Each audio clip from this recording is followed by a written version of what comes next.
X in my name is not just a symbol or a target sign.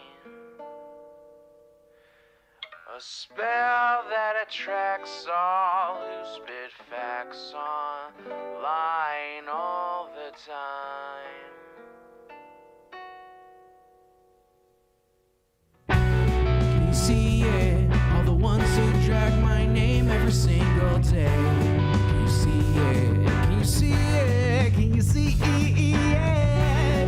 They keep saying you don't have what it takes to carve out your own name underneath the shadows of gods. And I keep waiting for the day disbelievers say I flew way too close to the sun. I wait, but it never really comes. The answer to my name is not just a symbol or a target sign. A spell that attracts all who spit facts online all the time. The answer to my name is not just a symbol or a target sign. A voice that compels all to rebel from all right shackled minds. Why do they just stand there against when they fall from the battles I have overcome? Do you feel it? Feel the cope and the seething tone that they make while I stand up, man among gods. And I keep thinking with my mills, shooting ropes in my cold dead faces towards the sun. They hate, but I'm sitting comfy with their mom. The answer to my name is not just a symbol or a target sign. A spell that attracts all who spit facts online all the time. The answer to my name is not just a symbol or a target sign.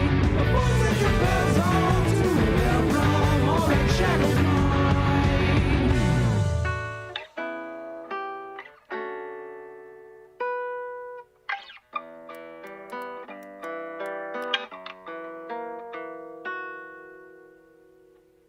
The answer to my name is not just a symbol or a target sign. A spell that attracts all who spit facts online all the time. The answer to my name is not just a symbol or a target sign. A voice that compels all to rebel from all right shackled minds. It's you and me, your mom, it's me. I'll take another hit from my name. You'll see now. Watch me not now. Watch your face now. Let me show you how.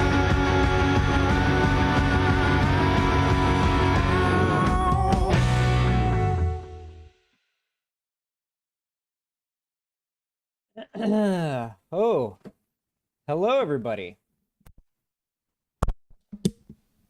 Leftist audio fixed. Howdy. Good afternoon. Hello, hello, hello. I am very yellow right now for some reason. That's kind of odd. Let me change that. Configure video. Hello. There are lots of people here today. Howdy. Good to see all of you. Chat not updating on screen. I gotta fix that. Give me a moment. Chat is scuffed. I will fix the on-screen chat momentarily. 1 second, chat. Here. White balance. Make it not auto. And then move it so that it makes me... It's a little bit too blue.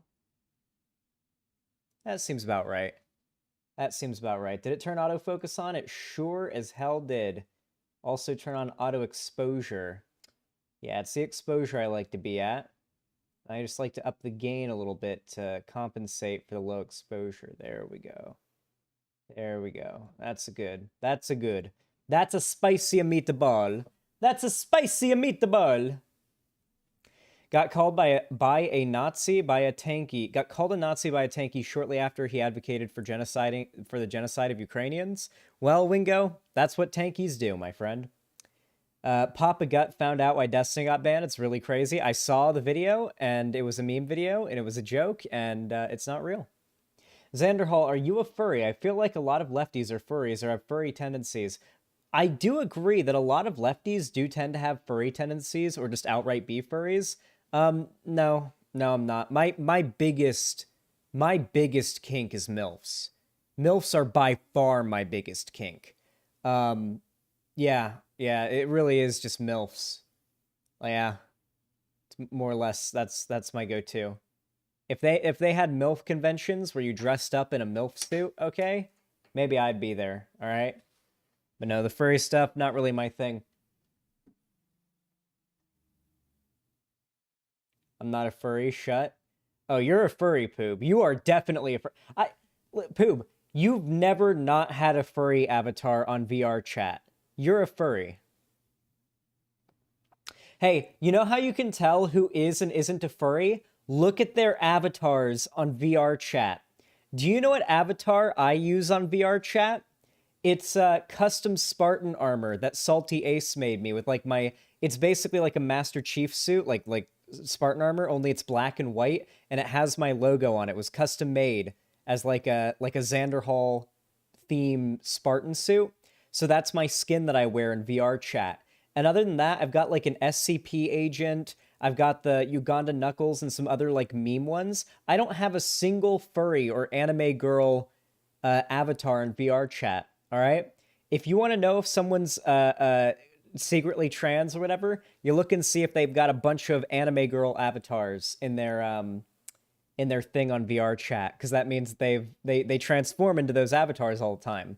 That's why they'd be on there. And you can see how often they use those avatars too, I think, depending on like the privacy settings. I may be wrong about that. So yeah, if they got a lot of anime girls, then you know they're a trans girl. If they got a lot of furry characters, you know they're a furry. That's the best way to tell. VR chat always gives it away for people. Welcome to capitalism, my dude. Ooh, thank you for the $15. Thank you. Did that come in through Streamlabs or what? Was that real?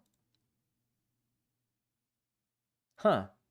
Okay, allow me to explain this new, I guess, thing I have going with my stream. I guess is the only way really to describe it. So basically, there are two different websites / programs that if you are a live streamer in 2022 that you can use when it comes to your overlays and your stream layout. I'm going to fix the on-screen chat really quick. Hold on.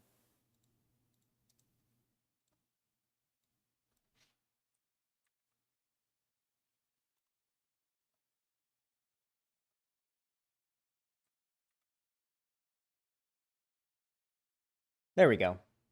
All right, that should be good. Yeah. There we go. Yeah. Anyway, so there are two different websites you can use when it comes to your stream layouts and like your monetization and basically all your stream stuff. You can either use Streamlabs, which is what I used up until very recently, or alternatively, you can use Stream Elements, which is not as popular and is a little bit less user friendly, but gives you a lot more. Well, I find has a lot of benefits. Okay, now converting everything over to Stream Elements is going to take some time. I've already switched all of my stream layout and alerts to Stream Elements. That's why you'll notice that my alerts are very smooth today. You notice that like my alerts look really smooth. The animation on that little thing looks really smooth. That's Stream Elements. Basically, the way it works is with Stream Elements, you have an in-browser page where you put together your entire stream layout. And then H-Bomber Guy hit 1 mil, cool. Where you put together your entire stream layout as you would on like OBS, for example. Only you make your stream layout in a browser, and then they give you a link. And you copy that link and add it as a browser source to OBS, and that automatically puts your entire pre-configured stream layout into OBS, and all the animations, any GIFs, videos, alerts, etc., all of that are being run and processed by Stream Elements, not on your PC or by OBS. So it means that a lot of pressure is taken off of OBS and your computer while you're streaming. The only hard thing is, it's pretty hard. It's a little bit confusing to get used to learning. It took me 2 days to learn. Stream Elements and get it working, and I still have more to learn. And we still have to get Stream Elements set up with the website. Right now, it's still using Streamlabs, which means some alerts aren't going to show on stream. Website donos and subs and stuff, I'll still know of them. They'll still count, and I'll still count on them and read them and know when I get them. It's just they won't appear on screen because currently Stream Elements isn't connected to the website. Though if you want to donate, and that also goes for Streamlabs donations. If you're donating through Streamlabs, that will not do an alert, but I will see it. I might see it eventually. Yeah, if I check the alert thing. However, if you are going to donate, I prefer you donate through the Stream Elements link in the stream description, because just like I think Uwu did before, because that automatically gets added to the new dono goal that I added, which once again, yes, Shadow Onesie stream if we hit the goal. But also it will actually activate the alerts, and the alerts just look so much smoother now. Like, why not? On top of that, I added a new little chat background here. Look how smooth that is. Look how smooth that was. Not even a hint of lag in that animation. Just smooth and crisp. That is why I love Stream Elements so much more than Streamlabs OBS. Or sorry, over like Streamlabs. On top of that, obviously, there's a new chat background, so it is like a very nice... I like the new chat background. What do you guys think? Do you prefer this new chat background? This little sort of shadow that I added behind the chat? Do you prefer that one to the old one?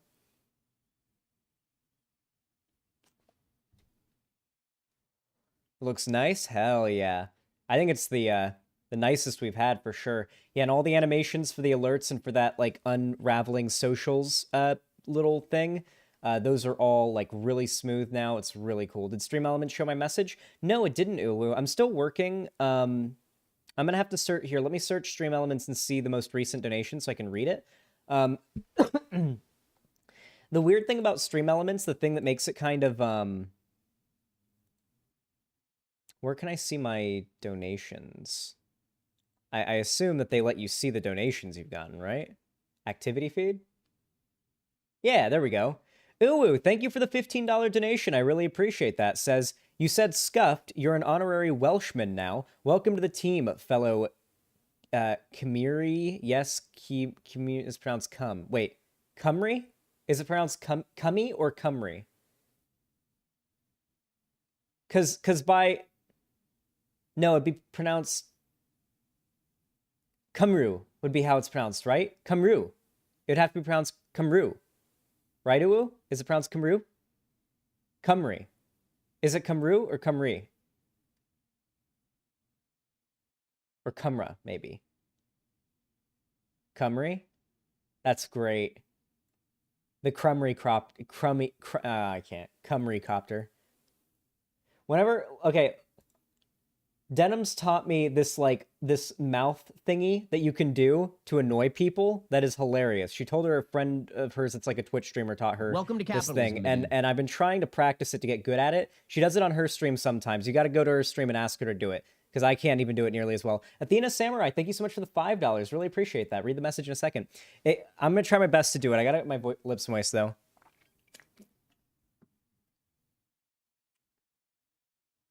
I do it to Lonnie to piss her off. All right, hold on.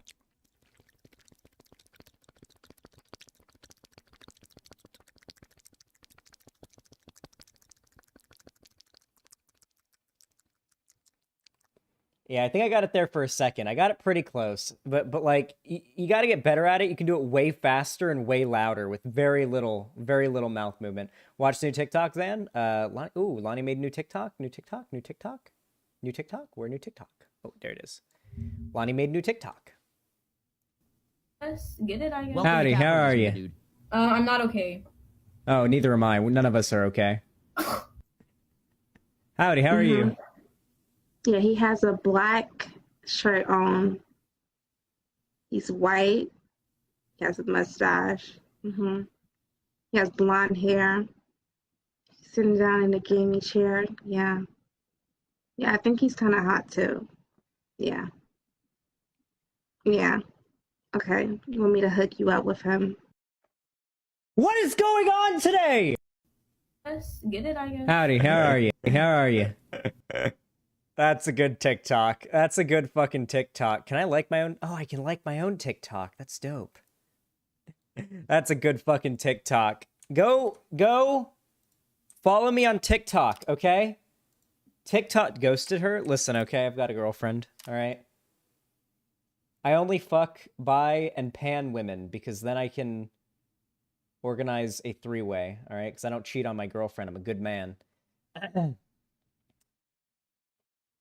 Rare Xanderhal turning down women. You know, sometimes you got to do it. Sometimes you got to do it. Yeah, go follow me on TikTok. Go drop a like. Go send some support because yeah, I'm not okay. Oh, neither am I. None of us are. Why does it autoplay when you exit out of full screen for like a TikTok? Anyway, as I was saying though, go follow me on TikTok. Go send some support. Go like the TikTok. TikTok's like the platform for growing, like in the modern day at this point. And like, hold on, can I show you guys? This shit is fucking. Lonnie puts a lot of work into these TikToks. These are high quality TikToks, okay? Not to mention, many of these also get uploaded as shorts on YouTube and get thousands, if not tens of thousands of views. And my TikToks get like 130. Like now, you guys got to go send the support over on TikTok. The TikTok is fucking dead, okay? These TikToks are getting thousands, if not tens of thousands of views as shorts on YouTube, but nothing on TikTok. By the way, I need to like upload all of the ones that all of these things as shorts. It's a pain in the dick, but I do gotta go ahead and do that. Is that the Nazi femboy I see? Yeah, there's quite a few TikToks of the Nazi femboy. Go follow me on TikTok. You were supposed to do that like a month ago, lol. Yeah, I'm pretty lazy. How good is the CPM on TikTok and YouTube Shorts? The CPM on YouTube Shorts isn't anything too crazy, at least not from what I could tell. Like, for me, I probably made like an extra $50 a month from YouTube Shorts, maybe 100 if I was lucky, though I didn't upload them as often as I could. If I really lean into YouTube Shorts like I want to, I should be able to like double my income as far as like ad revenue goes on those things, right? Because the YouTube Shorts algorithm and the normal YouTube video algorithm essentially operate separately from each other.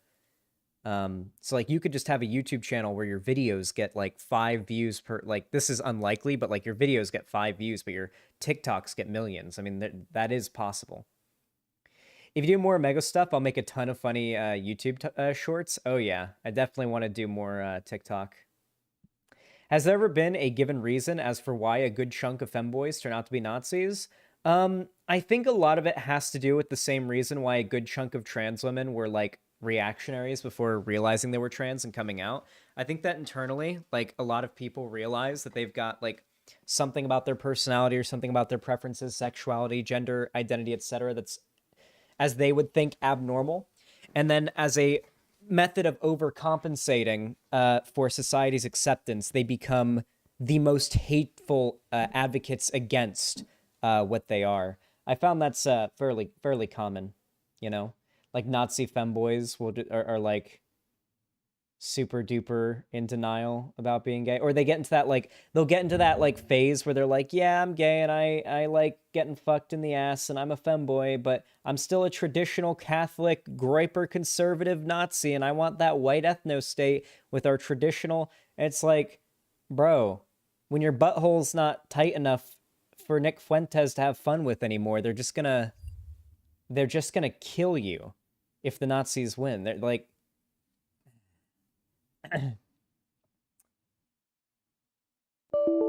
oh.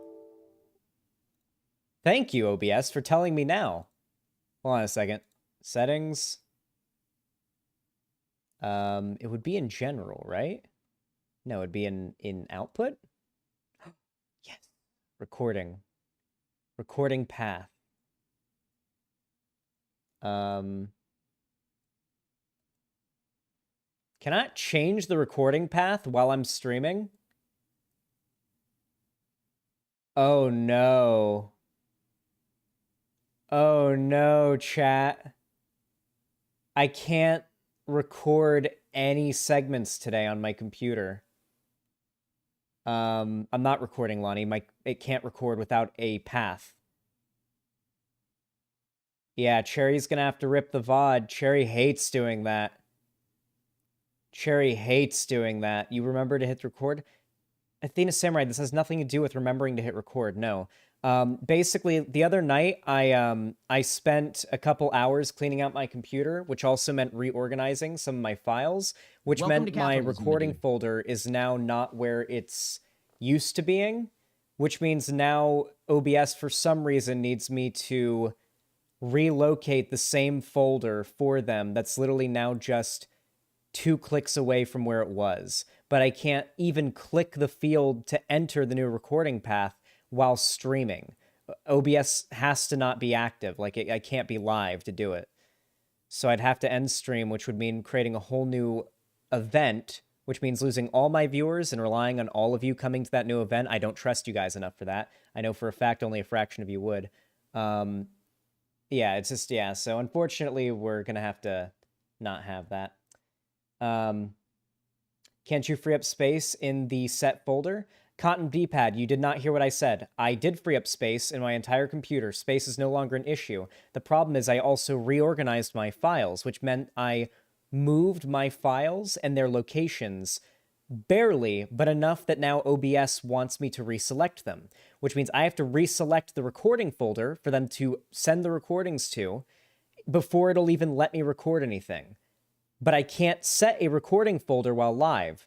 If I end stream, I have to restart a whole new event, which requires people to come back and everything. It's not like the stream just ends and restarts, like as I'd love for it to. I'd love if it just meant hit a button and stream ends, and then I just hit it again and it restarts. But no, it is not. Have Cherry rip the VOD, problem solved. Cherry always gives me shit about that. That's why I'm not happy about that. But yes, that's what we're going to have to do today.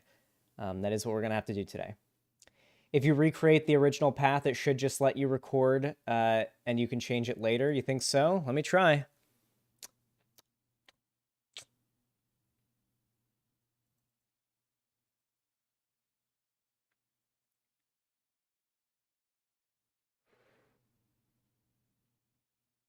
Ooh. I don't think that folder even exists anymore. I don't even need a folder with that name anymore. No, we're having Cherry rip it. Nope. Cherry's on vacation right now. They need hard work to do. They need a big, hard, heavy workload to do when they get back. That's always the best way to get back from vacation, a big, heavy workload. Remember, chat. Big, heavy workloads right after vacation are the best way to get back into the swing of things. Rearrange your Hyperflex gang ball capacitors, Xanderhal. What the fuck is it? You didn't say gang ball, you said zang ball. If you'd said gang ball, it would have been funnier. My chat always comes so close to being funny, but never quite. Never quite. Sometimes you guys are funny, but it's rare. It's rare. We're very fun. I dispute that. Some of you guys are a little bit silly.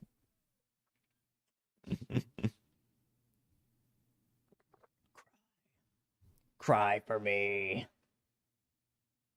Liberal tears. All right, listen up. Everybody, welcome to the Xanderhal experience. I hope you've all enjoyed your day so far coming to my stream. I hope you're all you're all having a good time, and I think it's time that we get into the segments. You'll notice that I'm lit quite redly right now by the screen. That will make sense shortly. But in the meantime, let's discuss something. I can't record. I hit the record button like I could, but I couldn't. Okay, listen up. Will Smith, beloved actor. I love Will Smith. We all love Will Smith, okay? He's just like... It's prior to the events that we're discussing, Will Smith is one of those actors that it's like, yeah, I mean, not always perfect, but like, you know, pretty hard to hate Will Smith, right? Like I don't know. I've never met somebody who was like, nah, I don't really like Will Smith. You know, I've never heard that. I've never once heard that. Not once in my life have I heard that. So you'd be surprised to hear that the whole internet is actually utterly dunking on Will Smith right now. And not in like the normal, like, meme-y way that they do. You know, like Like normally it's like, that's hot, or like the Aladdin Will Smith genie memes, just like maybe poking fun at him, but never outright vitriolically insulting him, right? But right now that seems to be where the internet is. So why is that? What happened? What could have led us to events in which the internet just wants to rip Will Smith to shreds? Let's go ahead and watch. 1 minute, 23 seconds. Watch the uncensored moment live at the Oscars. You know who's got the hardest job tonight? Javier Bardem and his wife are both nominated. Now, if she loses, he can't win. He is praying that Will Smith wins. Like, please, Lord. Jada, I love you. G.I. Jane 2, can't wait to see it. All right?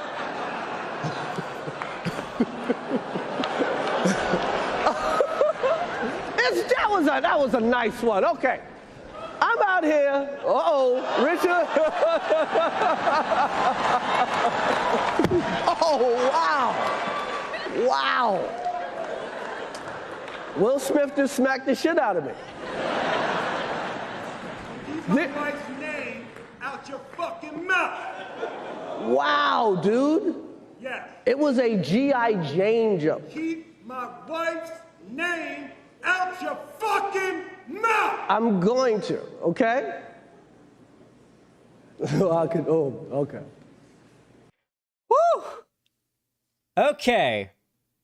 So, listen, I watched every single episode of Everybody Hates Chris growing up, and as a white dude, you have no idea how much restraint it took for me to make a meme the second I saw this happen, referencing the "I will slap the black off of you" joke from Everybody Hates Chris.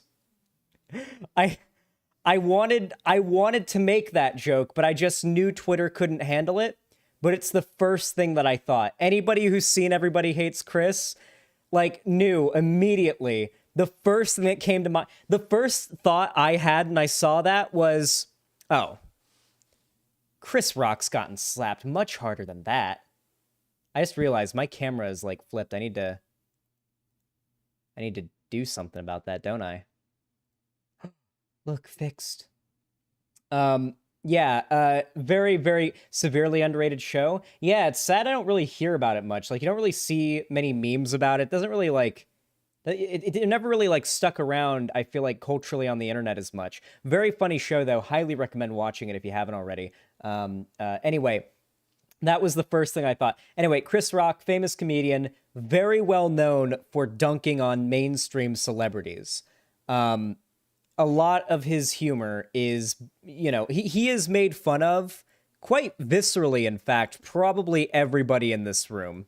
Okay, like everybody there at the Oscars, he's probably made a pretty mean joke about, you know? So just to give you an idea of the type of humor he does, he roasts people, right? And he's used to getting hecklers, I'm sure, right? I'm sure he's used to getting hecklers. But during this, Will Smith, upon hearing a joke about his wife, Jada Smith, who has I forget what it's called, alopecia? Alopecia, I think it's called. Basically, I think it makes your hair fall out. Basically, Will Smith's wife has alopecia. Chris Rock made a joke about it. And let's go ahead and rewatch the events of the video, because it's led to some, like, conspiracy theories that we have to, like, talk about right off the bat. So the first conspiracy theory about this is that this was all staged by the Oscars. I don't necessarily see that as being impossible. Like, that wouldn't be the craziest thing ever if it turned out to be true. You know what I mean?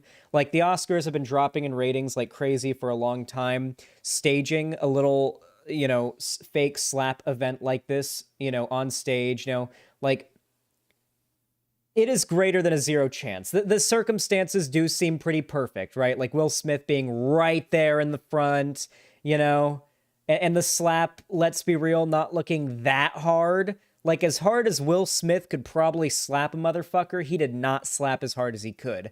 Like,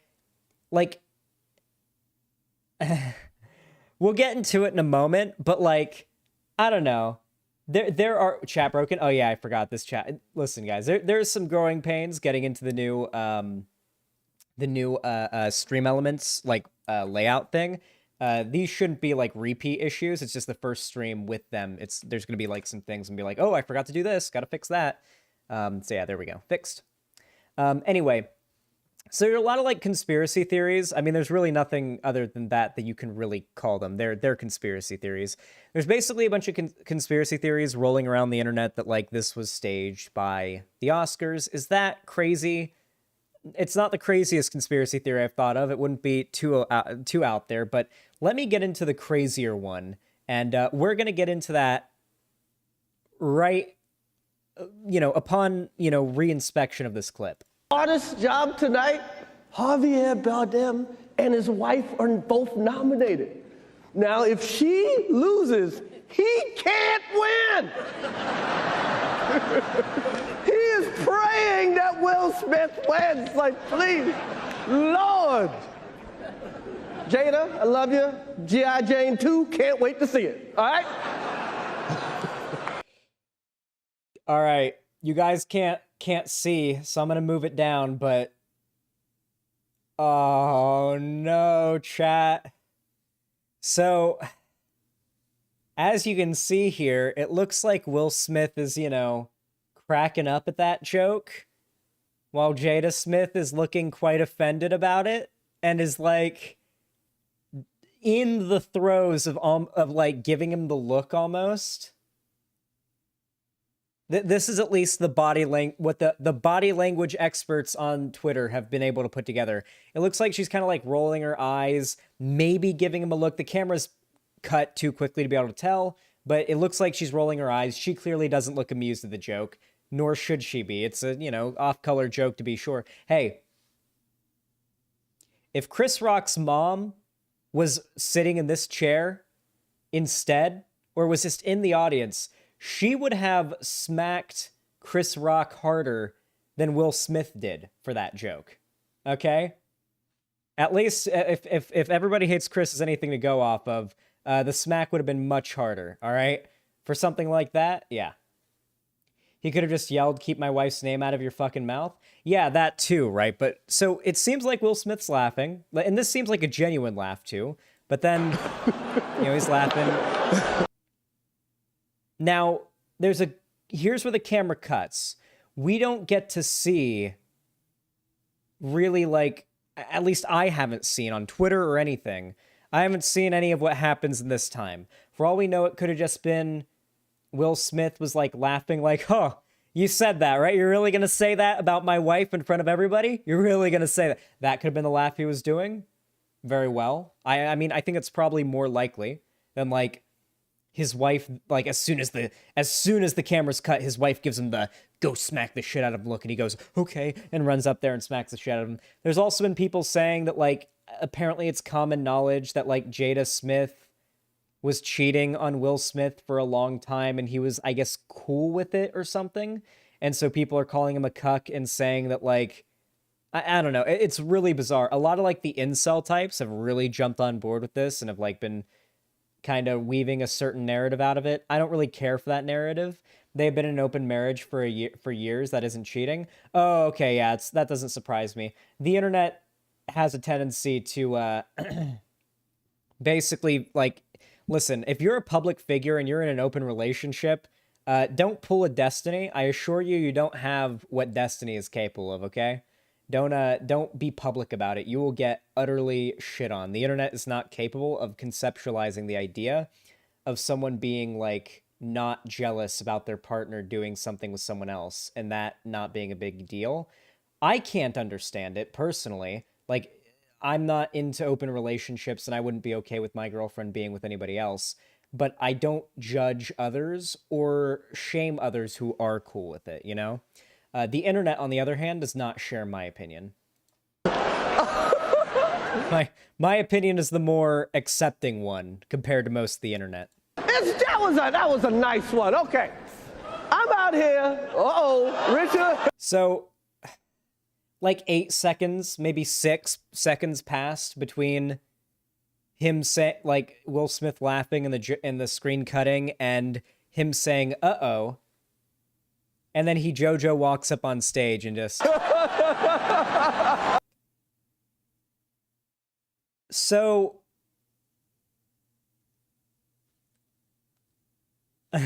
I love the image. I love this image because it sparked so many great memes. Have you seen the one where it's the Doge face? Like, oh, I just told a joke about Will Smith's wife at the Oscars, and Will Smith is coming up on stage. I bet he's about to give me a high five or something. Him walking up. I love that one meme. It's so good. Anyway, let's watch. You guys can we gauge the power of this slap? Does this look like that hard of a slap to you guys? Oh. Yeah, actually, no. I recant my previous position. That was a hard slap. That was a real slap. That was more of a palmy thud slap. That was like he was gonna go for a punch, but then like last second realized if I punch Chris Rock on stage, I might like really hurt him, and that's gonna be a problem. So he like turned it into a slap last minute, but it was like kind of a hard one. Yeah, that was like maybe not the worst a slap could be from Will Smith, but like it was gonna be a punch, I bet. It was gonna be a punch that he turned into a slap. It was gonna be like a solid shut the fuck up, but I'm not trying to knock you out or really hurt you punch that he turned into a slap, I feel like. Because paper beats rock, so he flattened his hand. True. Hey, listen, paper does beat rock. Yeah. Will Smith slapped him in the next week. Anyway, we need to talk about this, okay? We need to talk about some things. We gotta talk. Actually, before I talk about it, let's look at his apology. Oh shit! You guys are so kind. I'll read up donos in just a minute, but really quickly, let me just get this segment done and over with. Here, very quickly, let me see if I can find the apology really fast.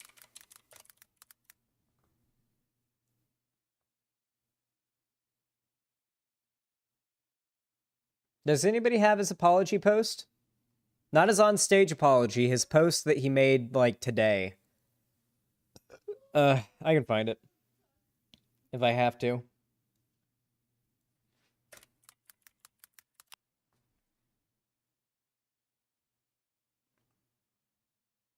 Okay, I found it. Wasn't hard at all. There we go. Okay.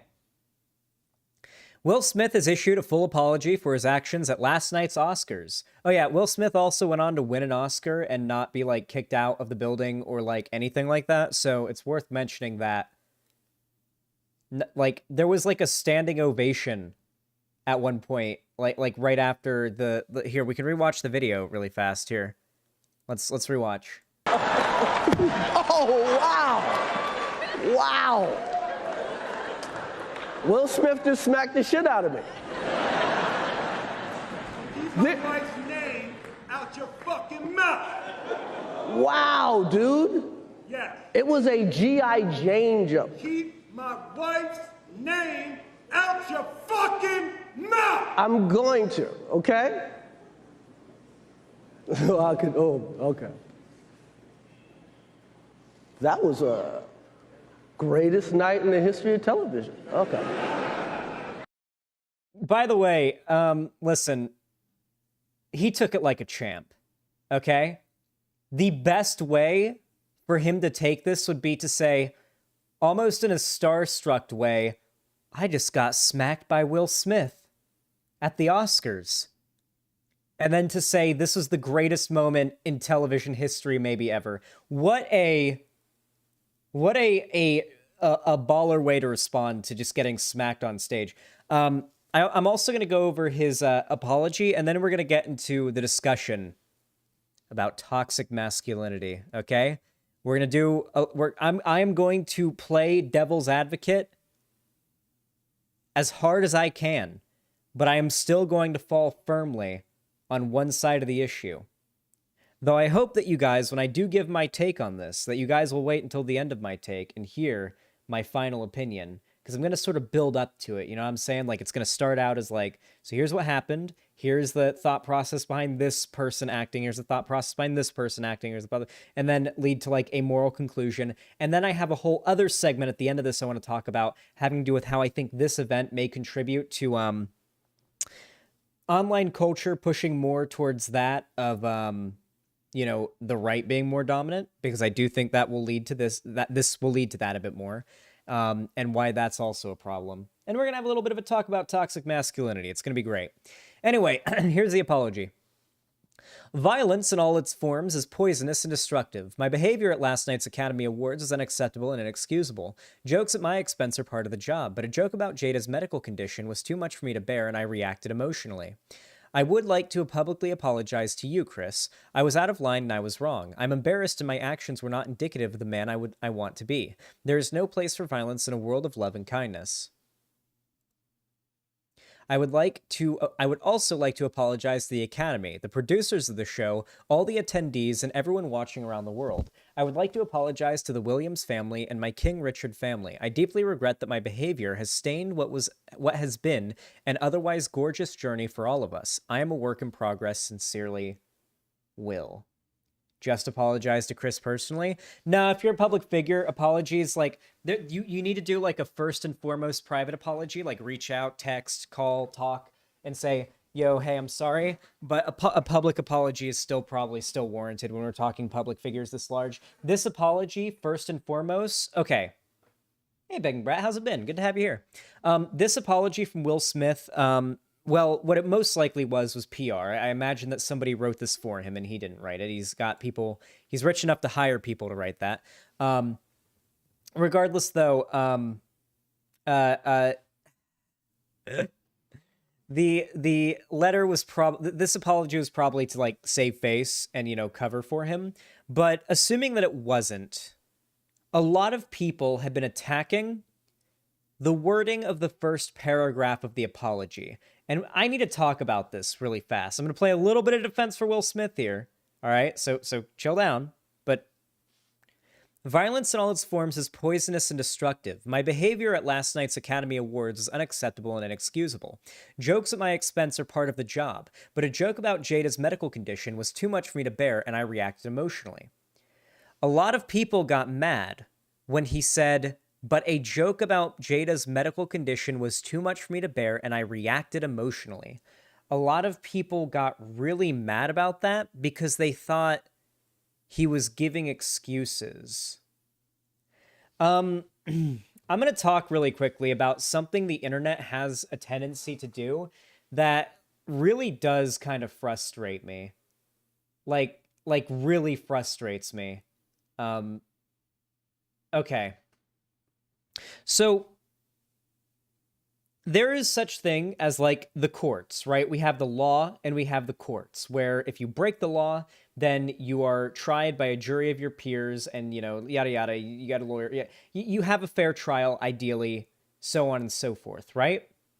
And when it comes to celebrities and public figures and getting into controversy, there's a phrase called the court of public opinion.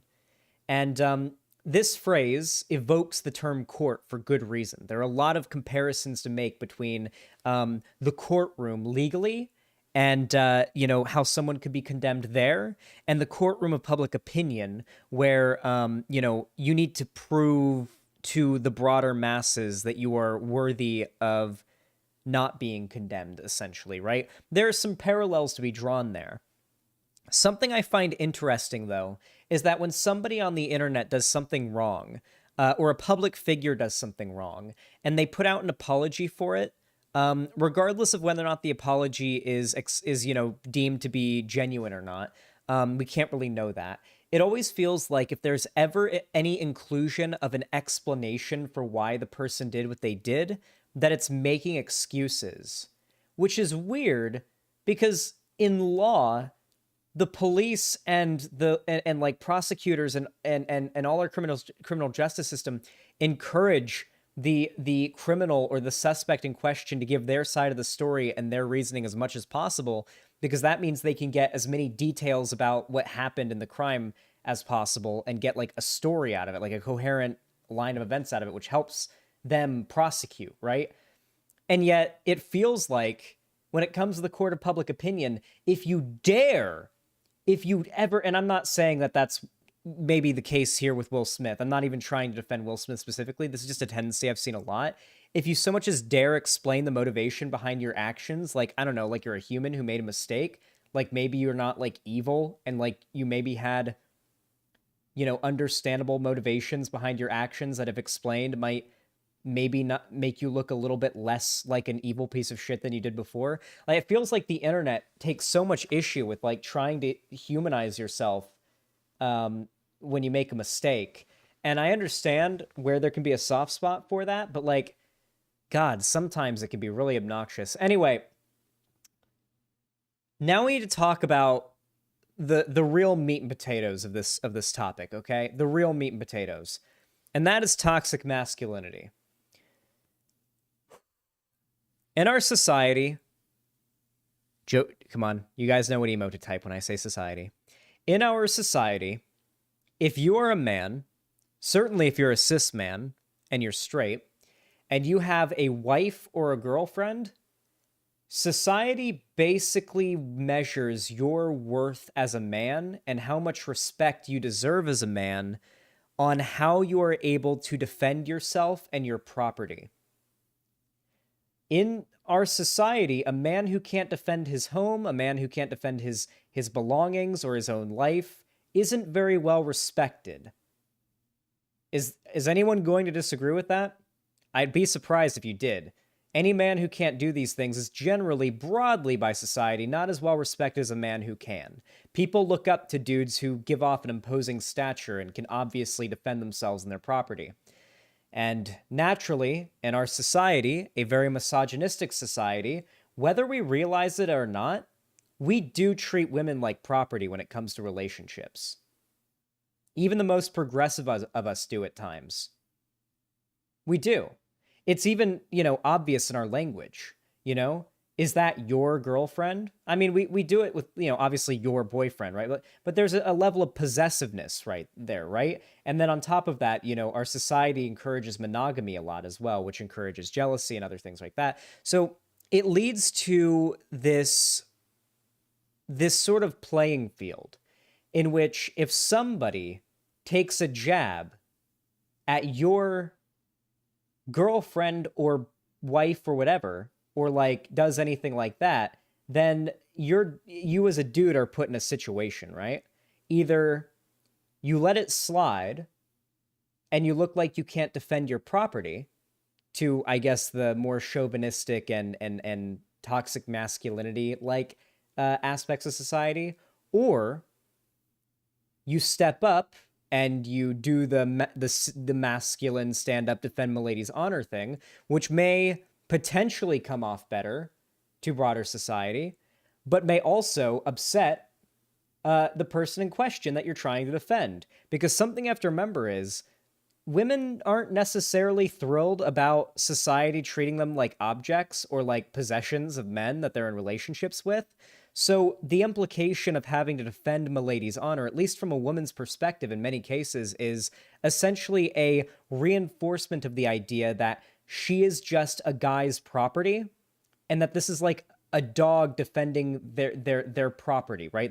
That they're not a woman, but property instead, or not a person, but property instead, right? So it puts puts some guys, I guess, or at least from their perspective, into a really weird situation, right? Where it seems like you lose, right? If you don't defend milady's honor, everyone thinks you're a bitch. If you do defend milady's honor, then milady thinks that you're gets mad at you and thinks you're like taking agency away, right?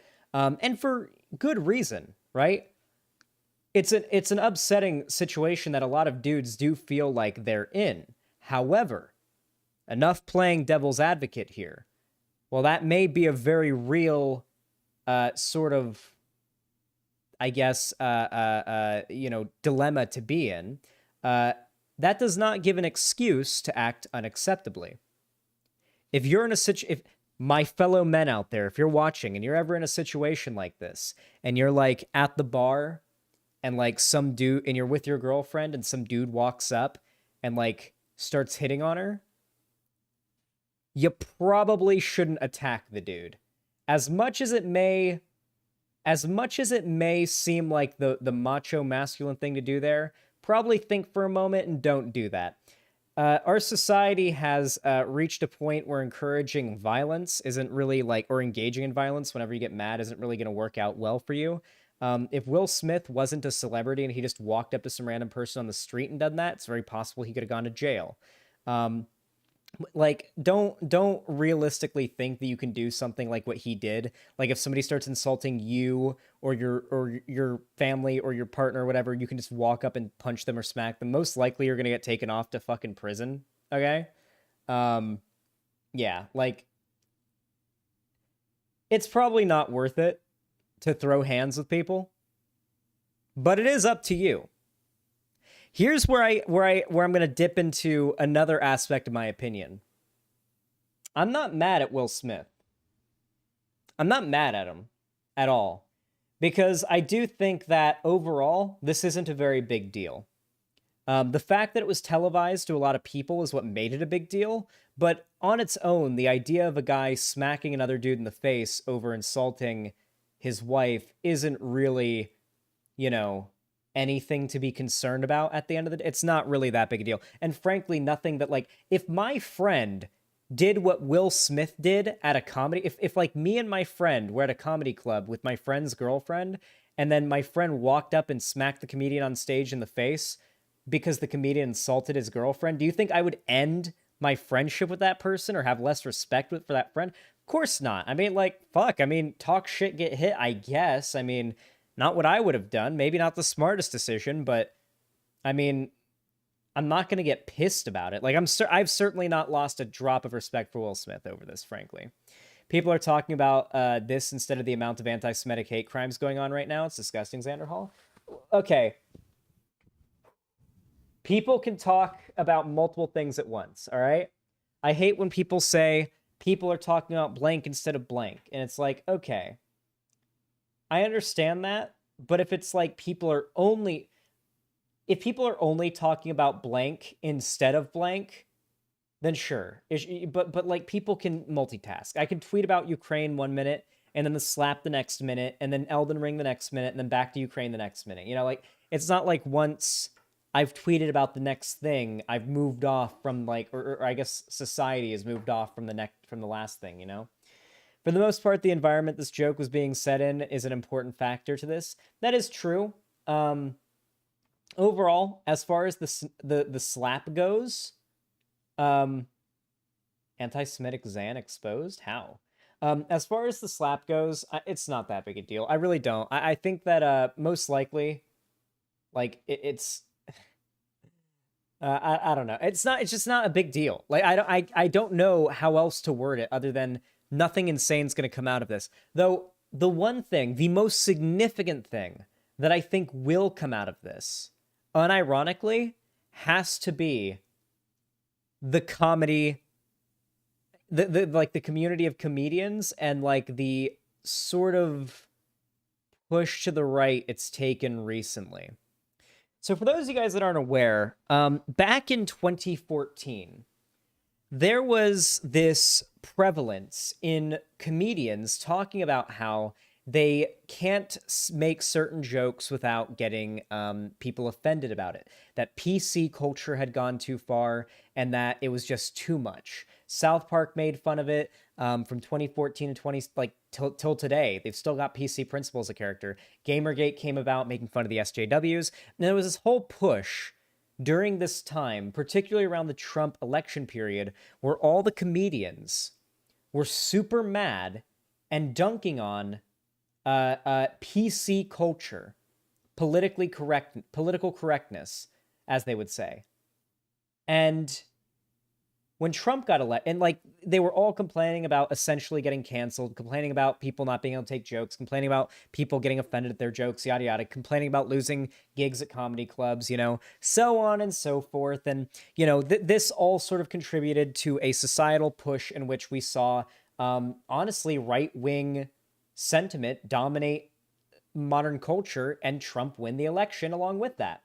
It almost seemed like you couldn't look anywhere back in 2016 without seeing a helicopter joke, right?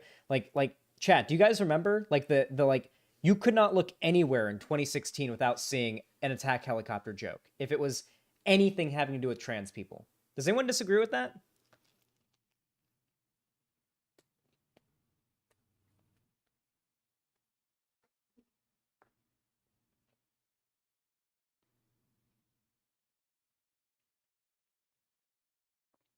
So this all contributed to a push in which the right gained a lot of cultural prevalence, right? Nowadays, I'm seeing something very similar to that again. Only now instead of political correctness, it's cancel culture. They're all complaining about the same things. They're all bitching about the same stuff. It's all the same jokes. And it's all contributing to the same general political implications. It just got a new set of names and buzzwords on it to make it sound better and newer. So yeah, basically, they've basically been replaced with define woman now. Yeah, like the number one argument from conservatives now is to ask random people on the street to define woman. And then if they can't define what a woman is, then they say, haha, left wing destroyed. That is literally the right's current anti-trans strategy when it comes to the social side of things. Matt Walsh is putting out a documentary called What is a Woman, I think. And the whole documentary is just going to be him walking around to random people, I guess talking to some like random like politicians and stuff, like asking them what a woman is. And then I guess if they can't answer what a woman is, it means that the left wing's been destroyed. And yeah, it doesn't make any sense. But yeah, that's more or less what his documentary is meant to be. Just running around asking random people, asking like politicians what a woman is. And I guess if they can't answer, then the left loses. Yeah. You know that you're privileged as fuck when the thing that you make a documentary about is that like people on the street can't define woman. That's like the thing that's like upsetting you.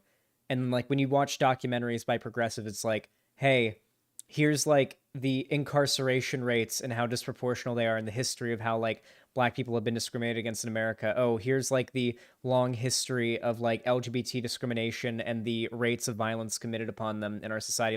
Like data and history and studies and shit you get from left-wing documentaries, and right-wing documentaries are like, can you define a woman? I don't know. I never really thought about it before. Huh. Got 'em. Left wing destroyed. They can't even define woman. Yeah, no, they can't. They're not a fucking doctor. Xanderhal just found out Zoe Kravitz was a creep to Jaden Smith. What the fuck? What is happening now? Zoe Kravitz was a creep to Jaden Smith, huh? Well, that's sussy-wussy. Anyway, listen, since this happened, comedians have used this as an opportunity to go full victim mode, okay? Listen, all right? Comedians actually do feel like they're the most oppressed minority group nowadays. I'm sorry. For a group of people that is so about talking shit about people, they really can't handle the heat. They really can't. Like, you'd think, because back in the day, you know, you get hecklers, right? You'd be like at a comedy stand-up club, someone in the audience would start heckling the comedian, and the comedian would hopefully, for their own sake, be pretty good at bouncing jokes back off at the guy, right? Like the joke or whatever shitty comments the person in the crowd is making at the comedian, they're able to bounce them back at the guy and like play off of it, right? Nowadays, though, it feels like these new age right-wing comedians that bitch and complain about cancel culture, just like they get a little bit of shit on Twitter and they have a fucking meltdown about it, right? So if someone called George Carlin like a racist asshole in the audience, do you know what George Carlin would have said? He would have said, "Fuck you, you pussy! Get out of here!" And would have moved on with the show. That's what would have happened if someone did that in a George Carlin sketch. He would have said that and moved on with the show. But no, these guys gotta fucking, like, make comedy specials about how bad cancel culture is. Anyway, really quickly, I want to put on a quick...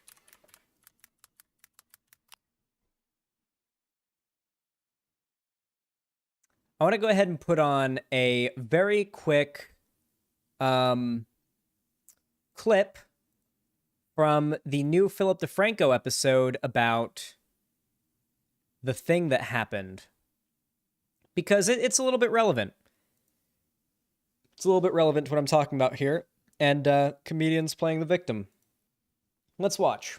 Today we have to talk about if Will Smith was hoping that this whole him slapping Chris Rock at the Oscars thing would be over because of his new apology. He is sadly mistaken. But that is where we'll start today, with Will Smith or his PR people apologizing on his Instagram yesterday, writing violence in all of its forms is poisonous and destructive. My behavior at last night's Academy Awards was unacceptable and inexcusable. Jokes at my expense are part of the job, but a joke about Jada's medical condition was too much for me to bear, and I reacted emotionally. I would like to publicly apologize to you, Chris. I was out of line and I was wrong. I am embarrassed and my actions were not indicative of the man I want to be. And in this, also apologizing to the Academy, the King Richard family, and the Williams family. With that apology, the Williams family may be also connected to Richard Williams, right, the man that Will Smith played in the movie, having spoke about Will Smith slapping Chris Rock, saying, "We don't know all the details of what happened, but we don't condone anyone hitting anyone else unless it's in self-defense." Which is notable because in Will Smith's acceptance speech, he appeared to try to relate his actions on that stage to what Richard did himself. Also, today you had Jada posting on Instagram that this is a season for healing and that she is here for it. And as far as Chris, he has not issued a public comment on the situation yet, but oh, if he was in need of some new stand-up material, does he have it now? And not only does he have that, even though if you go online and people seem split 50-50, most comedians other than Tiffany Haddish have Chris Rock's back right now. Because like I said, if Will Smith's goal was for people to keep my wife's name out your mouth, what he actually appears to have done is give the comedy community a green light. With some comedians like Tom Segura just throwing fucking haymakers right out the gate, tweeting, "Fuck Will Smith's candy ass smacking a dude 4 inches shorter and 50 pounds lighter." He's just in his feelings because his bald-headed bitch been fucking around on him for years and he takes it. We all know who he wishes he could slap, hashtag cuck Will. With other comedians like Chris DiStefano. I think that the political biases behind that tweet from that particular comedian might be a little bit obvious. I'm not like making any moral judgments, just suggesting that, like, yeah, there is sort of like a, I mean, there, if anyone ever said that shit to my wife, they would be face to face with daddy tipster. Trust me, don't fuck with my wife. I ain't joking, homie. Lol. Hey tipster, what's up, buddy? I need some water. Your mouth be thirsty. Be eating them sandwiches. Yeah, I mean, like, pretty clearly, there's, like, a little bit of a political sort of motivation behind that. Yeah, he went nuclear on that one. God damn. Yeah, no, like, Will Smith doing that was basically, like, Streisand affecting the fuck out of himself, right? Like, if you make such a big deal about something like that, like, okay, if it's, like, a direct insult or attack, that's one thing. But if your response to a joke is that violent and, like, angry, that does make you look mad, and that is exactly what humor like that is meant to do. The best way to handle humor that's, like, jabbing at you is to laugh it off. For one, you shouldn't take it seriously in the first place, okay? Nothing anybody says to you can, like, actually do anything to you. Like, I know that, like, that's easier said than done, but you should actively try to break down people's ability to, like, say things to you that hurt your feelings, right? That, trust me, on the internet, that will help you a lot. But, like, yeah. How about you, homie? I mean, I'm doing all right. We chilling. Yeah, let's continue, because we'll get a little bit more into the point I'm making here in a moment.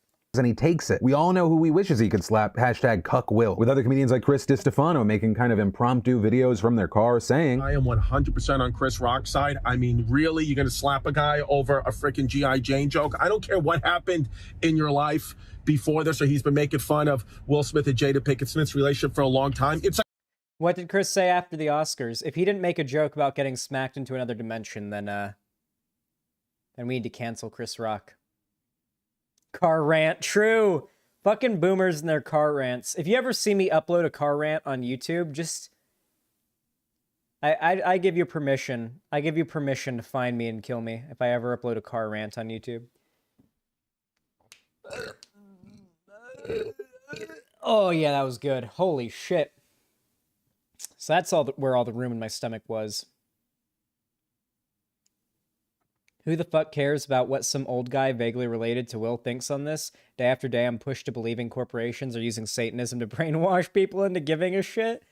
If that ends up being the case, then I will have to apologize to Alex Jones if that ends up being the case. It's like, yeah, because it's toxic. You can obviously see it's toxic. I mean, she publicly says she cheats on you all the time, and Will Smith's obviously in the closet gay, which is fine. Just come out, be free, be open, be gay, be happy. With some like James Corden coming to Chris Rock's defense in a more calm way. Yeah, a lot of comedians have been accusing him of being gay as well. Which is an interesting pull from it. I don't know what the story behind that one is. James Corden opinion valid. I'm sorry, James Corden isn't funny. I'm going to be honest here. There are very few, if any, funny, like, normie comedians or, like, public figures, okay? The funniest humor you're going to find is going to be the dark, dirty, fucking dank shit you find on the internet, okay? I'm sorry, guys. No matter how left-wing I get, the funniest shit I've ever read on the internet is going to be the horrible words the horrible things I would never even utter that I've seen on some like threads and shit, okay? Like, I like dark humor. I love really offensive humor. That's what makes me laugh personally. The thing about humor, I guess, that usually upsets me, if it's like offensive, I guess, and it's not really offensive that really bothers me, it's when it's when humor is obviously meant to send a message, and then people refuse the existence of that message. That frustrates me. There's a lot of situations of James Corden acting out of the ordinary and being a prick to his fans. Suddenly my third eye has opened and I don't trust any of these fucking normies snakes. I don't really, like, know much about James Corden. It's mostly just that, like, he seems cringy as fuck. I don't find him funny. I don't really, like, trust any big stream celebrities, whatever, though. Will Smith isn't gay. He once brought up the fact that he's somewhat bi. Oh, well, I mean, if in that case, it's not like then what? The internet, dude. Anyway, yeah. Seriously, though, I applaud Chris Rock for recovering, keeping the show moving. It was an incredibly dignified response. I'll say this, Will Smith can't take a joke. Chris Rock can take a punch. With comedians like George Wallace laying it out simple. Listen, it's the fact that he's British. I'm sorry. It's just the fact that he's British. I can't do it. I can't laugh. Saying as Rock got hit, I got hit. We comedians, we felt the pain. You also had Joe Rogan speaking out, suggesting that Will's fame or stature should not have allowed him to get away with that slap. Also talking about what this means for other comedians moving forward. Someone is so enormously famous and successful like Will Smith that they literally still allowed him to not just win the Academy Award, but also go up and accept it and give a speech after he assaulted a small comedian. Yeah, they should have ejected him. They should have ejected him from the show. Joe Rogan actually having a good take? No, guys. Listen, I'm not like the biggest Joe Rogan watcher, but I've watched like, I'd say at this point, like a moderate amount of Joe Rogan. Like if there's an episode that comes up in my recommended that looks interesting to me, I'll give it a look. There was one that he did with a guy who, like, I think he de-radicalized like 60 or 70 or over 100 like Ku Klux Klans members. With Daryl something, I forget what his full name is, but I think his name's Daryl. That was a really good episode. He's had I watch a lot of his segments, like a lot of his like his cut segments sometimes, if it's talking about something I find interesting. Obviously, I'm going to listen to Joe Rogan talk about DMT. I like DMT, and Joe Rogan's the DMT guy, so of course I've listened to him talk about DMT plenty. But yeah, I mean, like, the problem isn't that, like, Joe Rogan is, like, a piece of shit far-right Nazi or some shit like that.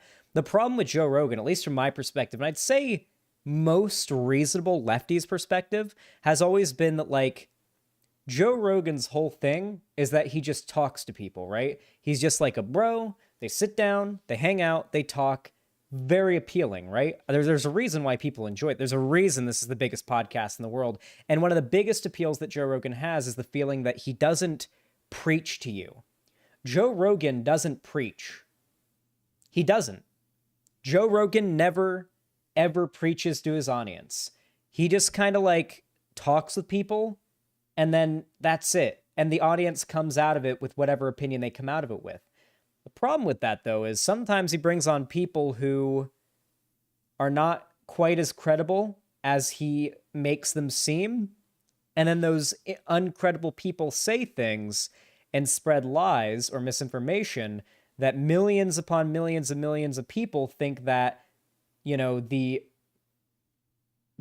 preaches on vaccines. That is actually true. No, he did specifically say, don't get vaccinated if you don't want, like, I think what he said was, don't get vaccinated if you're not at risk of getting too hurt by COVID, is what I think he said. He specifically said you shouldn't get vaccinated if you don't have a high risk of being seriously hurt by COVID. He actively told people you shouldn't get vaccinated. Like it was a specific recommendation on his part. In that case, he did preach, and in that case, a lot of people followed what he said. A lot of people like defend that by saying like, well, anybody who is stupid enough to listen to Joe Rogan for health advice would do. It's like, well, I mean, like at that point, it's like, how many millions of stupid people do we let take bad health advice from Joe Rogan before it's a problem, you know?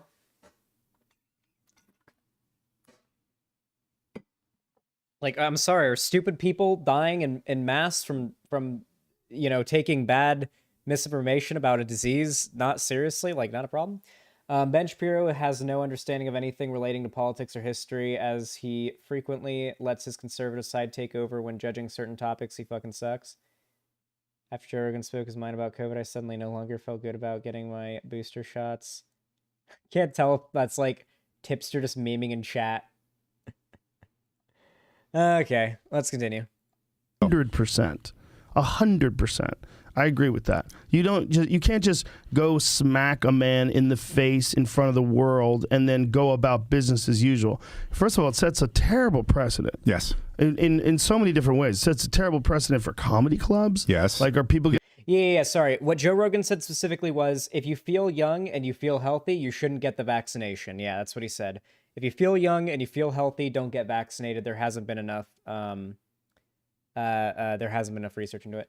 Tipster should talk about the flamenco video. I watched Tipster's coverage of the flamenco video last night, like my video I did on flamenco. I will say, I don't agree with his conclusion. He ended it basically by saying it's not a big deal. All what flamenco did was just cringe. So I don't necessarily agree. I'd say that like some of the stuff he did there, some other people would probably not be as kindly treated for those same actions, I feel like, but I don't know. I changed my mind on a lot of that though. Oh, okay.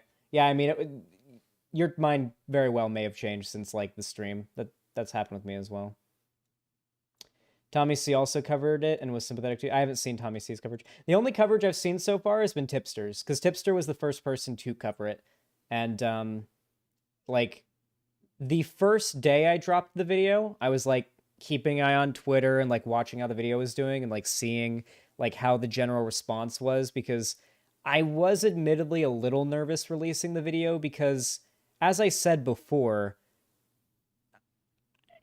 it was more or less kind of over. He'd already kind of like groveled to everybody, promising to never talk about me again or like contact me. So as far as like stalking goes, that's not an issue anymore. I don't even think he's going to continue doing that now, right? I don't think he's going to continue that. I hope he doesn't, at least. I mean, I don't think he will, though. My main concern was it felt like he was a little dishonest when he talked to Augie. Felt like he left a few things out. And also felt like I've allowed him to give his side of that whole story for like years and years and years, with me just sort of like very briefly bringing it up with very few details. And never like telling my whole story. And I just decided it was about time, since like it had become relevant again. I might as well tell my end of things, my perspective, and get the video out. But yeah, as long as that's like the end and long and short of it, I don't really mind like like, I don't want to continue any, like, grudge with this guy. His side of the internet is not very relevant to mine. At least what it seems like he's trying to do now. The vid was very good. Props to you, Zan. Thank you. All right, let's continue. Going to decide that they're going to go on stage and smack the comedian now? Additionally, Rogan and others calling Chris Rock's joke mild, which is also, I think, why you had people like comedian Andrew Schultz doing a no-holds-barred, oh, you thought Rock's joke was bad? Just watch this 3-minute roast of Will and Jada at the top of his podcast today, also wearing armor, I guess, in case Will Smith was near the studio. If you didn't see the Oscars, Chris Rock got himself in a hairy situation. He shined a light on female alopecia, while Jada... Okay. Let's watch this clip really quick, and then I'll get into the point that I wanted to make. Jada's head shined a light on everything else. Chris was making fun of Jada's baldy, but seriously, how is Will supposed to get turned on if she has a woman's haircut? Now, I'm not saying that he's gay. Wow. He likes women, specifically ones that swim for Penn. Last night, Will Smith looked like he was from the streets of Philadelphia, and Jada looked like she was from the movie.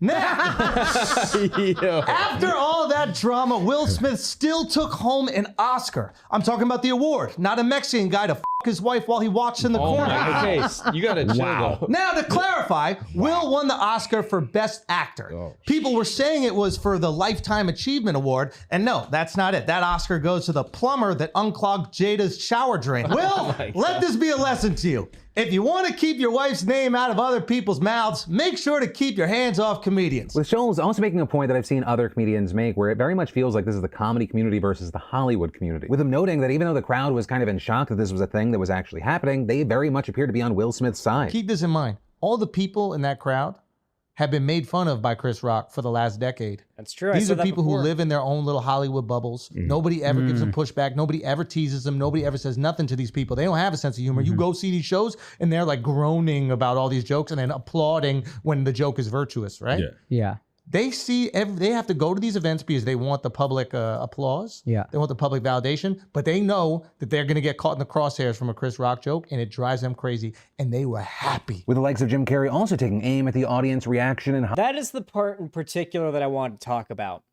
Did you notice anything about any like consistent trend in all of those clips and comedian statements? Not all of them, but, you know, a fair amount of them. Jim Carrey's was fine. Carrey's statement was fine.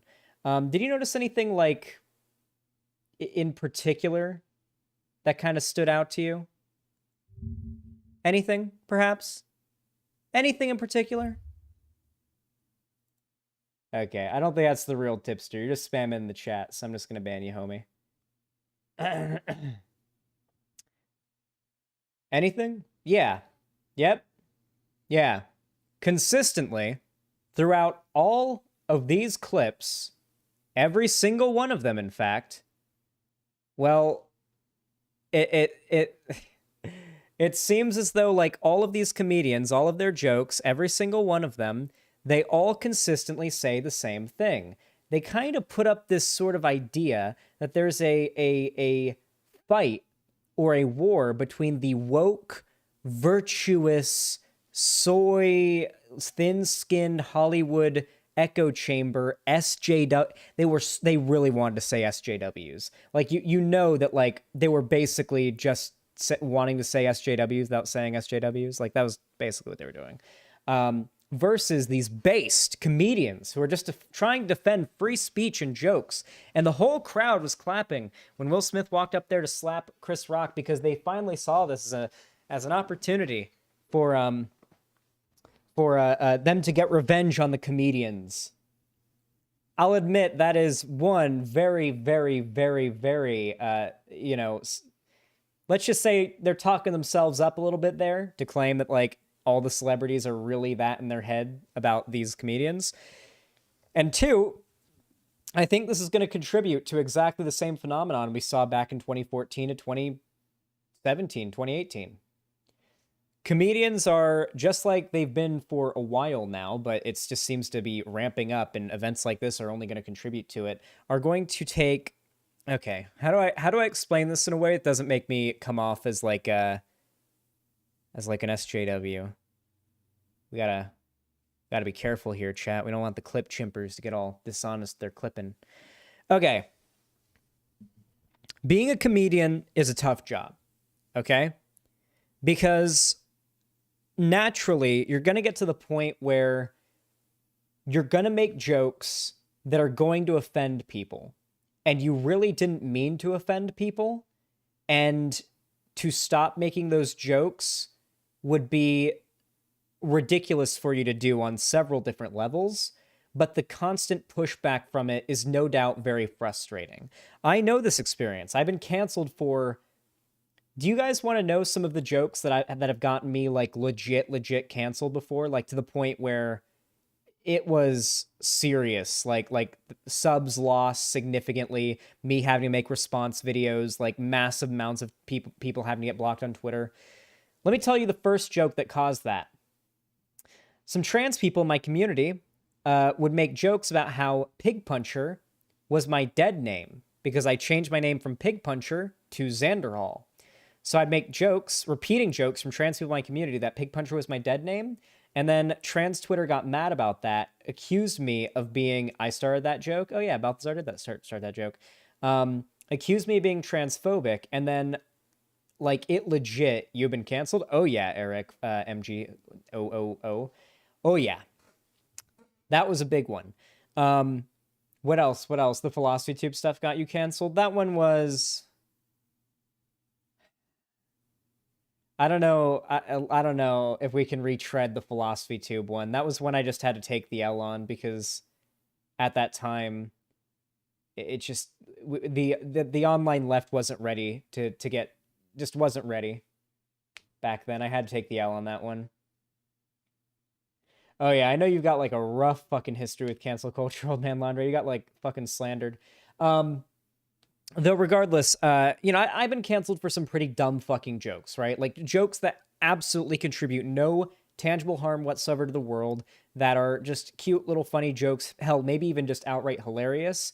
And yeah, people just, why would you apologize for that? Oh, I was losing like ridiculous amounts of subs. Like it was insane.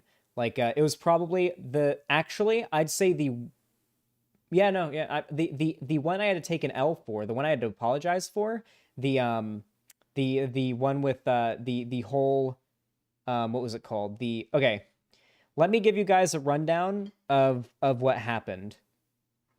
So like back in 2020, when I'd first moved to California, I started streaming here.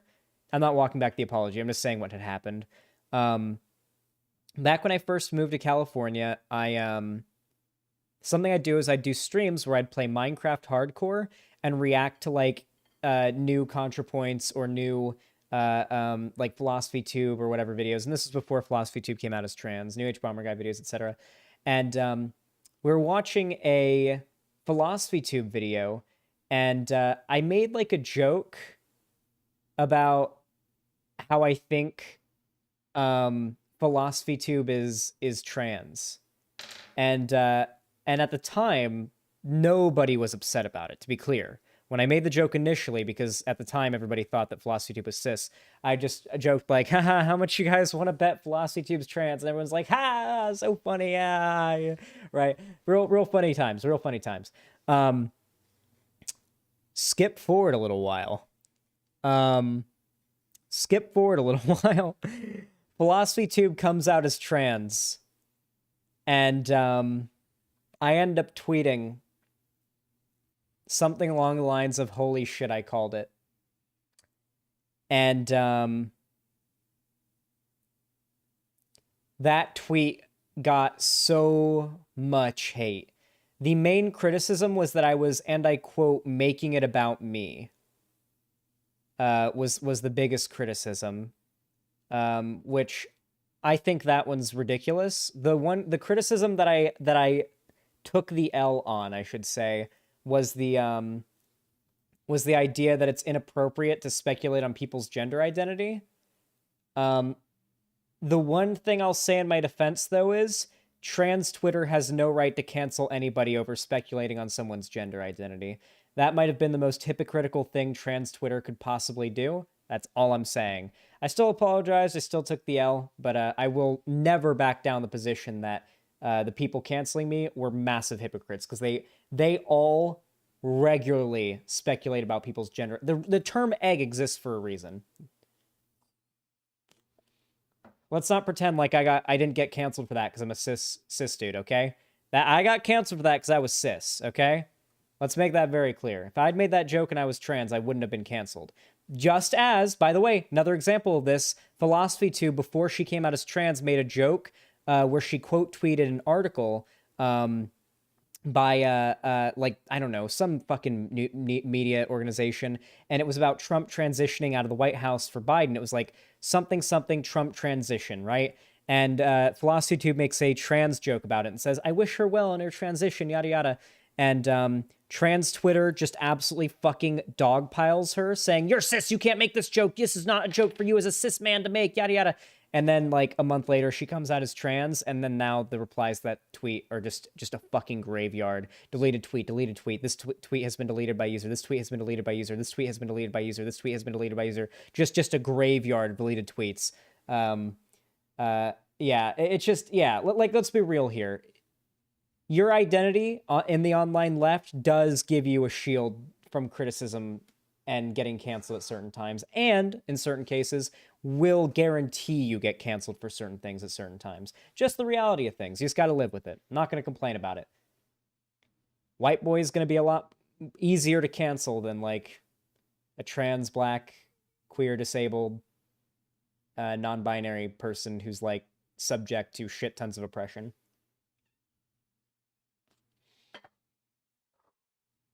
Yeet yeet. Alrighty.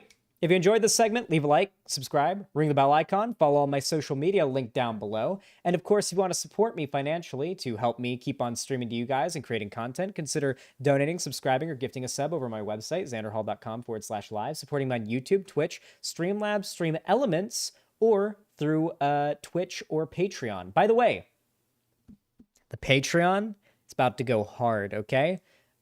We've already got 2 episodes of the Patreon reward series recorded. Me, Balthazar, Apillo, and Ethan will record more episodes of our reactions to the Adventure Time Season 1 to do like episodes of for the Patreon thing. For those of you guys that don't know, the Patreon rewards we're doing is like me and my friends. We do a thing where it's like our cameras all together and you can hear us and you can see us. And then we watch a show and you like sync the show that we're watching up with the video, and we've got like a timer on there to help you sync it up so you can legally watch a copy of the same thing we're watching on your end and see our reaction in full.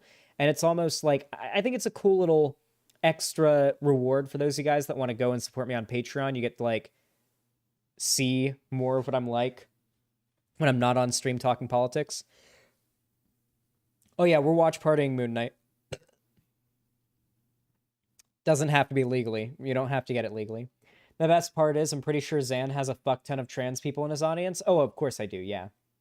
One thing that I've noticed, though, is when you're a left-wing figure, something you have to realize is a significant amount of people in your audience, while they may come up and defend you and, like, stand up for you and be really, like, pog and cool, at most times, I feel like you're all just one drama that you guys haven't already been prepped to have the correct opinion on, away from like turning on me. Because it's happened. There are things that like I got canceled for back in the day by my own audience that I would not be canceled for today.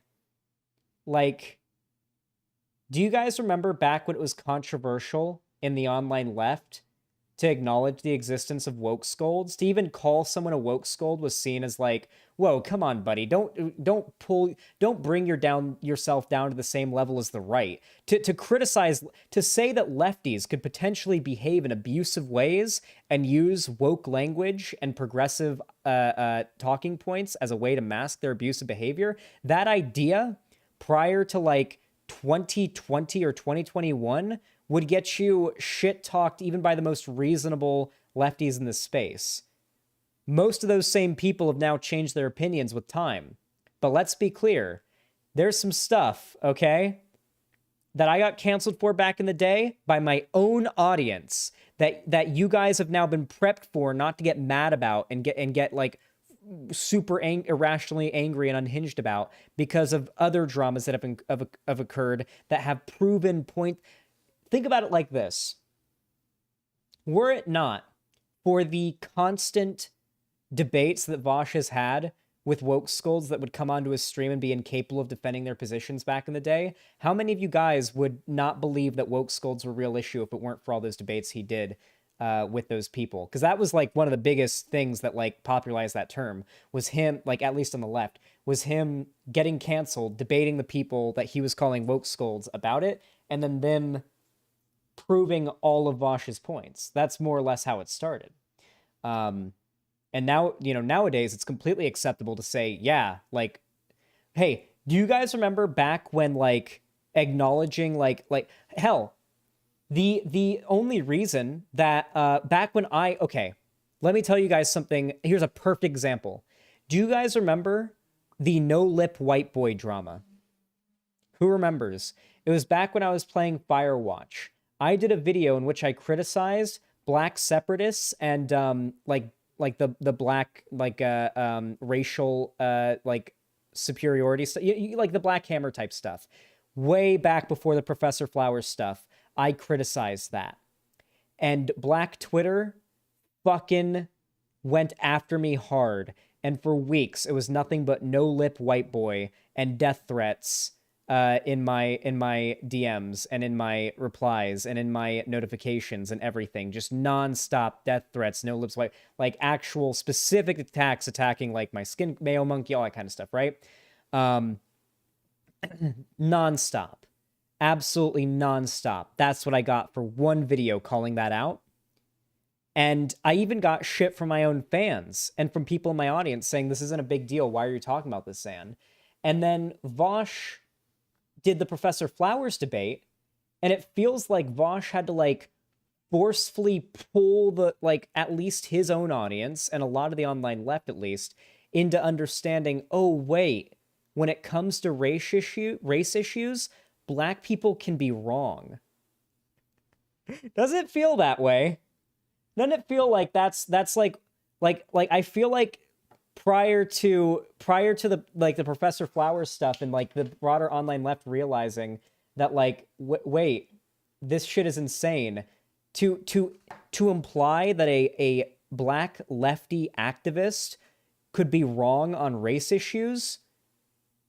No, you could never say something like, no, never before the Professor Flowers stuff and have like any level of support saying that. Never. No. It would be a cardinal sin of the online left. Check DMs. Oh my god, Balth, you know the rules. I don't like DMs while I'm streaming. Balth, I know what that is. Just don't stop. I'm focusing on something. Okay. Fuck. I lost it. What was I talking about? Hey, chat. I totally lost it. Balthazar completely distracted me. What we were talking about before?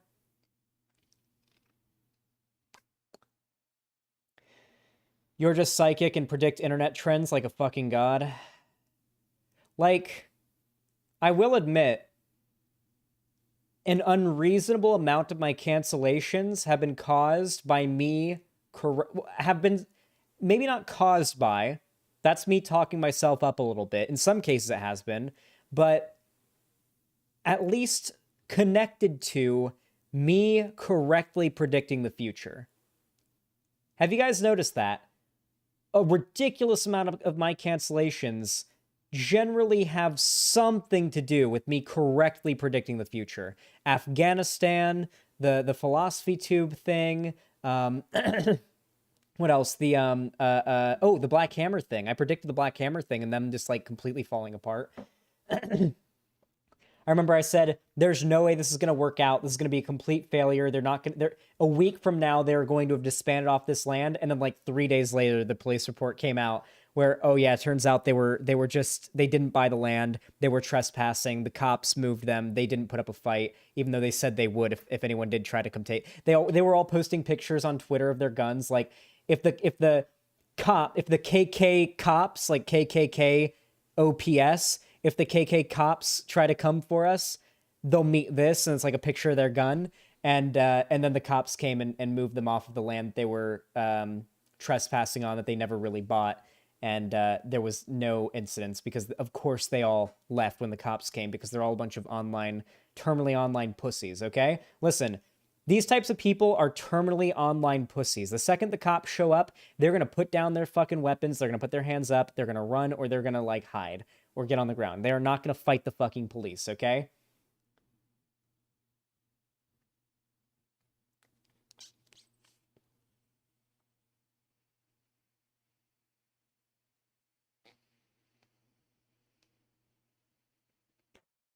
Midnight Kitty Boy, thank you so much for the 6 tier 2 subs. Holy shit. That is $60 right there. Thank you so goddamn much. Holy hell.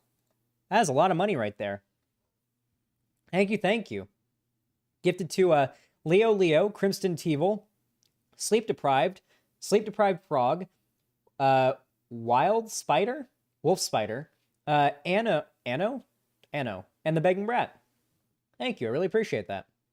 Based of you. Finnish Mongolian, thank you for the $10 donation. Very kind of you, very kind of you. I appreciate that. Says SMH, what is it with the my wife, guys? How can we fix them? There is no way. You can't fix the my wife, guys. Finnish Theologian, thank you so much for the 5 tier 1 subs as well. Thank you. That's $25 right there. You guys are so generous today. Gift for the great leftist community. Keep up the good work, Xanderhal. Thank you, thank you, thank you. I appreciate it. Puts us at 115. Let me check my Stream Elements donos. Nova Nocturne, thanks for the $2 super chat. Says, like the stream, feed the algorithm demons. Yes, we've got 500 viewers right now, just about. Please consider liking the stream if you want to support me on YouTube. It's completely free and takes half a second and supports the stream and my channel and me way more than you even realize. Listen, if you can't afford to donate to me, liking the stream is like the closest thing you can do other than viewing it to like contribute some like money to me, I guess, to help with like, yeah. So liking the stream helps. Athena Samurai 2, thank you for the $5 donation. Says, got money from Grandpa Joe because I'm at college, don't need it, have some. Stream Elements seems cool as fuck, gonna use that for stream. Hell yeah. Yeah, definitely recommend moving over to Stream Elements, learn it early, learn it quick. And just go ahead and I would recommend any beginning streamer just immediately tries to learn Stream Elements. Had I learned it sooner and started using it sooner, I would have been so much better off. It gives you so much more freedom for customizing your stream to make it look like special. And the more I learn it, the like better my stream's gonna look. It's gonna be dope.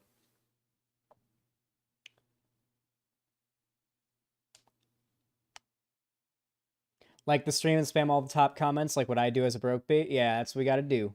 I am also broke. Carbonated peach milk. Thank you for the tier 1 gift sub to canned soy milk. Thank you. Huh? What a match made in heaven. Thank you, comrade. Thank you for the $5. We're at 125 out of 300 on the dono goal, by the way, for the Shadow the Hedgehog onesie.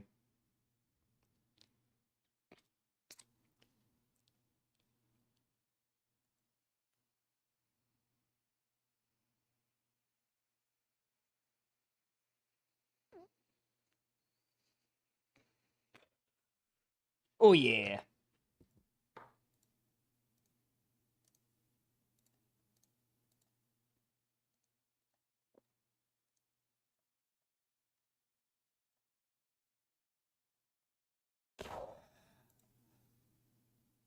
All right. All right.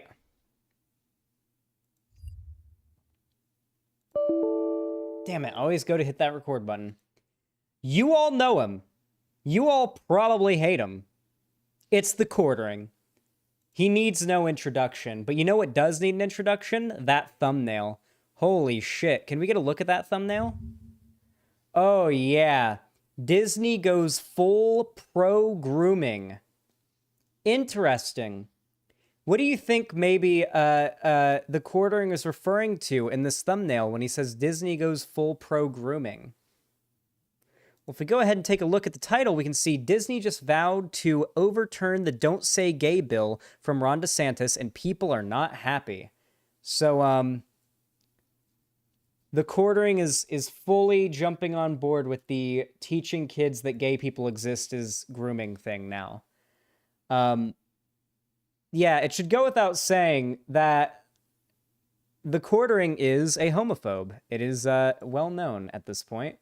It's not like we're uncovering new ground. The guy built his entire career on complaining about minorities being in media. That's literally all he does. It's like, that is what he considers. Listen, I should point out, by the way, do you think maybe somebody who built their entire career, or at least built the most prominent part of their career on complaining about minorities in media, might be a little bit racist, might be a little bit homophobic, might think LGBT people are groomers, might be perhaps projecting that idea onto the LGBT community?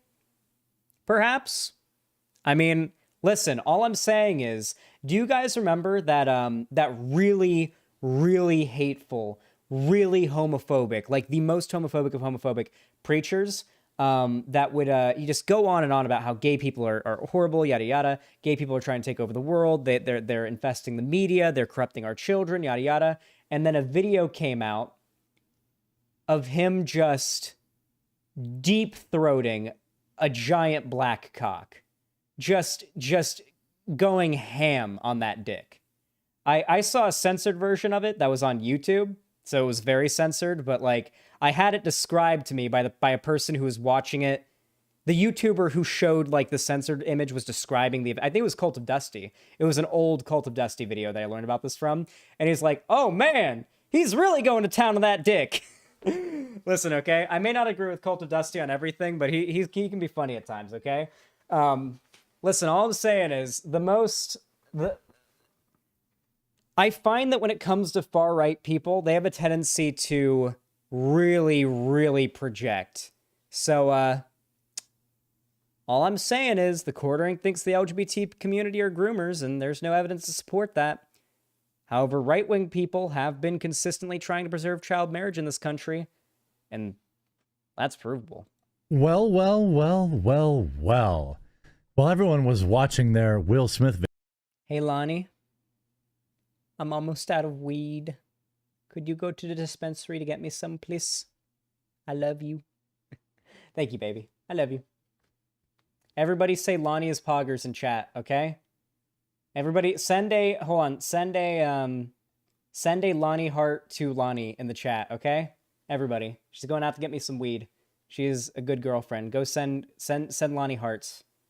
Lonnie heart. See? Yeah, there you guys go. Yeah.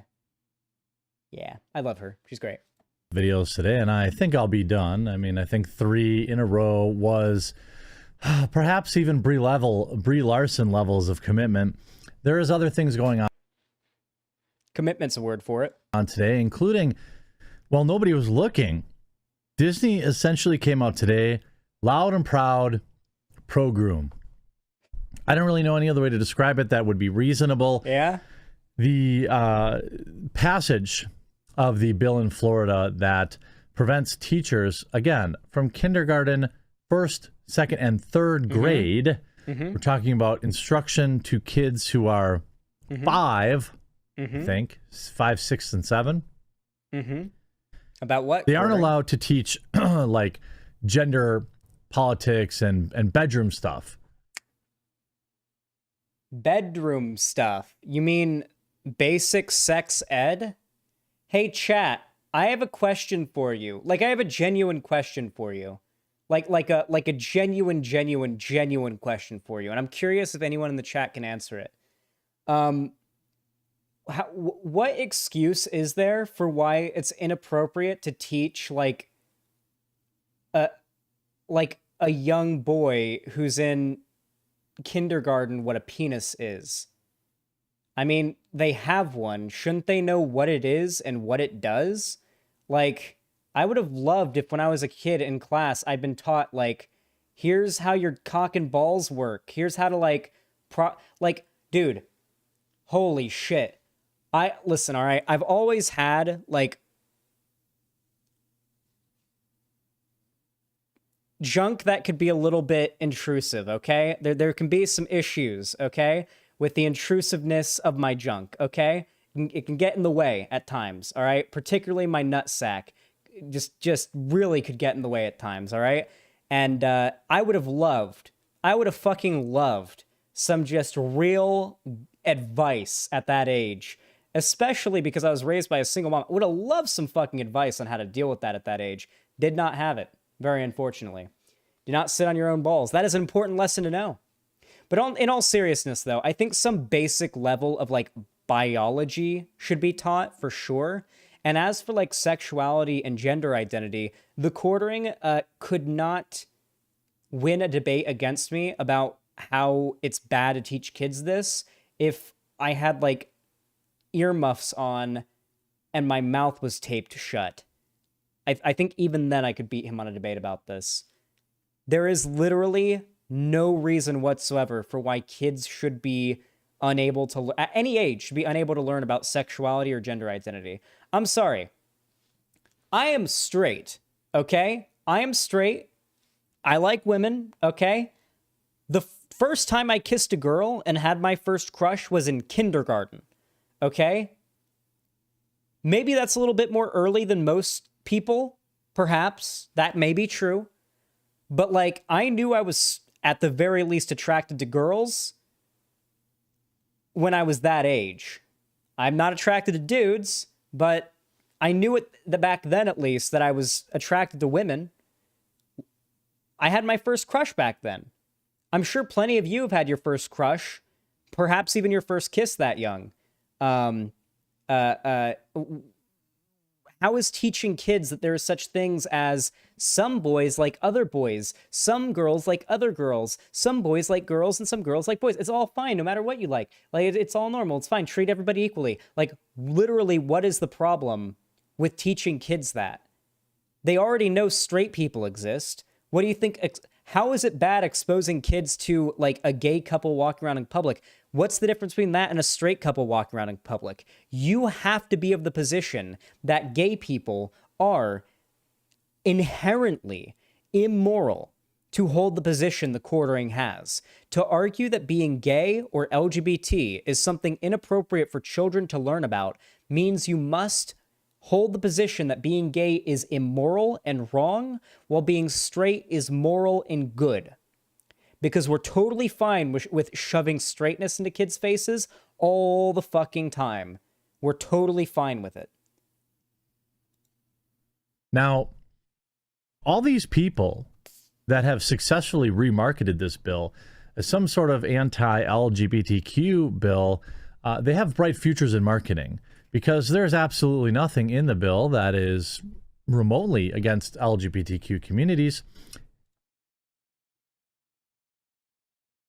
If you would like to learn about how the Don't Say Gay bill will harm LGBT people, particularly LGBT youth in Florida, go look at any of the massive organizations that have done in-depth stories and documentaries talking about how harmful the Don't Say Gay bill will be. He's just lying. It's simply a bill. Again, don't take my word for it. Read it yourself, just like LeVar Burton told you. Yeah. Go. The bill? Oh, yeah. The quartering's dude, I love this. The quartering can just say, don't take my word for it. Read it yourself to his fan base. And they aren't going to read it themselves. But the fact that he said that is going to make them, say, oh, look, he's so credible. Is to prevent kindergarten, first, second, and third graders from being taught, gender and bedroom stuff by their teachers. Yes, explain how gender and bedroom stuff, I'm sure that's how they word it in the bill, how that's harmful to be taught to kids. Please, tell me. Because that is harmful to gay people. That is the Don't Say Gay bill, yes. You're not allowing teachers to teach the existence of gay people. Group of people. I like how he said the people who market this bill really did a good job.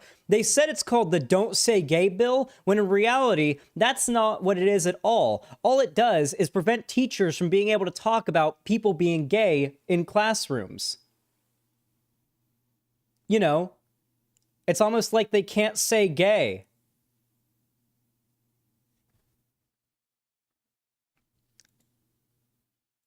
People who are okay with this or support it should be massive, and I believe they are. But the group of people that are against it are tiny but vocal. We saw the walkout at Disney feature a whopping one single employee. Well, oh, dude, I love this. For those of you guys who don't know, the reason why the walkout at Disney didn't have one single employee, but it had very few compared to how it was going to be, is because Disney literally threatened to fire them. Like, not only that as well, but Disney also threatened to fire any employees that wore the pro-LGBT pins that they sold, like the LGBT trans Mickey pins that they sell. Anyone who still stayed in to work that day, who just wore those pins in solidarity for the people who walked out, would also get in trouble. So yeah, no, the company threatened them if they walked out. That's why they didn't walk out. Aren't working conditions in Disney World abysmal? Yeah. If after this video you still want to give Disney money, I would be shocked. I've never met a Disney World employee that would go back to working there. There are a few benefits. Oh, there are quite a few business benefits to working at Disney World, okay? I've heard some stories. Oh boy, have I heard some stories, okay? Oh boy, have I heard some stories. Listen, if you want to hear even a fraction of the kind of shit that gets going on there, look up a YouTuber by the name of Swoozy. It would be his older content when he talked about this, but look up a YouTuber by the name of Swoozy, and he used to work at Disney World, and he's got some stories. My cousin was a princess at Disneyland, and an adult man licked her entire face once. What the fuck? I do that to you, Lonnie, but only consensually. That's not true. I've never licked Lonnie's face. It's not on purpose.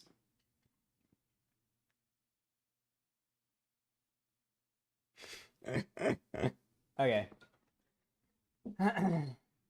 With his kids right there? Are you shitting me? That's crazy. Oh, I gotta crack my back.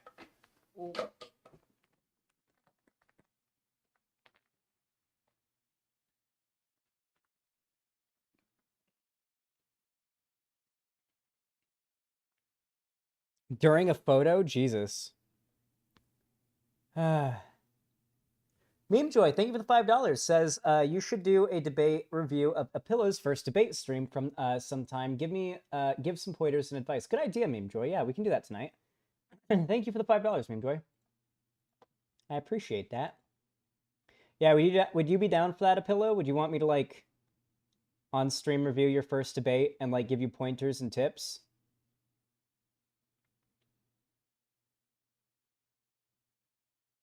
You can call me on for that. It depends on if you want to come on for it or not. Usually, like, if I'm going to give tips, because we'll stun lock for hours and hours and hours if we're in a call together. That's the big problem. I don't like having friends on stream if it's going to be, because we'll stun lock for very long periods of time, and I want to, like, yeah, I'll have them on. Yeah, okay. How about we'll do it at the end of stream so we have the time. How about that? Yeah, good idea, Lonnie. Yeah. We'll do it at the end of stream so we have enough time. That should be a good compromise. Hopefully, I shouldn't be streaming too late though, Pillow, so don't worry. Okay. Onward. Ways to watch great content out there, and browsing anonymously is an important thing. That's why I'm happy to partner with private internet access. Come on, bro. God, I need to get sponsors, dude. God, I need to get sponsors, dude. Dude, imagine if I wasn't broke. Imagine if I wasn't broke. I really need to start responding to sponsor emails. Jesus. My custom link in the description or pinned comment down below to get private internet access today. So while everybody was distracted today, Disney vows to help repeal Florida's. These are edited videos. These are edited videos.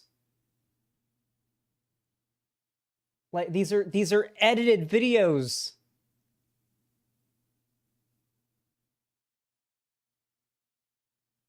Vouch? Yeah, he did say vouch. That is very close to being vouch, to be fair. That is one H away from being vouch. Quote unquote, I'm not going to use their word. I'm going to say Florida's anti-grooming bill It should never have passed, is their words. Interesting. So first we saw everybody demand they stop funding politicians. Now they've turned coat and decided that they will fund politicians, apparently, who are against this. It won't be repealed. Dude, my favorite thing about people like this is they will just nonstop bitch and complain whenever a corporation does some virtue signaling shit that's like pro-LGBT, pro-black, pro-woman, pro-anything like that. They'll get really mad about it and say, this is just corporate virtue signaling. They don't really mean it. They don't really mean it. And then they'll like keep Gina Carano in or something, and they'll be like, yeah, Disney-based, keeping Gina Carano as the character that she plays in The Mandalorian or whatever, who's not really all that important, but, you know, there's in a few episodes.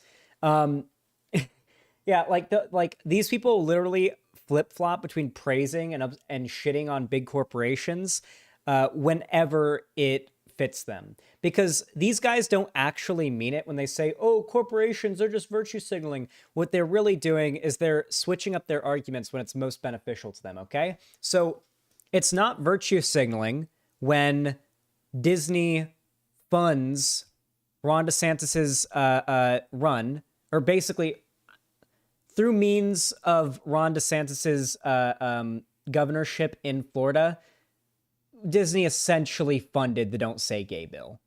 Like, Disney's money, because it is a very big corporation that has a very strong foothold in Florida and wants to be on the good side of Florida's leadership, because laws having to do with zoning and just general laws and whatever, they want them to favor the company, more likely to send donations and to just give Ron DeSantis and the Florida Republicans more money. Essentially funding the Don't Say Gay bill. When that happens, which is very clearly for their own personal motives, now all of a sudden, it's Disney was against the grooming of children. That was what it was before. But now they've ceded to the left. They've fallen to the left, and now they're doing it again. It really is just, yeah, exactly a Ghost Without a Past, outrage peddling. You know, a Ghost Without a Past, I'm going to go ahead and mod you in my chat, because every time I watch Metal Gear Solid 5 videos on YouTube, I always see you in the comments section, and you're also always in my comments and in my chat, and you also have Skullface from Metal Gear Solid 5 as your profile picture, so just, the fact that I see you in so many comment sections of so many Metal Gear videos alone, like, I don't know, I should just mod you. There you go. Repealed. There's zero chance of it being repealed. And Disney, everyone had forgotten this. The media had moved on. Everyone was talking about the Oscars today. But here you are, reminding everybody that Disney is pro-grooming. What?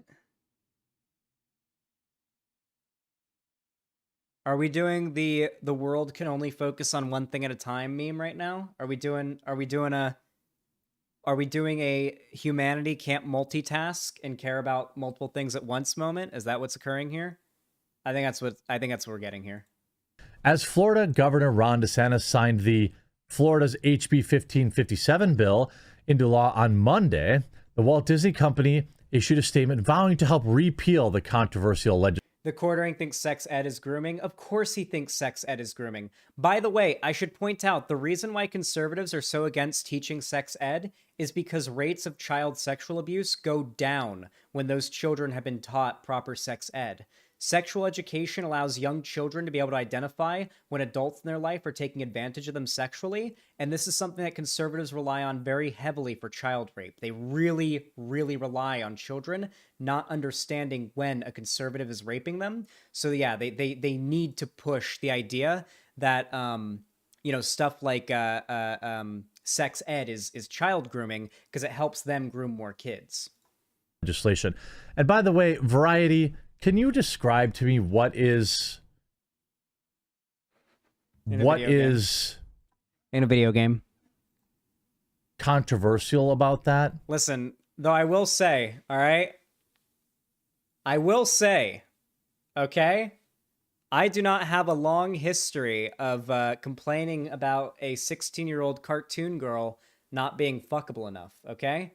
In fact, I've complained about 0 underage people being not fuckable enough, ironically enough. Who would have thought? I'm literally asking, questioning, what is controversial about this? You know, actually, if you think about it, though, he was specifically saying the 16-year-old girl was not fuckable enough, which is basically the opposite of him saying he's a pedophile, right? If you think about it long enough, you know? If you really want to defend the quartering. I didn't think so. Florida's HB 1557, also known as Nope, should never have passed and should never have been signed. I love how he says nope and gets mad whenever it says don't say gay bill. I love it, dude. I love when conservatives are forced to face the fact that their ideology doesn't line up with reality and society is speeding past them faster than they could realize. I want to make it clear. At least once a stream, I go on a tirade about how we're speeding quickly towards the next, like, Gamergate 2 or whatever. But to make it clear, every time the right has sort of a populist resurgence is always, like, the final death gasp of them losing a bunch more ground, right? Like, think back to, like, how much power the right had pre-Trump and then after Trump. The right took a massive hit after all of that. And they're going to take a massive hit after all of this. It's just they always have these sort of deceiving spikes in growth and popularity and power that can almost make you think that society is backsliding in the other direction. Trust me, for a while, when I was a lefty and the like anti-SJW stuff was still at its like dominant peak, I thought that society was genuinely backsliding to the right. That like this new generation of Gamergate generation, whatever, was going to be like the most, genuinely would be the most conservative generation since World War II, and we would have like a massive jump in conservative, but it didn't happen. It didn't happen. The data supports, even accounting for Gamergate and all of that, that Gen Z are still significantly more progressive than millennials. The only thing that changed is the conservatives that are Gen Z are more radical than the conservatives that were like millennials at their age.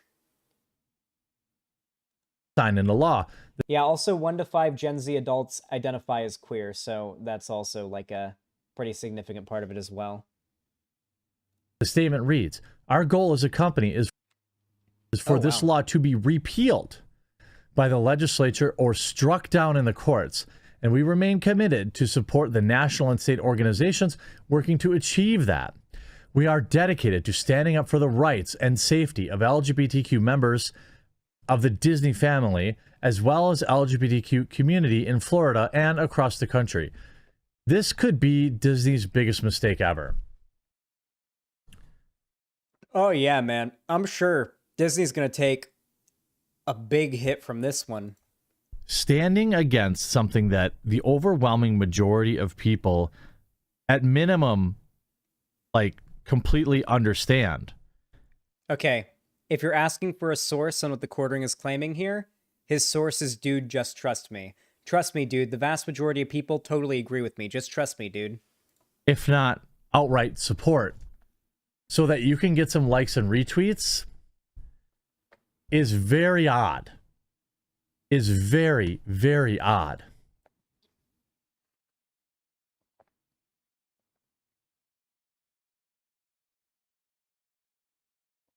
Dude, this video has 70,000 views.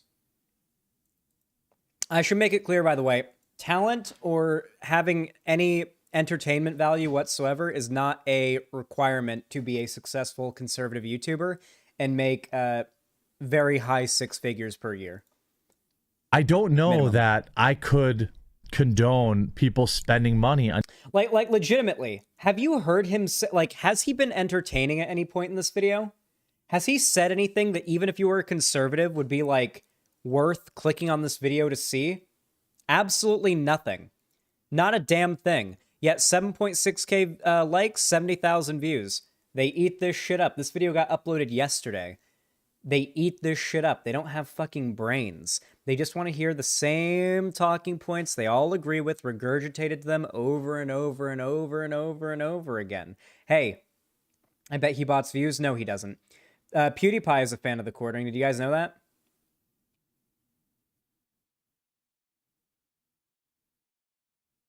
Yeah, about a year ago, PewDiePie showed up in the quarterings chat and said he was a big fan of the quartering, did a big victory lap on Twitter about it.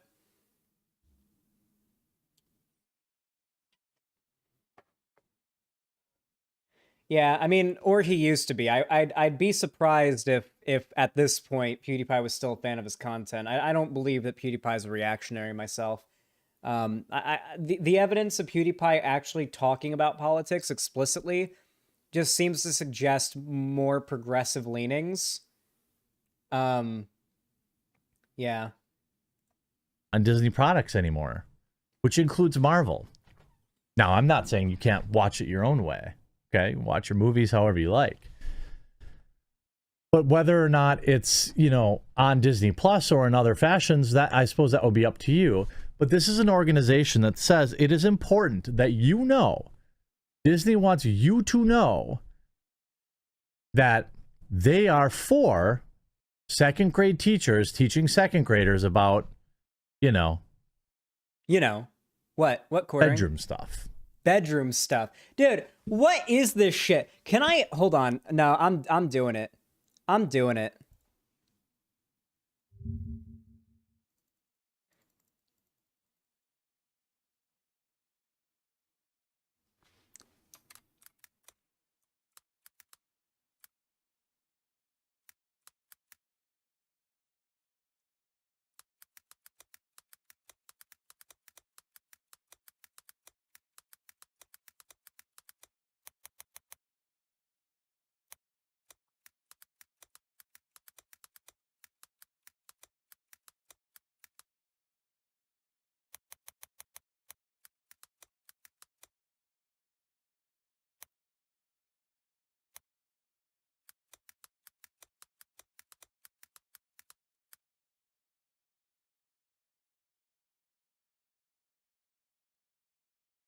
Hey, the quartering, want to stop being a limp dick pussy and talk about the Don't Say Gay bill on my stream?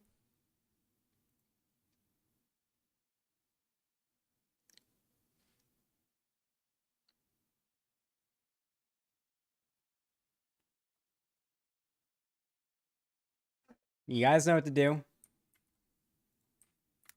You guys know what to do. You guys know what to do.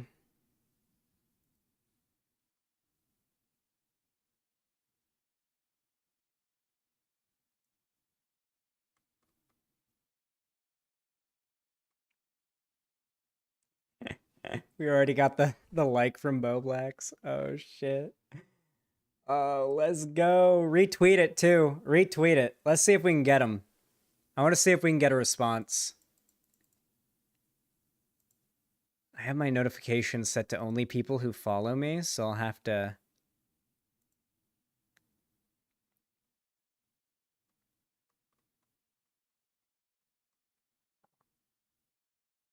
Let's see if we get anything. Is he online right now? When was the last time he tweeted? 1 hour ago. Yeah, he's on Twitter. This motherfucker's on Twitter right now, 100%. Yeah, he's on Twitter. He knows what's up. Do it. This tweet needs to have so many likes that he can't ignore it. I'd love to hear him explain why it'd be bad to teach young kids that gay people exist.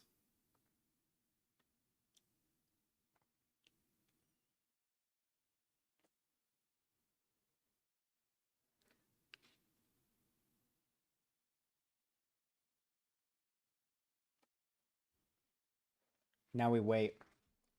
Now we play the waiting game. I want to see if we can get 100 likes in, like, how many minutes has it been? 7:03? 2 minutes?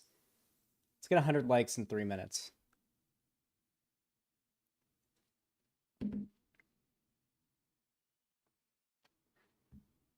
His Twitter says he's at darts. That won't save him.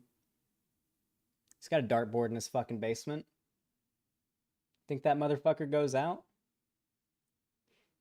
Which means he's going to be drinking and driving later. Oh, drunk quartering debate. Oh, maybe his judgment will be inhibited enough for him to actually agree to do this.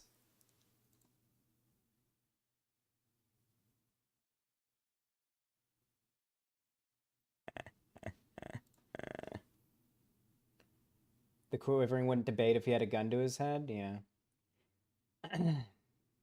Do you guys know my first ever encounter with the quartering? He pussied out of a debate with me before, so I'm not expecting any good response to this, any affirmative response to this. We had an argument on like Twitter or something, and I offered to have him on my stream, and I think we talked for like 10 minutes, and my fucking stream shut down. I had to restart my computer, and I come back about 2 seconds later. Like, it was fast. My computer does not take a long time to restart. I'm on an SSD, baby. This shit takes like a minute, and I'm in there, and like 30 seconds. My viewer count hadn't had time to drop yet, is how fast I was back. He was gone. He had left the fucking call the instant my computer restarted, and the whole chat was still like spamming, where is he? He left, where is he? And I come back and I'm like, where is he? Or like, he left. So I message him. I'm like, hey, I'm back. It's been like 2 minutes. Come back onto the stream. And he's like, nah, man, I'm over it now. I'm like, are you sure? And he's like, okay, we can do it. Okay, we'll reschedule it for next Friday. And I'm like, okay. So we reschedule it for the next Friday, which is like a week away, because that was a Friday night. And so we wait for the next Friday. I message him on Twitter each day for the days leading up to it. Hey, you down for the debate? You ready for the debate? You're still up for the debate, right? You ready for that debate? Thursday night. You ready for that debate tomorrow? Yeah, I'm ready for the debate tomorrow. We up for it. All right. Friday morning. Hey, you ready? You up for that debate today? Friday afternoon. Hey, I'm going live soon. I haven't heard from you. You're still down for that debate, right? Time comes to go live. Nothing. Absolutely nothing. He ghosts me. And I never hear from him. Not for another 5 months. Not for another 5 months. In which he later then comes into one of my streams where I was doing a WoW Classic stream. I had like maybe 6-7 viewers. It was late 3 a.m. in Florida, and I was streaming WoW Classic. My sub count was a lot lower, did not have that many viewers. It was like a degenerate late night stream. And of all people, the quartering comes into the stream and starts talking shit. And I offer for him to come onto the stream right then and there with 7 viewers in the chat. Come right on now. I will debate you while playing WoW, and we can upload the VOD later. And he says, nah, man, I'm over it now. And then leaves. What a fucking pussy. I don't think we're gonna get a response.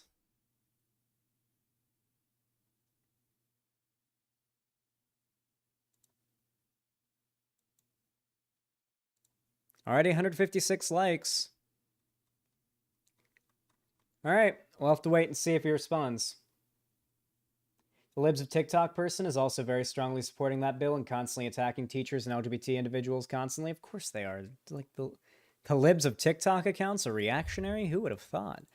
Anyway, I should make it clear here. There is absolutely no argument, like no actual logical argument you can make as to why some level of basic sex ed shouldn't be taught to children and why kids knowing about gay people existing would be harmful. In fact, the data all suggest the fact that these things would be beneficial to children. LGBT children, which do exist, because unless you're a homophobe, then you should agree that you aren't... Being gay isn't a choice, you're born that way, which means kids are born gay, which means knowing that they're gay when all the other kids around them are having crushes on you know, when their friends that are boys are having crushes on girls and their friends that are girls are having crushes on boys and they have a crush on a boy or they have or the girl has a crush on a girl, maybe they should know that that's a thing and it's okay and they're not a freak or something. Now, the real reason why conservatives are in favor of the Don't Say Gay bill is for the same reason that conservatives wanted to ban like the teaching of evolution back in the day. The excuse was always, it should be up to parents to teach children about these things. They try to make established factual science seem like an opinion that's up for debate that shouldn't be taught as fact in school. They tried doing it with evolution for a very long time. They eventually lost that war. They tried to do it where they tried to make it so that kids in school would be taught that evolution was real and that, or would be taught like both things. Like they'd be taught about like Christian, like God made the earth, yada, yada, and be taught about evolution. They tried to make that a compromise. They didn't get that one through. That failed. Yeah, conservatives have tried to push anti-science. I mean, they did it with climate change, tried to make that banned to talk about in schools. They've tried to ban science and the truth from schools for a very long time because they know that if they can cut off the youngest generation to history and information about the horrible shit conservatives have done, that makes them more naive and more likely to continue supporting conservatives so that they can keep doing horrible stuff in the future, and thus continue to keep the future generations in the dark about the horrible stuff the previous ones did. That's really been the cycle of it, right? There's a reason why conservatives constantly want to ban certain historical information. Specifically historical information that makes America look bad, because the let's just say the people who did the things that make America look bad overwhelmingly tend to fall on the right. With that said, if you enjoyed this video, please consider leaving a like. If you did enjoy and want to see more from me, subscribe and ring the bell icon over on YouTube so they tell you when I go live or upload a new video. You can also follow my social media, linked down below, including my Instagram, Twitter, TikTok, and fan Discord. And if you would like to support me financially so that I can keep on making content for you guys and, you know, afford to live and whatnot, this is my full-time job, and the majority of my pay comes from you guys generously donating, so a good stream means a good day for me. So if you guys have the money for it and you don't need it for anything else and you don't know what to do with it, you can always donate to me on my website in the form of a sub, a gift sub, or even just a donation. Xanderhal.com/live. You can also support me on YouTube, Twitch, Twitter, Streamlabs, Stream Elements, Patreon, and I believe that's it. Yeah. Thank you all so much for watching. I really do appreciate it, and have a good one. You're talking about the Monkey v. Scopes trial, which took place in the South. Technically, the ruling was held in favor of the young Earth creationism, but the winner died shortly after, and there was a compromise shortly after that, push for both sides in it. Oh, I didn't know that it wasn't. I didn't know that the young Earth creationism side won. That, yeah, wait. They almost were teaching young Earth creationism in schools. The idea that the Earth was 7,000 years old and God created it, all that bullshit. Yeah, I thought it was just a compromise they tried to go for. I didn't know that. Patterns, thank you for the $20. That's very, very generous and kind of you. Says, my vision is hazy. I part the veil between present and future. I peer into the future. I foresee a shadow of the hedgehog onesie in your near future. My predictions are 100% accurate. No refunds. Let's hope so. We're at 155, so halfway, just $5 over halfway to the Shadow the Hedgehog onesie. Actually, King Char Jerk, thank you for the 2 tier 1 gifted subs. That's $10 right there, putting us at 165. Thank you. Says the quartering is a giant blubbering pussy. True. Thank you. Puts us at 165 out of 300. Thank you. Very kindly. Anything from Twitter yet?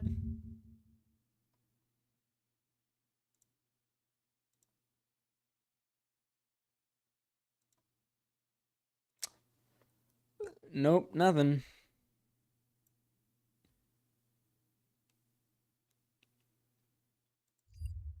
Cool. All right. Dope, dope, dope. Liberium, thank you so much for the $10. Really appreciate that. And says the quivering. True. He does quiver a little bit. Thank you. Puts us at 175. Baller. PewDiePie has been on my radar as being at least racist, if not alt-right adjacent since like 2013. No.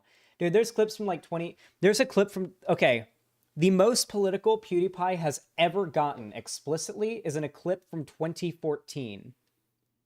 In this clip, he says something along the lines of, the Swedish Democrats had just won an election that just happened, and they're like a super far right, super racist party, and he's super pissed off about how young people in Sweden are so racist. And he then goes on to say that like they think that immigrants are doing crime, but native Swedes do more crime than the immigrants do. Like he basically goes on to list all the debunks of common alt-right talking points in this like podcast clip. Yeah, he actually explained that in a recent video. Could you link that? Because the clip I'm talking about is from 2014 in a podcast, which granted, things could change, but that is the most political I've ever heard him get. So yeah, I mean, like, that indicated to me not just him, like, sure, you could say he was lying, but he had, one, no reason to lie about his political opinions, and two, the things that he said came off as well-informed. He wasn't just debunking right-wing talking points, he was doing it in a well-informed manner. So, like, that tells me it was from a genuine place. PUBG bridge clip, though, but, like, Vosh has said the N-word on stream, too. Like, yeah, he said the N-word. Yeah, a lot of people have said the N-word. Doesn't mean they're a horrible person forever.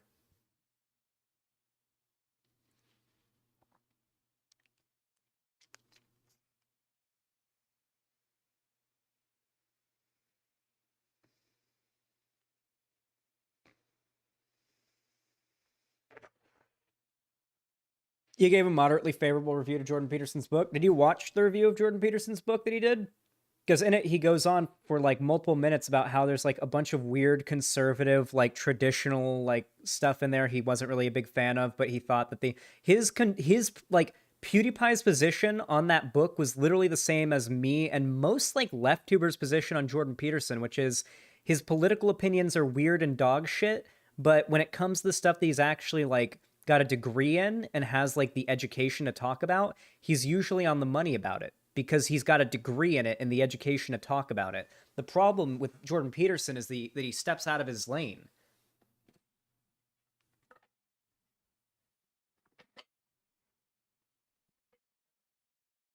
Yeah, Peterson's politics are dog shit, but his self-help stuff, his psychology stuff, that isn't too bad.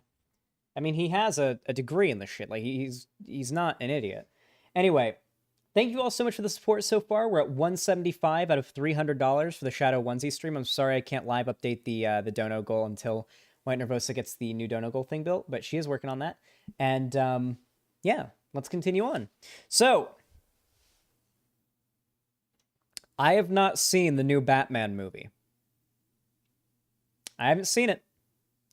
I heard it's good, and maybe we'll do a watch party of it tonight.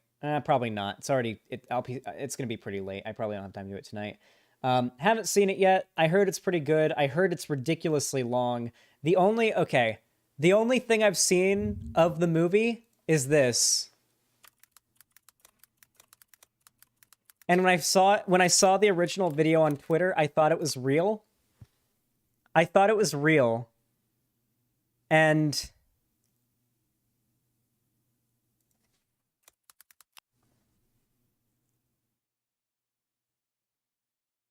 where is it? Where's the video? No, I watched it last night. How's it not coming up now? What?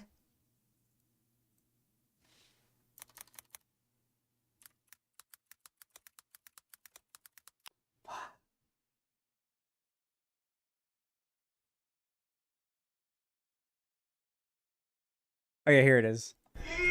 Okay, this is all I've seen of the movie, and it's not a real clip, it's edited, but I thought it was real at first.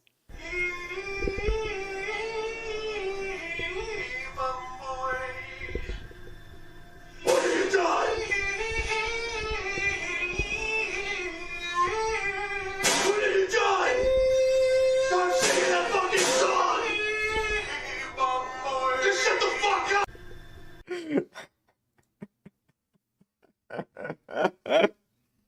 That's all I've seen of the movie. That's all I've seen of the movie so far. That's not much different than the real scene, though. I know it's not much different from the real scene because I read the comments, but I just thought it was so good. Watch it in theaters? Fuck no. I've got HBO Max. It's on HBO Max, isn't it? I watched Peacemaker on HBO Max. It's got the Batman on there, right? If it's not on HBO Max, I'll find other ways. Oh, in that case, I'll find other ways to watch it. Anyway, Ben Shapiro did a review of it. All I know about this movie, besides that meme, is that they race swapped a couple of characters. They made the characters that were once white are now brown, and most of the good guys in the movie are brown, and most of the bad guys in the movie are white, and so racists got really mad about that because they don't like when white people are the bad guys and brown people are the good guys in media, because it might give off the wrong idea, you know what I'm saying? So yeah, let's go ahead and see what Ben Shapiro has to say about it. Alrighty, folks. So last night I went and I saw The Batman. My review of that is coming up in just one moment. This video is sponsored by Ring. Oh my god, he's sponsored too. Jesus, these motherfuckers just be dragging in that fucking cash. So last night I went and saw The Batman. Oh yeah, spoilers, by the way, I guess. Listen, spoilers have never once ruined a movie for me. Isn't that the Blue Oyster Cult like symbol? And isn't that the symbol on that one album cover for the Blue Oyster Cult? Seasons don't fear the reaper. Ready the wind, sons of the rain, feel like they are. Come on, baby, don't feel. You guys, you've seen that album cover, right? I'm pretty sure that's the symbol on the cover of that album, right?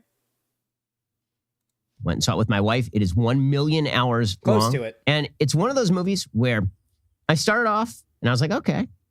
And then I got a little further in. And I was like, all right. And then I got to the end. I was like, meh. And then the more I thought about it, the angrier I became. And so Like you're about Batman. to hear. He's just like Batman. He's dressed in all black. Soy. He's just like Batman. Soy. A lot of hot takes on the Batman because I hate this movie. Okay, first of all, I'm just going to Oh no. Oh no, the right is doing they're incorporating meme edits into their videos now. Oh no. They've started incorporating meme edits. Are you serious? He's been doing it for like half a year now? Noah Samson edited this?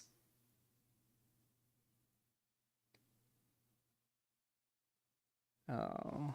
tell you right up front, spoilers. Spoilers aplenty here. So if you haven't seen the film yet and you want to see the film and you don't want to be spoiled, I'm warning you. You've been warned. All right, this is Detective Batman. So if the original Michael Keaton Batman was sort of crime-fighting Batman and the Christopher Nolan Batman was city-saving Batman, this Batman is supposed to be Detective Batman. And this has a long history in the Batman comics. Some of the best Batman comics, particularly... Okay, that sounds way more interesting to me, okay? I'm sorry. You can't make Batman beating people up just 'cause interesting. There's got to be, like, some mystery and intrigue, you know? And, like, something there that keeps you wondering, you know? Like I like the idea. I hope this is what this movie is. It's like there's a mystery and we're discovering and uncovering the mystery along with him. That sounds like an interesting Batman movie. My favorite, The Long Halloween, is rooted in the idea of Batman not just as capable. Ben Shapiro reads comic books? I mean, maybe, but I don't know. Listen, all I'll say is the conservative grift tubers who pretend to be like, who do all like the nerd coverage of stuff, all pretend to be into the media that they bitch about, okay? Like, I think Vadim Newquist, Creationist Cat, did a takedown of the Quartering and like Geeks and Gamers, etc., and just revealed how little they know about the comic source material they bitch about. And it was astonishing how much opposers people like the Quartering and Geeks and Gamers are when they talk about like nerd media. They really aren't as knowledgeable or longtime fans of it as they claim to be for the clicks and the sympathy. A crusader, but as a great detective, smarter than everybody else, capable of picking up on clues, investigating and tracking down crimes. I'm going to start with what's right with the film because it's going to be real short. So what's right? We're gonna speed this up real quick because I don't know how much this is going to be Ben attempting movie analysis and how much this is going to be political shit. Right with the film is that it looks great. It is a film noirish take on Gotham City. It almost feels kind of like retro Taxi Driver Gotham City. So everything's very dirty. It's all taking place at night. It's shot in kind of grayscale at times. It's got a lot of warm oranges and reds, but against a very dark black. So it's a lot of muttered dialogue. It feels as though it's taking place in the same city as Joker is taking place. So if you saw Joker, Todd Phillips' Joker, which looks like 1970s New York, it feels almost like the other half of that, but it seems more like the take on what future New York would look like if you were living in New York in 1970. That's sort of a Holy fuck, the DCEU needs to get their shit together. Like...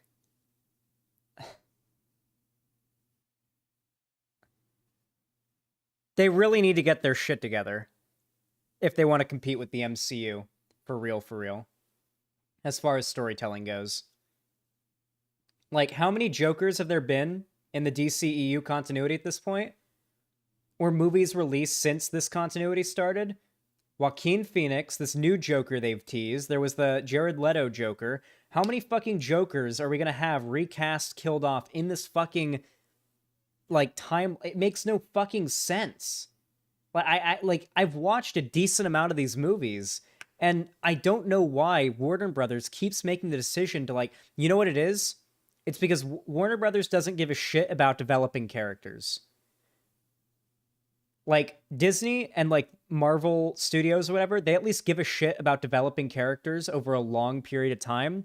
DC really doesn't feel like, or sorry, Warner Brothers really doesn't feel like they give a shit about developing characters. It feels like all they want to do is just bank off of the brand recognizability. Like, let's cast a new Joker every single year and get people hyped about a new Joker, even though it means that we can never get attached to a Joker character with a long standing presence in a cinematic universe they're apparently trying to build. Like, I don't get it. It's like, yeah, DC feels like the movie franchise version of Space Jam 2. Like, there's been some hits, you know, like The Suicide Squad, Peacemaker. I really enjoyed those. Shazam was really good. Like, these are all really good. And the reason they were all really... Joker was even good. But the reason why most of those movies were so good, at least in my opinion, was because not only were they well made, but they also weren't, like, confusing. Like, I wasn't thinking the whole time, okay, so what continuity does this take place in? It was very explicitly the same continuity as the Justice League. And they were explicit about it from the beginning. Same as Suicide Squad, same as the Justice League, same continuity, we know what's up. But, like, yeah, I don't know. Shazam was only good because it felt like a Marvel movie? Nah, I just thought it was... I thought it was just a fun movie. I mean, saying it felt like a Marvel movie is, like, kind of... You're kind of saying right there that, like, DC can't win, basically. That's the implication of that. Like, so DC made their movie good, so now it's like a Marvel movie. So, yeah, they can't win then. Like, I don't know.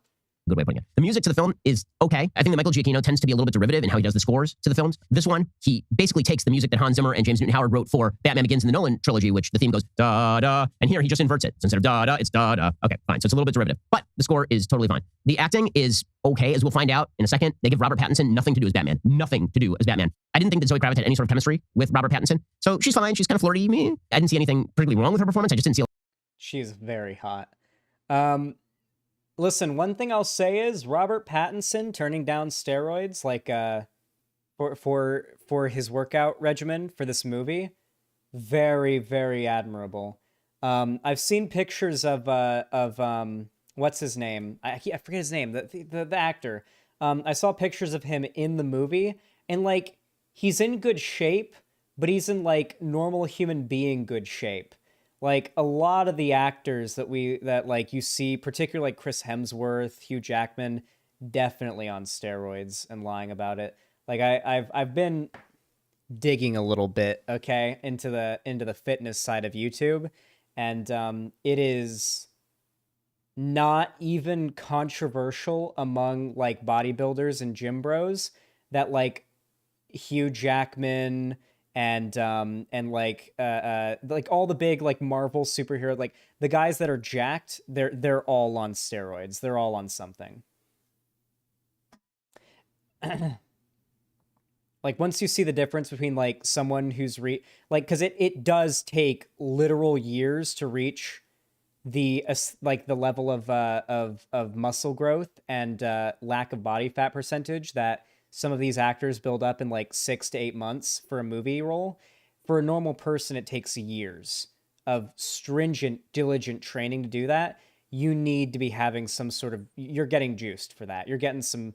So, there are a lot of different types of anabolic steroids you can take to have these effects, but, like, I'm not going to speculate on which, but, like, there are things you can look for. Like, a big one is gynecomastia in dudes that are using steroids. That's a pretty common one. Like, really big dudes who use steroids, if they've got some gynecomastia going on, you know that they're roided up. That's always, like, a big giveaway. It's not always the best go-to thing, but it's a pretty big giveaway. a lot right with her performance. You have John Turturro showing up as Carmine Falcone. Anyway, and he's John Turturro. Robert Pattinson, in the lead up to this movie, called out a lot of the Hollywood actors who lie to the public and just say, "Oh yeah, I got to 300 pounds of muscle from 217 or 238 pounds of mostly just like flab and like skinny fat in 6 months for a movie role by eating nothing but chicken and broccoli and rice and working out twice a day for 2 hours. It's like bull fucking shit you did. You listen, okay? When steroids are an option, do you think these actors who need to get bulked up as fuck in half a year, which is, by the way, basically impossible unless you're a genetic anomaly, do you think they're not doing that? Do you think these rich actors for these movies aren't going the easy way, especially when as soon as those movies have finished filming, they immediately fall off the wagon and go back to being like in the shape they were in before? They all fall off the wagon after filming almost. None of them keep anywhere close to the same physique as they had. They all fall off the wagon because not only is the regimen they're on completely unsustainable, but they're also on fucking roids. And they're on roids to get jacked quickly for a movie role. Robert Pattinson called it out, and honestly, respect to the motherfucker for not doing roids and getting buff as shit for this movie. The dude would have had a legion of hot women simping for him on the internet, the biggest ego boost you could imagine, akin to since he was Edward in Twilight. Bigger than since he was Edward in Twilight. And he decides to turn down the steroids, work out the hard way naturally, not look as good, and then call out Hollywood for it. Really, really respectable. Really respectable. So he's okay. He's somewhat menacing. The best performance in the film is Colin Farrell playing the Penguin. You literally cannot spot Colin Farrell in this makeup. There's no way that you can see Colin Farrell here. The whole movie, I'm staring at him going, that's not Colin. It is Colin Farrell. It's the best performance in the movie. Paul Dano gives a good performance in the film, although he's sort of playing the Joker a little bit, although he's playing it more wide-eyed, as Paul Dano is apt to do. The main character of the film is the Riddler. And herein lies the main problem with the film. The biggest problem with the film is that the film hates Batman.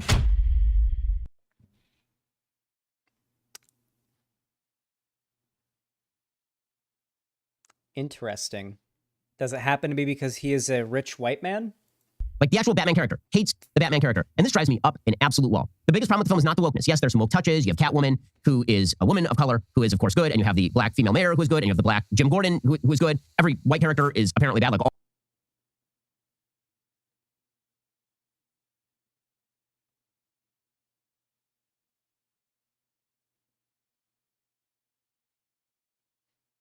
Do you remember at the beginning of this segment when I said, I bet he's going to complain that, like, too many of the good guys are black and too many of the bad guys are white?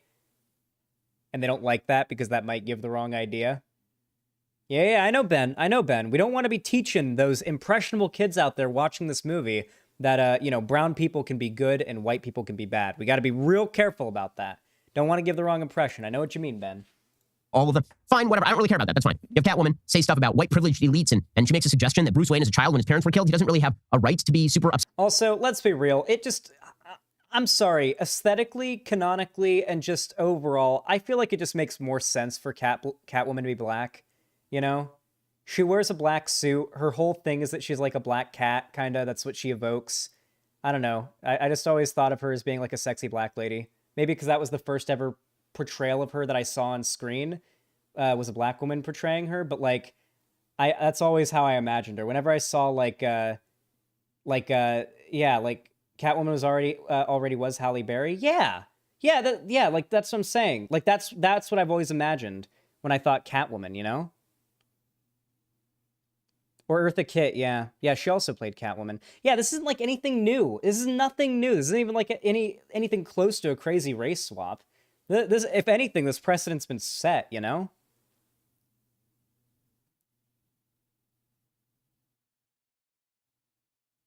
Eartha Kitt erasure? I'm not erasing anything. Upset about that because, of course, he was very, very rich. That doesn't kind of rings hollow. Now, a lot of these lines seem like throwaways for film lefty Twitter, but the main theme is not a throwaway. The main theme is what matters here. The film despises Batman. So every Batman iteration has to explain why a man who is a billionaire would dress up like a bat and go around beating up criminals. It's not answered. And the director doesn't know. And the writer doesn't know. And this is the problem. So in the Nolan films, to take the contrast, the question as to why Batman does this is because if Batman does not actually intimidate the criminal underworld because the city is so corrupt, no one else will do it, and money isn't going to solve the problem. And so he needs to create a theatrical kind of fear in order to dissuade the criminal underworld from participating. And then, as it turns out, he also has to save the city itself and demonstrate his faith in the city by becoming a symbol. Here, you don't. So in the lore of that world, it kind of makes sense, but in the real world, the reasoning behind it makes literally no sense whatsoever. Remember, by the way, we're talking about superhero movies, okay? Let's keep that in mind. Really know why Batman is doing what he's doing. It's never explained. He's very wealthy. He doesn't apparently do anything with his wealth. He doesn't try to give charity. He doesn't. This is actually made a plot point. He's a bad man. He's white. He's a bad white man who doesn't actually give charity. He's not involved, and he's not playing that as a role. Again, this is part of the problem: is that Bruce Wayne and Batman are the same character. So if I keep using the Nolan comparison because it is the gold standard for all superhero movies, not just Batman movies. So when you look at Nolan's Batman, Bruce Wayne is the character that Batman is playing. Okay, Bruce Wayne is not real. Batman is real. Batman is who Bruce Wayne really is, and so he has to play a fop. The poison for Cusco, the Cusco's poison, the poison that was made specifically for Cusco. In Batman Begins, he's squiring around ladies in his Lamborghini, and he's buying hotels, and he's doing all of this just to cover up for the fact that he is Batman. So you get very separate Batman and Bruce Wayne. You get the same thing actually with Michael Keaton. Batman and Bruce Wayne are two different characters. Here, Batman and Bruce Wayne are the exact same character. There are points where Bruce Wayne is walking around. He's got the same dour expression, same glazed look, same kind of emo thing going on as Batman does the entire movie. And so there's no dichotomy. Alrighty, folks, well, I may not have loved the Batman, but here's the thing. Real Batman knows how to protect himself and protect his family, and you should... Okay, buddy. Okay, buddy. Wait, the plot, can we get to the wokeness? Where's the wokeness? Get me, what's it about? What it's about? Hold on, where's the, oh, he saved the woke for the end, didn't he? Maybe not.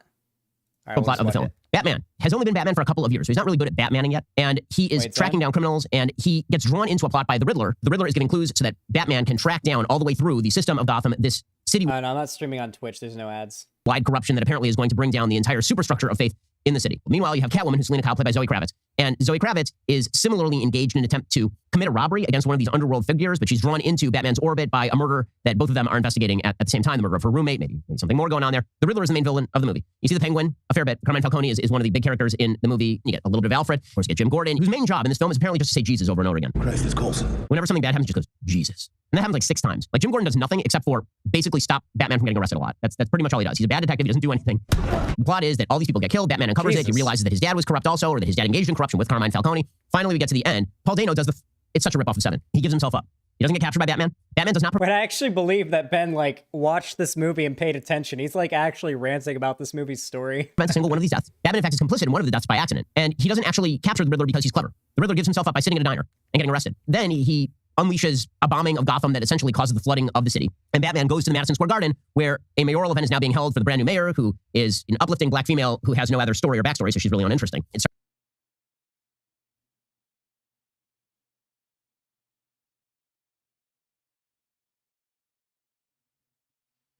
To flood, and up on top in the wings are a bunch of Paul Dano's followers, are a bunch of the Riddler's followers, are all dressed like the Riddler, and they're shooting down into the crowd to try and kill members of the elite in Gotham City. And so Batman goes up there and he's beating people up. There comes a point where he's beating this guy and he's really maybe beating him almost to death. Damn. And he stops and they take off that guy's mask and they say, "Who are you?" And the guy says, "I am vengeance." Okay, now this is the theme throughout the film. Move the theme. Okay, so in order to explain why this is a problem, you have to now understand the character of the Riddler. So it says right at the beginning of the movie, "Who is Batman? I'm vengeance." Right? He's just on the streets and he's beating people up. I'm vengeance. And then people keep calling him Mr. Vengeance for no apparent reason. We don't know why they're calling him that, because he never actually publicly says he's vengeance. It's in his creepy diary, which again is supposed to be a mirror image of the fact that the Riddler also keeps a Zodiac Killer style diary. So they're supposed to be two halves of the same whole. Batman is beating up this follower of the Riddler's. He takes off his mask and the guy says, "I'm vengeance." And suddenly Batman sees. Suddenly Batman realizes he can't be vengeance. That's not what he's meant to do. He's betrayed his mission. And so he then descends on an electrified cable because he's trying to stop people from being electrocuted by this flying electrical wire. And he cuts off the cable. He's holding onto it. He falls down into the water. A rebaptism. He gets up and then he proceeds to lead a bunch of people who are not really trapped, but kind of trapped, I suppose. And he leads them to, I guess, a safer place by carrying a torch. And then he goes up to the top of Madison Square Garden and he is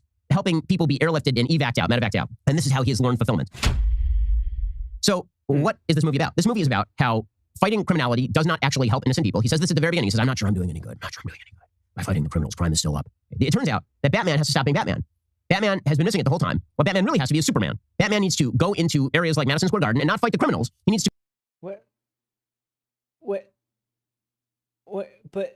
But Batman, the older Batman characters that are... Hold on.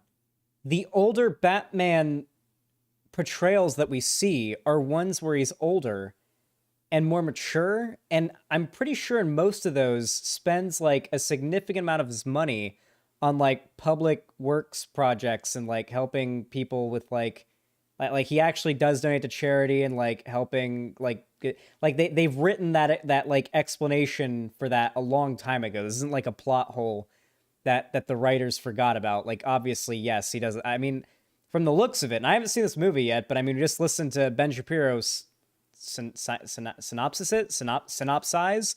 it, I guess. It sounds like this movie was like his character development from being a vengeful, violent hero to being someone who fights to protect people and save the day, not for vengeance and to fulfill his spiteful, like, personal grudges. That seems to be like the like, I'm going to guess that if Batman wasn't so fixated on hunting down the Riddler, then he would have been able to possibly prevent all those bombs from going off. I assume that's probably part of the lesson he learned. Seems like that would probably be the way it goes. Regardless, though, my point is, I don't remember. I don't care enough about this movie. No, Ben Shapiro probably has to say this movie was bad because of the woke whatever, because his audience says it has to be bad. From what I've seen, everybody seems to overwhelmingly like it. Maybe Ben genuinely doesn't, but I just can't imagine a world in which Ben Shapiro makes a video saying the Batman was good, and then his audience doesn't just mass respond with hate saying, but it was so woke, it was woke, to go and lead people with a torch to a slightly safer area. He needs to help medevac people on the top of it. He needs to build habitat. Yeah, Zan, that's the point. He goes from fighting out of revenge to fighting to protect people. Yeah, I mean, that seems to be how he described it. So wouldn't it make sense the moral of the movie is that, like, yeah, punching all your problems doesn't necessarily solve them? For humanity. He needs to join Jimmy Carter and build houses for homeless people. That's what Batman needs to be doing. This really is a sort of attack on the idea that fighting crime helps innocent people. It's an almost defund the police attitude toward what crime is. And it's an attack on the... No. The point is that you have to attack the root cause of crime, you dumb fuck. Okay, to be fair, this is a guy who admits that he doesn't care when all of the, like, academic institutions, data, and, like, all the reputable organizations that exist in the scientific and academic industries disagree with him. He's outright said he believes that leftists have infiltrated every academic institution, and they can't be trusted. That is his excuse for why he shouldn't have to listen to facts or data and why his feelings should matter more. So I don't really blame him for that all that much, for being incapable of recognizing the idea that, you know, the movie was clearly saying that we have to attack the root cause of crime. The basic idea that individuals are capable of doing... Also, movies are never an attack on anything. Movies are art that offers social commentary. Justice by finding bad guys and fighting them. Instead, apparently, individuals are only capable of doing nice things by helping little old ladies cross the street. It's this sort of mentality that has led to New York turning into Gotham City in the last couple of years, by the way. That's a fundamental betrayal of what Batman is. Dude, all you have to do to be a successful conservative is to be like, haha, LA and New York, post-apocalyptic, am I right? Democrats bad. Critical race theory. Oh, LGBT people are groomers. Ha! Attack helicopter. 2 genders. Non-binary. Oh, the TikTok DID fakers. You can basically go in a cycle covering those things over and over and over and over and over again and pull in like $1 million a year. What makes Batman different from the Riddler and than any of these other criminals is these criminals target innocent people and Batman targets criminals. That's the basis of the character. The entire basis of the character is the cops are bad at targeting criminals because they're corrupt. Batman is good at targeting criminals because he's smart and because he's rich and because he's incorruptible. That's the entire basis of Batman. And they take all that and they flip it on its head because they don't like Batman. And this is why I have real problems with the movie. I kind of hate the movie. Like, the more I think about it, the more I get angry at it. Because they take the fundamental idea of what Batman is supposed to be. You created quite the non-binary fuss over your woke sky. The protector of the innocent who targets the criminal. And they say that if he targets the criminal, this makes him no different than criminals. Because Paul Dano, who's the Riddler, is also targeting criminals. All the way up until the very end, when they have to just sort of add on this attack on Madison. Can somebody link me that fucking tweet, please? Square Garden and New York Broad Writ for no reason. He has no motivation for blowing up a bunch of trucks and flooding downtown. Like, none. He doesn't explain why he does it. He doesn't explain what the purpose of it is. All the way along, he's been saying, I'm exposing the true face of Gotham. Okay, that's a rationale. But what does that have to do with blowing up the city? They add that on. I think he's just a serial killer who wanted to kill people, right? Just so that they can create a false distinction between Batman and the Riddler so that Batman can change his mission. So now Batman's mission is not beating up bad guys and stopping bad guys. Now Batman's mission is to be a firefighter. I'm sorry, the Riddler's such a funny name because I almost want to call him the Diddler, especially with like how he looks in this movie. You know what I'm saying? He's no longer a detective or a police officer, he's a firefighter. That's a betrayal, and it's a real problem. God, the most hated Batman villain, the Diddler. And that's my biggest issue with the film. It just feels like such a sellout. It feels like such a... The Diddler's the only one Batman decides, all right, I'm going to kill this one. Sellout of what Batman is supposed to be. Again, it's got a little bit of woke politics. That's really not the problem. The problem is the broader woke orientation of the film. No, if the Nolan Batman was about the idea that you help innocent people by fighting criminality and provide an inspiration to people to fight criminality, if that's the idea of Batman, which it is, That's completely thrown on its head here. Matt Reeves, who's credited as both a director and a writer on the film, he does not like Batman, and I can't get over this. How do you give $150 million to a dude to make a movie about Batman when he clearly does not like Batman? When he thinks...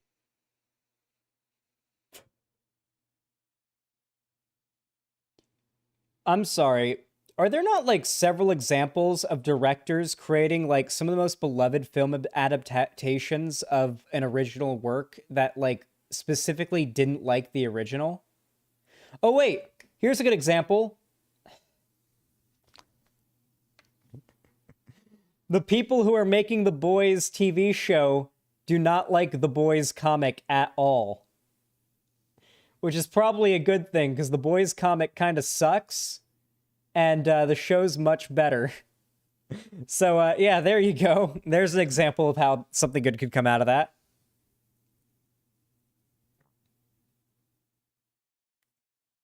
There's no way. No. Oh, because, like, Enigma. That's got to be why that's his... That's why... Yeah, because it's, like, short for Enigma. That is very poorly aged, though, Miss Nibiru, because it sounds like a mix between the N-word and Ligma. that Batman is bad, and that Batman has to be shown the error of his ways and learn to be a nicer human being. By the way, at the very end of the movie, Catwoman, who at no point has actually demonstrated any sort of moral bona fides. Like, I'm not sure she does a moral thing in the entire movie. At the very end, she says to him, why don't you run away with me? And we'll go rob some hedge fund CEOs. And he doesn't say back to her, you know, that's bad to rob hedge fund CEOs. Instead, he's like, he thinks about it for a moment. She's like, no, you belong in Gotham. The generalized cheap left-wing sensibility is very silly with regard to Catwoman. If I have not made clear at this point, the movie's also 8 hours long. It's like a Wagnerian ring cycle, this film. It just goes on and on and on. Every shot. I have heard it is the longest movie ever made. I like how, like, he has to keep bringing up Catwoman bad. Is it just I'd fuck Catwoman even though the movie was atrocious? Okay. Wait, okay. Is, like, Catwoman super woke or something? Because, like, the way these people talk about it, it sounds like there's, like, a 10-minute scene of Catwoman explaining to Batman his white privilege or some shit.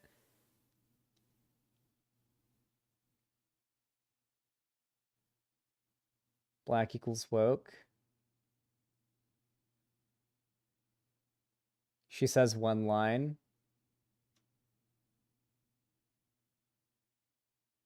She says white privilege once, that's enough for them. So she says like one line about white privilege, and that's what set all these people off and made them decide that Catwoman has to be the bad character because she's black woman and like you have to hate the woke. Okay. Shot is composed in order to have people walk across rooms. Like Christopher Nolan would snap that cut right to the action. If you watch Dark Knight, there is no wasted motion in that film, and it's 2.5 hours long. This is 3 hours long, and it feels like 4. I never check my watch during movies, particularly not a Batman movie, and I check my watch at least twice during this film. It's better than Marvel, because everything's better than Marvel, because Marvel doesn't take characters seriously, and Marvel feels like cotton candy. This doesn't... DC fans coping. Oh, I love I love when fucking DC fans cope about the MCU. I love when DC fans cope about how much more successful and better the MCU is. I'm sorry, but if you're a DC fan, get on board with being as mad at Warner Brothers as I am, okay? You guys have been done dirty.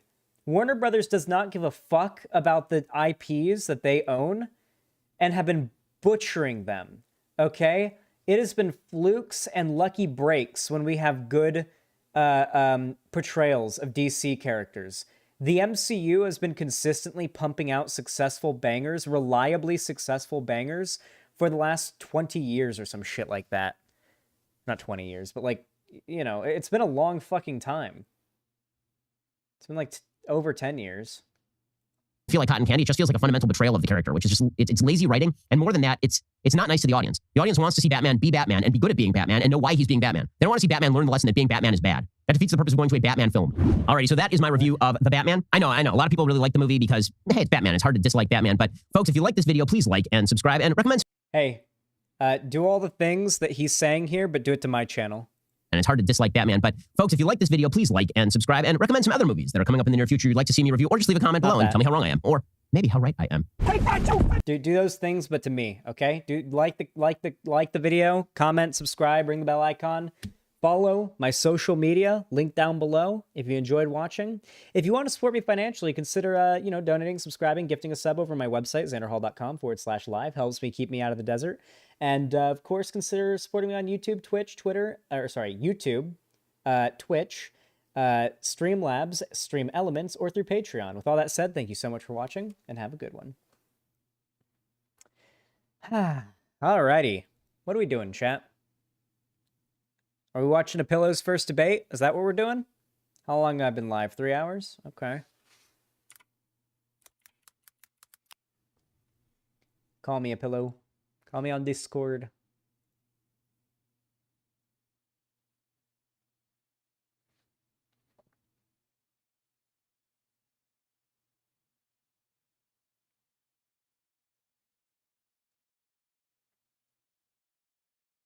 Finished the recording video, he snaps at the end. Well, too late for that now.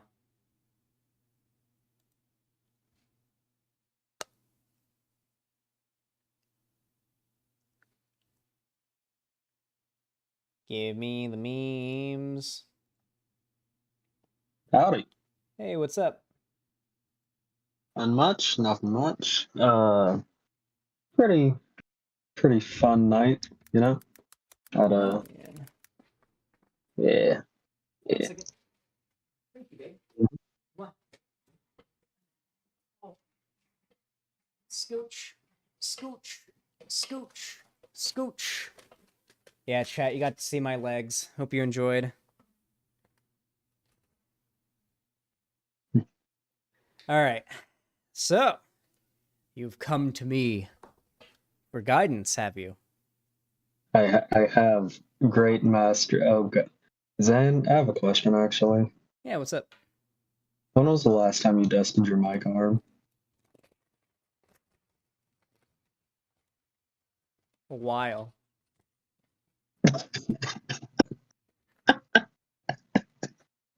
It's been a while. It's been a hot minute. Yeah. One or two. Where's my pocket knife? I know I had it around here somewhere. I mean, at least you have a mic arm. For me, it's like I have a battle with my blue snowball mic stand whenever I have to fucking stream. So Oh, me too. Listen, the mic arm. Do you ever have issues with the mic arm feeling like it's in your way? Like the mic being in your face is like really annoying and irritating? oh yeah. Yeah. It's like if I could just speak without a mic in my face, I feel like I could stream for 10 hours a day. It was just me normally sitting as I normally do, no mic in my face, just kind of leaning back, relaxing, not having to worry about sitting forward and stuff. Like, I feel like my type of stream, I gotta like have this air of like professionalism at all times, or at least at most times, in order to kind of like maintain my image to a certain degree. But like I watch some other streamers and I feel like the more normie streamers get to have so much more fun, you know what I'm saying? Like normie streamers can just do random fun shit and like nobody bats an eye. But if a political streamer did that, like it'd be discourse, you know? Yeah. Yeah. Well, it's all I suppose it's all a consequence of the profession, I guess. I suppose I should. Why the fuck? Oh my god. Why is that animator appearing on my YouTube time? Okay. Yeah, I suppose it's all like a matter of you know the profession. Anyways, while I'm here, I suppose I should introduce myself Yeah. to everyone. I am a pillow. I am a small queer black lefty content creator. My first video was a video essay on homophobia in the black community. So if you've ever wanted to say that the black community has an issue with homophobia, but you were afraid of being accused of being racist, just link them the video. And I'm currently working on a video. I'm actually in the middle of recording it. I'm working on a video on how I escaped the alt-right, and that should be out sometime in April. So I'm excited for that one. That's gonna be a good one. That one's gonna be a banger. Here really quickly, I'm bringing up watch together so that we can like watch the video at the same time because I thought we'd review your first debate, or I guess your most recent one, we'll say, like your most recent significant debate, and see if I can give you any tips. Nice. Sounds good. Which VOD has your debate in it? It should be Most recent one, talking to a conservative, discussing turning red, maybe some video that games after. that would not be it. That would be I'll link it to you. It might not be like fully uploaded yet, which I doubt. Okay. Just gotta wait for this to load. Hopefully I don't go robot-y. I'm like in the middle of downloading fucking like Genshin Impact on my laptop. Don't worry about it. Because It's all good. yeah. Really quickly, Meme Joy, thank you for the $5 donation. Says, damn, bro, really stealing my content, Lamau. Meme Joy, you're the one that recommended this to me. Am I really stealing your content? Ooh. Okay, there's the link. Pog. I realized that like with the stream name, I wanted to say like shooting the shit. But then I thought like, oh, if I did shooting the shit, like YouTube might like get weird on me. And now I realize me saying like shooting the stuff makes me sound like either like the most Christian person on planet Earth that like refuses to cuss, or it makes it sound like I'm doing fucking IV drugs. Doing the stuff or shooting the stuff, yeah, that is true. Yeah, it's probably better just to say shooting the shit. Yeah. Yeah. How do you like have you seen my new stream layout just generally? Like I got the new background for my chat that's like way smoother, sort of like darker background shadow. And then I have a new this is temporary, but I am gonna get a new one made specifically by White Nervosa. It's custom made as far as dono goals go, but also my alerts and the little pop out like socials little banner. All the animations are like so smooth and it takes so much pressure off my computer using Stream Elements. It's so much better. Yeah, look how smooth that animation was. Goddamn. All right. Yeah. Okay. So, are you in the watch together or did I forget to send it to you? I am not. You did not send it to me. Yeah, that would be me being a little bit dumb at times. There we go. Here you go. Alrighty. Thank you, and I will try to fast forward us to where it starts. Okay, I'll let you be in control of the controls. Yep. So I Hassan it for a moment. Oh wait, dang it! My TV above. I'm gonna have to call you on browser Discord because my my desktop Discord for some reason it doesn't allow me to like hear media on what do you call it? It doesn't allow me to like hear media whenever I'm doing a call.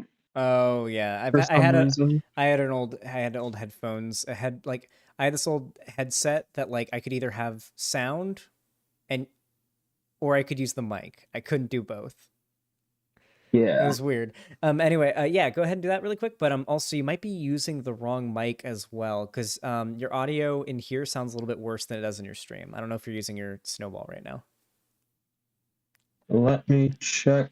I'm not. I'm using my earbud audio. That is rough. Okay. I'll call you on browser Discord real quick. Okay. Okay, and shut out regular Discord. Okay, how about now? There we go. Oh yeah, way better. You sound way better. What do you think, chat? Okay. How about now? Yeah. You're using the blue snowball. Yeah, now I can tell. All right. Okay.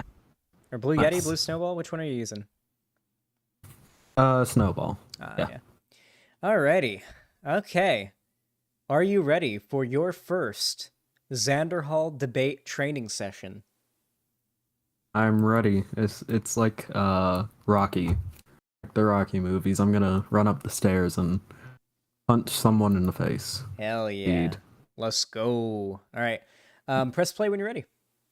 All right. Or actually, so what I'll do is do you want to give like any lead up first? Like any like backstory lead up, anything like that? Oh yeah. So I'm assuming you covered the Will Smith situation earlier. Mhm. So, when the Will Smith shit went down, of course, I was of the opinion that what Will Smith did was justified. I got into arguments with people on Twitter over it. Managed to get someone on stream who was really based and made a very good counter argument to what I said, and I wholeheartedly believe that this one I graciously lost, and I'm fine with that. You know, it's a learning experience. It's a learning experience. Can I give you my my mega based take on this issue? Yeah.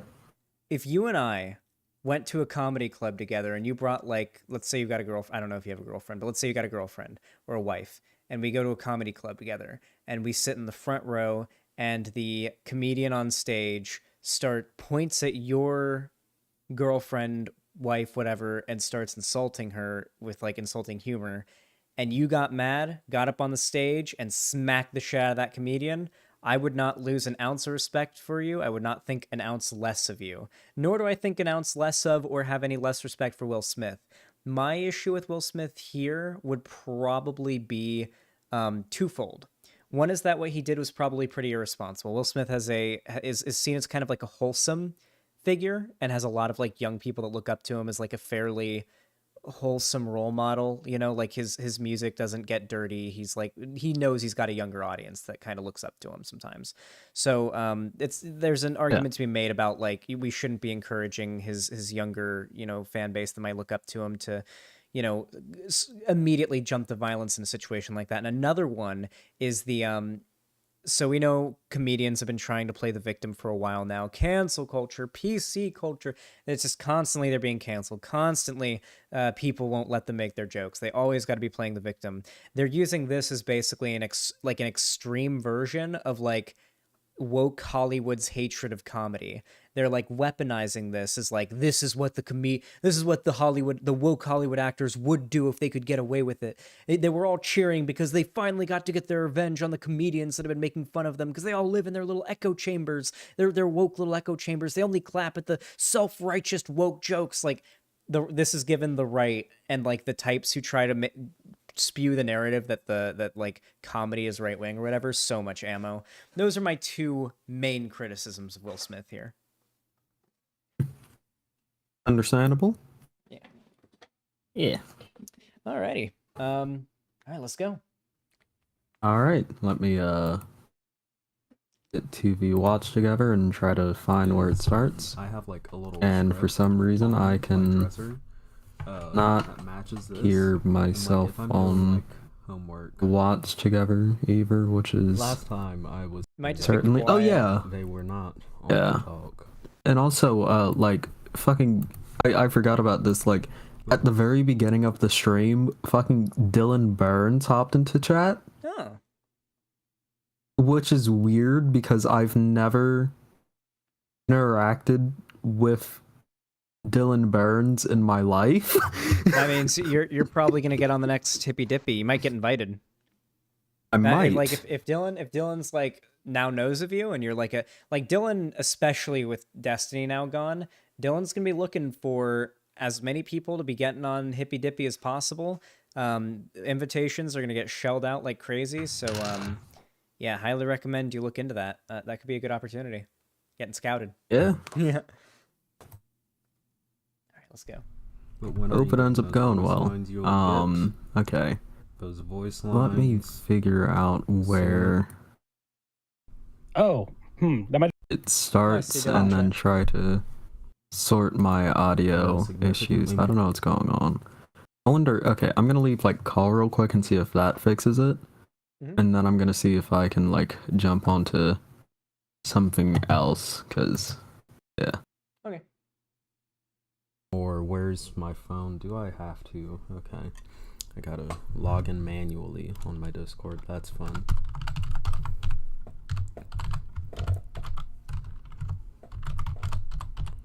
You see, I take the glasses off. I take the glasses off so that no one can I hit the pause button. Ring. But no one can see. Keeps pausing. That wasn't me. I think a pillow paused it. My shit.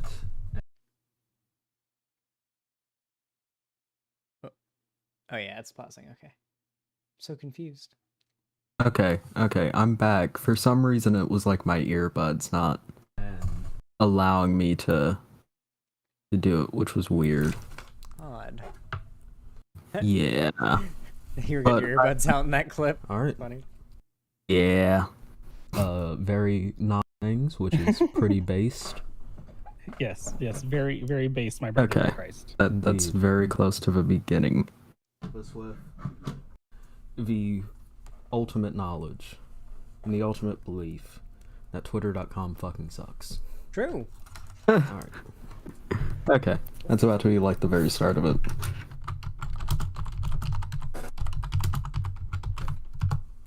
Alright. Let's go. I got butterflies.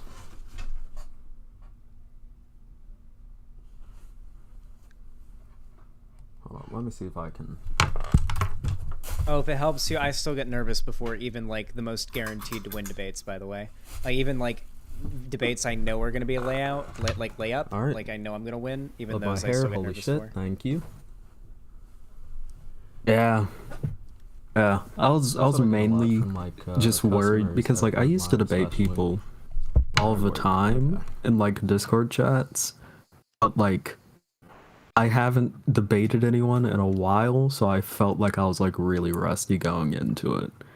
And I held out pretty well, but like towards the end it was just like, okay, I can't really defend myself anymore, mainly because like I made a really bad mistake at the beginning when I did a poor job at stating what I felt constituted, like what I felt invited a violent response from someone, and they were able to like, you know, use that, like argue against me, which they didn't use it in bad faith because like that was what I gave them.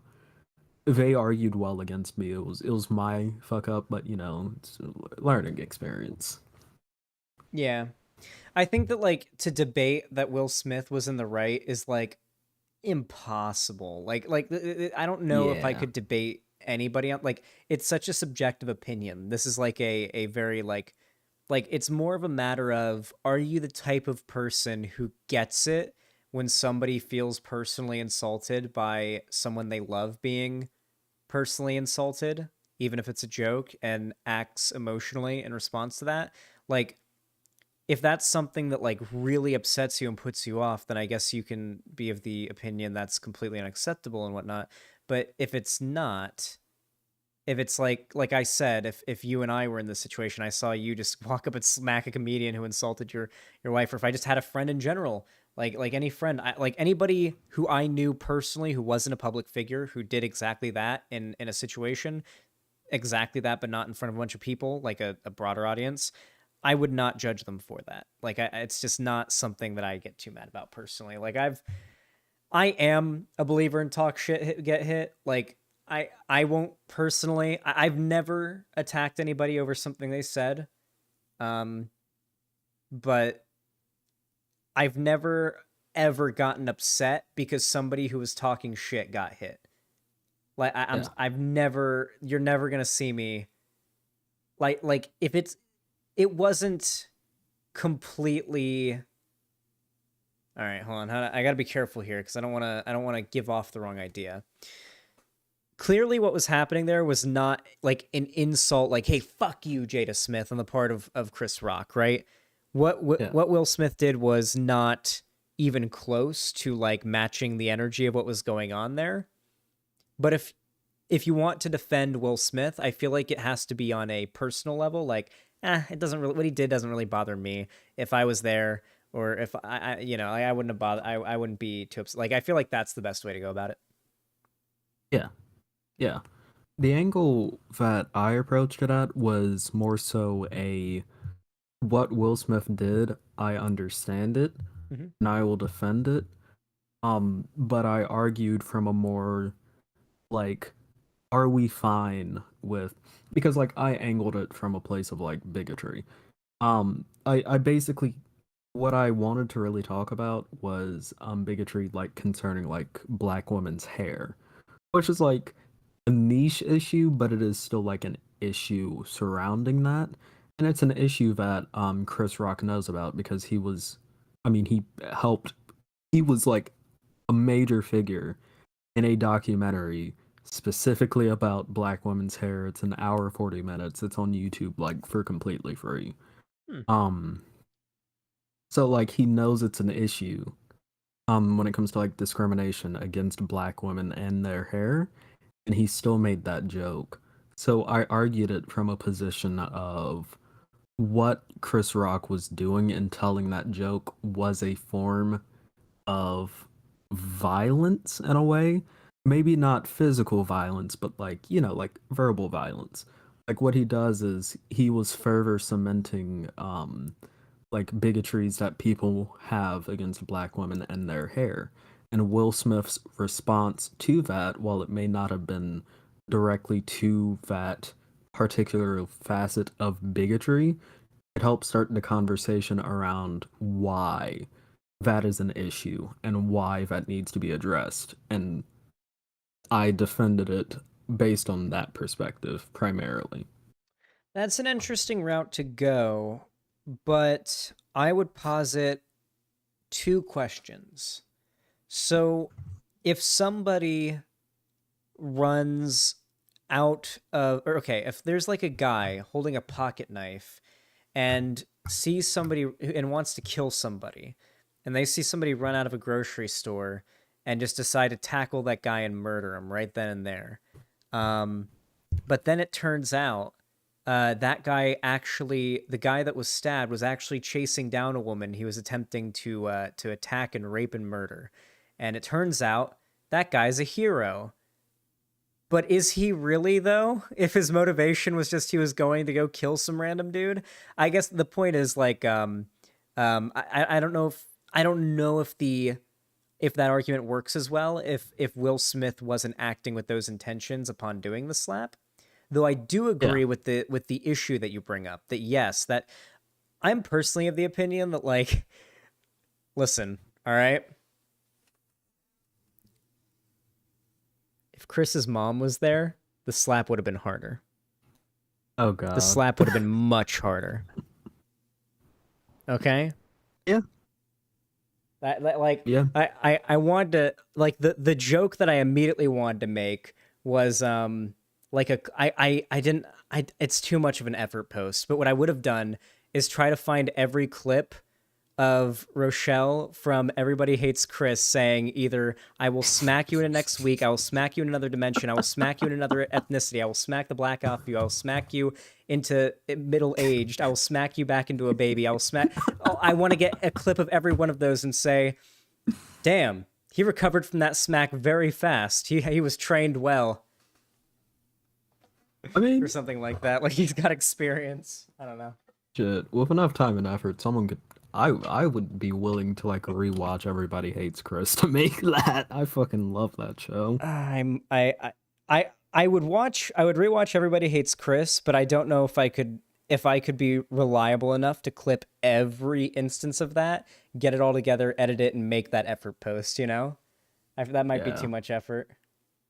I'd end up getting high and watching. I have never gotten high and watched Everybody Hates Chris. You know what? We finish this, and after stream, we do a watch party of at least a few episodes of Everybody Hates Chris in the Discord, okay? I've been meaning to rewatch it for a while now, and, you know, we might as well, because Chris Rock is relevant, and it's a really good show. It's really good. It is. I got recognized in a comment section recently.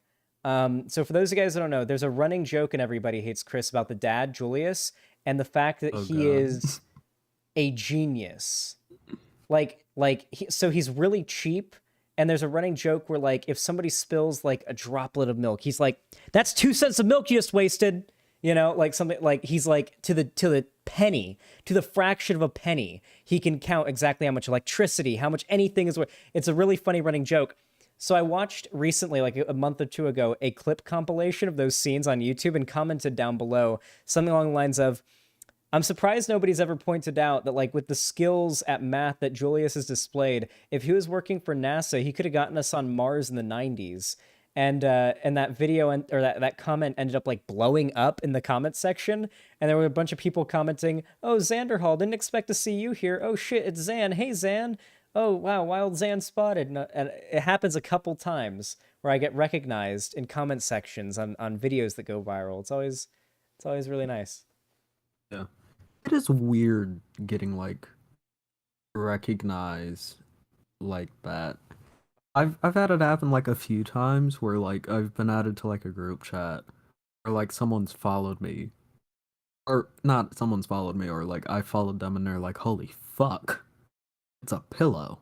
And I'm like, I have like 1,000 subs on YouTube, dude. I'm not that big. Fuck. Yeah, like the crazy thing for me was when I was at like 400 subs or 500 subs, and I'd be playing on 2b2t.org, and I'd run into people who were fans of my content and they'd freak out. That was always crazy. Like when I had like no subs and people were like fanboying over me or fangirling over me. That was always weird. Yeah. It's very humbling. I guess the opposite of humbling. It's kind of weird. It's like, ego boosting. It's ego boosting, and it's also like, okay, so I'm like noteworthy to like this person that I don't know. Yeah, it is like, it sounds good in concept, but then it happens and you're like, oh. Like you always imagine like being famous, being like really fun and like, oh, fans, whoa, oh yeah. But then it's like, in reality, it's more like people at like 3 a.m. message you like on the verge of suicide, telling you that you're like their favorite content creator and that they wouldn't have made it this far without you. And then they go silent on social media and you're just like, what?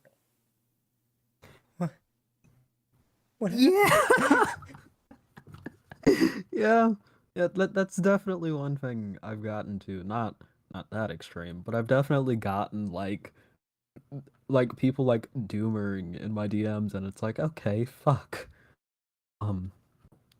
Okay. Yeah. Sorry to hear that. Like that's really all you can do in a situation like that. Just like okay, I'm sorry to hear that. I'll lend you my emotional support. There, buddy. There, buddy. That's the best response. Yeah, my dog just died. There, buddy. Yeah. No like, emojis, closest... just no punctuation, no capitalization, just all lowercase. There, buddy. Yeah. I'm sorry. This is mean. Yeah.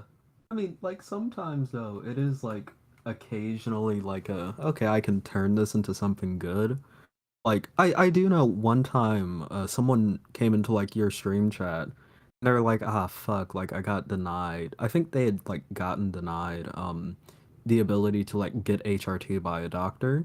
And then like I saw that and then I was like, hey, DM me on Twitter. And then I guided them to the DIY HRT shit with Chloe, and like we ended up like keeping contact, and like they're on T right now through DIY, which is so fucking cool. Huh. I don't know. I feel like I should have. I feel like I might have bread pilled that dude I met on Omegle the other day. Did you see that convo I had with the bodybuilder dude?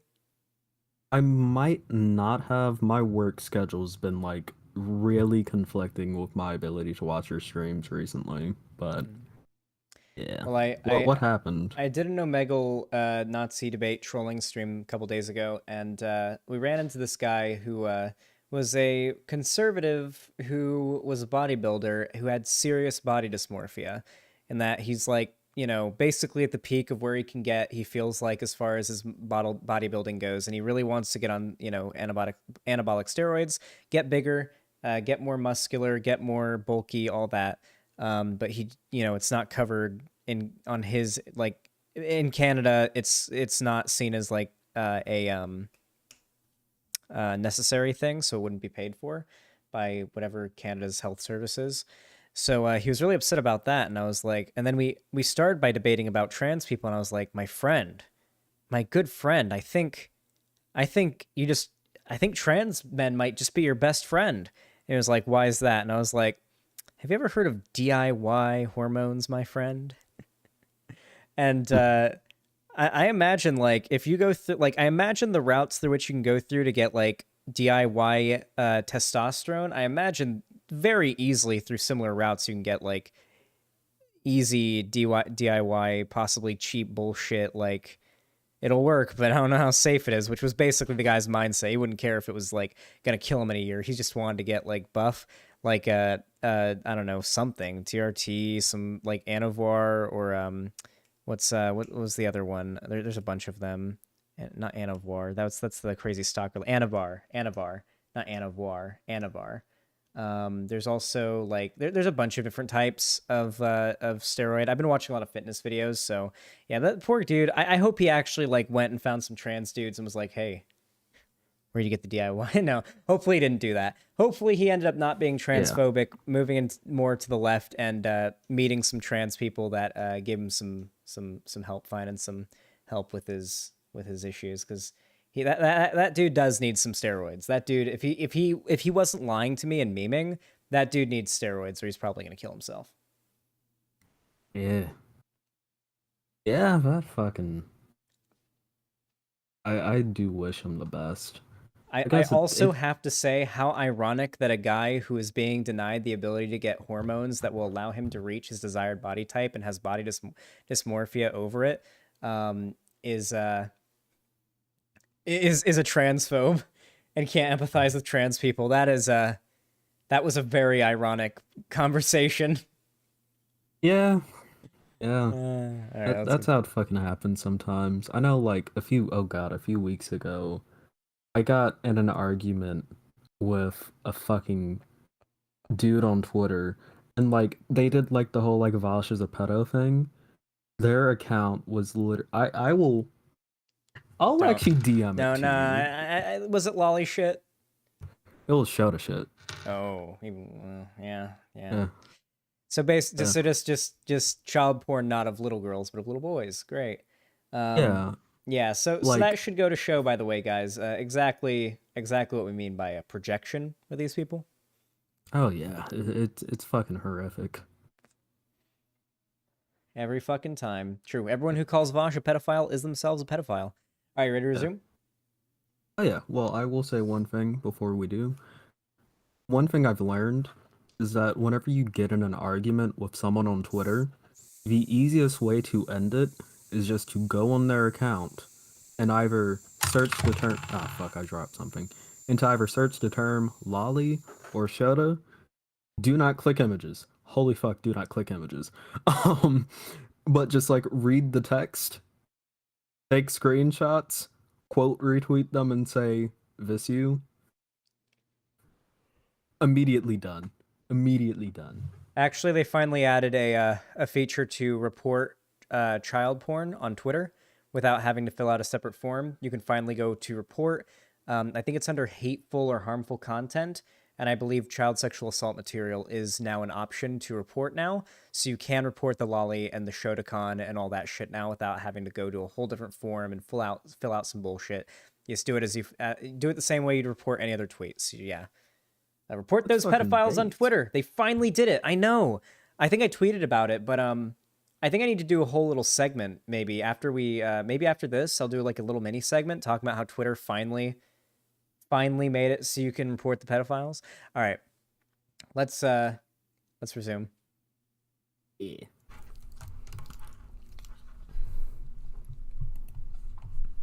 Hi.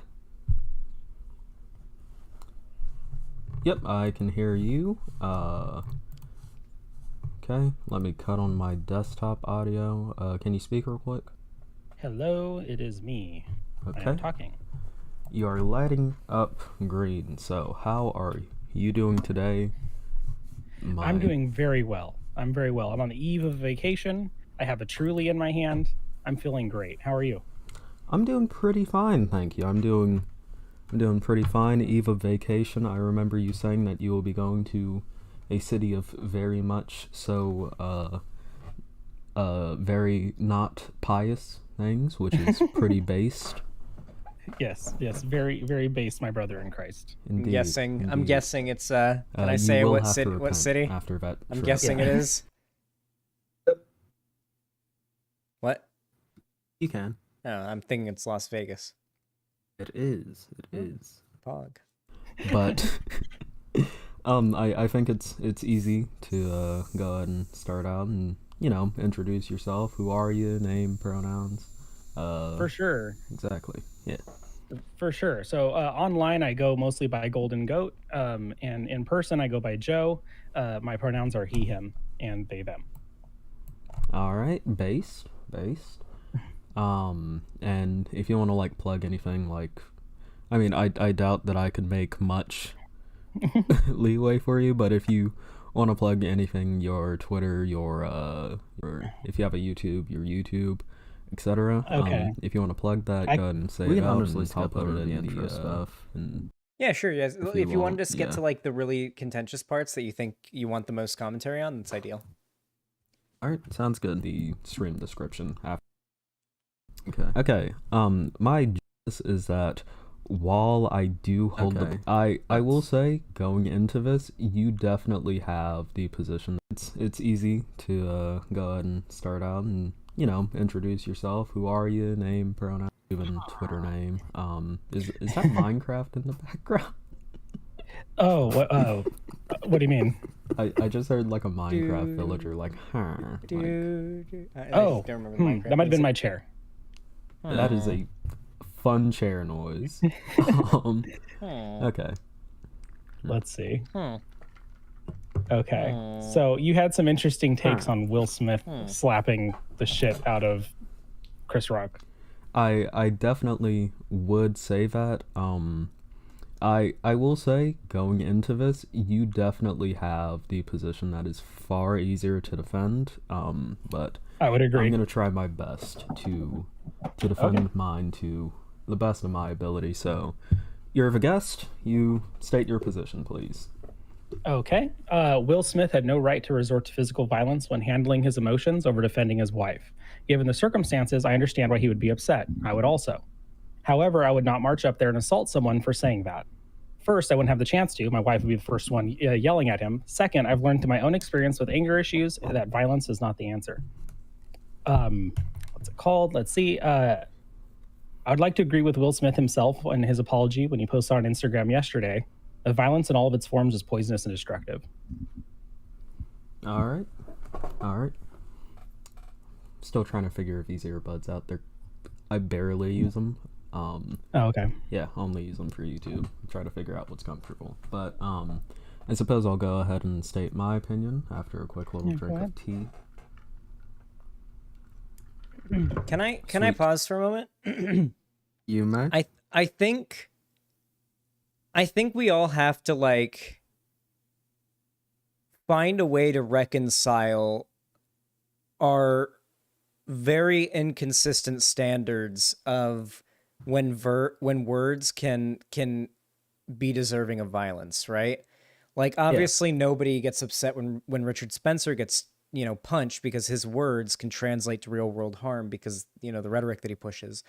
At the same time, no one gets upset when like a high school kid who's been getting verbally bullied for months and months and months by another student finally snaps and punches the dude in the face. Like if you heard about that kid, you probably wouldn't go, oh, how could, for words, punching him in the face. Nobody on earth would ever like, other than the school faculty that didn't do anything about the verbal bullying in the first place, would give a shit about it to punish the kid. Like, obviously we have our standards in our cases where we agree that like teasing, or even name calling, or just saying mean words can be like morally, we're like, I mean, talk shit, get hit.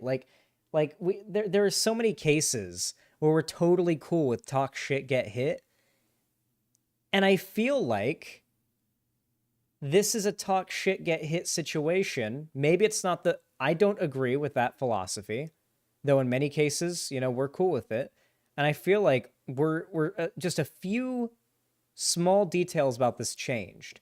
were it not televised and were it not Will Smith, just some random guy in the audience at a comedy club, I don't know. Yeah. I feel like this guy would have been a hero, you know? Like imagine, okay, viral video from like security camera footage comes out. Dude sitting in the front row of the audience with his wife who, let's say, has cancer or something, right? Comedian in the front row, like, bald joke about like the wife, or I don't know, maybe the same thing. I don't care. Maybe the cancer makes it worse. Something that makes them have like a disease that makes them not have hair. Makes fun of that. The guy walks up on stage, smacks the comedian who's insulting his wife, and walks straight back down to the audience, right? I feel like the internet at large would probably like love that guy in that hypothetical scenario. And I know that because there is a subreddit that is extremely popular. I forget what it's called. I think it's called Instant Justice Karma Served? or Justice Served, or not, maybe Justice Served. Yeah. It's like when some asshole is shit talking somebody, talking, you know, shit in a club or a bar or something, and the guy's just trying to enjoy his drink, and he's like, all right, turns around, sucker punches the guy in the jaw, knocks him out in one punch, goes back to his drink. There's video, it's like videos of stuff like that. Constant praise for dudes like that in the comment. The internet loves situations like that, where someone was talking shit and they got hit for it. But I do feel like the internet's got this, you know, love boner for like comedians. It's like, oh, but if you're a comedian, now like talking shit about somebody, even if it's like coming from somewhere, you know, from the same place an insult might have, because it's a joke and it's coming from a comedian all of a sudden, now it's so much worse, I feel like. Chris Rock wasn't talking shit, though?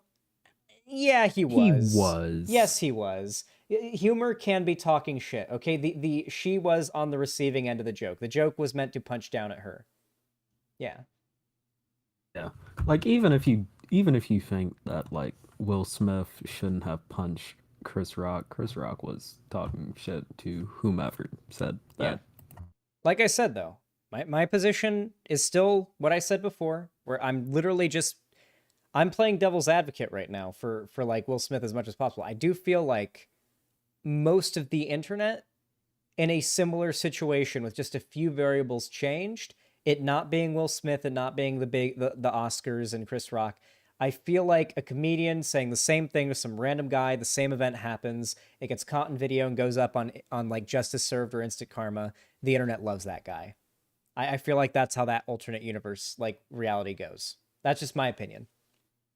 Yeah, I think a lot of the issue with it, and this was an argument that I saw a lot on, like, Twitter, which, like, the person I debated never brought this up, but this is something I saw a lot on Twitter, is that a lot of people were like, oh, but the Oscars, it's such a, like, prestigious event, which, to that I said, like, no the fuck it isn't. It's the fucking Oscars. Wait, a bunch of, like, rich people, like, jerking each other off with fucking golden trophies. Like, no, it isn't. Yeah, I mean, the blank is a prestigious event isn't a very good argument to me. I don't give a shit if something's a prestigious event. I mean, if something was morally justifiable or not, whether or not it was at a prestigious event wouldn't really make a difference. Because I'm not British. Thank goodness. Indeed. I'm significantly worse. I'm from the fucking South, so. Oh, ooh. Yeah. Yeah. Lefty in the South. That sounds fun. Oh yeah, it fucking sucks. But okay. My general position on this is that I don't miss the while I do hold the belief that most instances of physical violence are unwarranted, I do also hold the belief that sometimes physical violence can.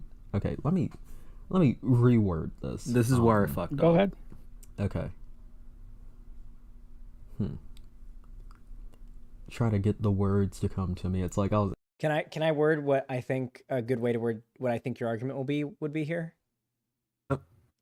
I think there's a lot of situations in which we accept that words can be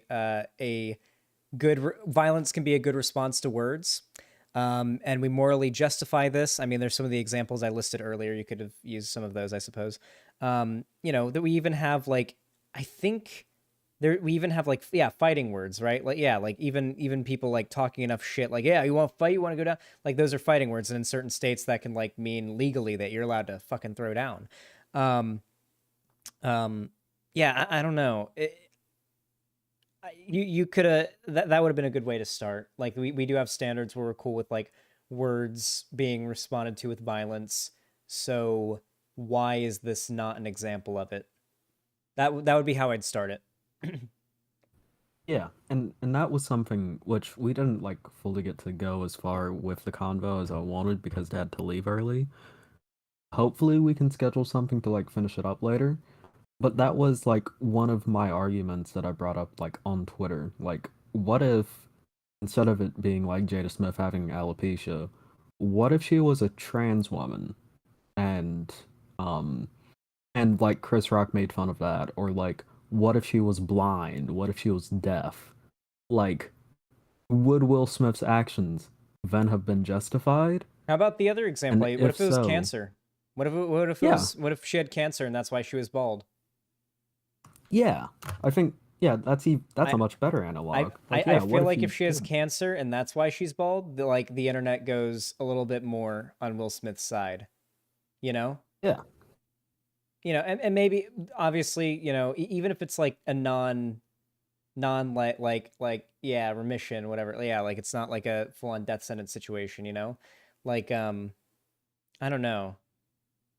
Alopecia won't kill you. Yeah, that's the point though, right? I'm trying to make a comparison to a type of cancer that wouldn't like I feel like a lot of it is like there's no like most people probably didn't even know what alopecia was until today or until yesterday. And on top of that, it's certainly not a thing that there's much like awareness raised about, so there's not a taboo around making fun of it.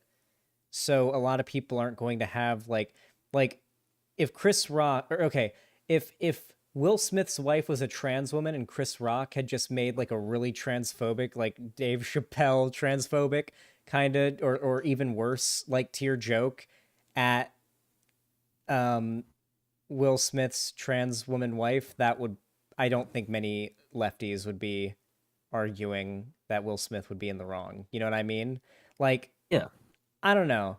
We're attacking a disease that somebody has that has put them into a state that obviously based on the eye-rolling reaction she had is like clearly it's something she's self-conscious about and upsets her. It's not something she can change. It's from a disease. Like yeah, I don't know. I feel like if there was more social stigma behind it, we would view the joke that Chris Rock made as warranted, as in warranting of a slap in the face, as some of the other examples I brought up. Yeah. Yeah. And that really is the question, like, when it comes down to it, like, where is the line drawn? Really? Like when does it become socially acceptable to smack someone? That's really the question. Like, Oh, that yeah, and is baked into this. And Steven Crowder apparently compared this to when he got punched by that union guy as well. Everybody was soy facing when that union guy punched Steven Crowder in the face because Steven Crowder's a piece of shit. But like Steven Crowder's never hit any of these people. He's never like engaged in physical violence against anyone. It's all words. Like Steven Crowder's just an asshole who makes offensive comedy, and he got punched in the face, and we were all cool with it. Because let's be real, our standards aren't as consistent as we'd like to say they are.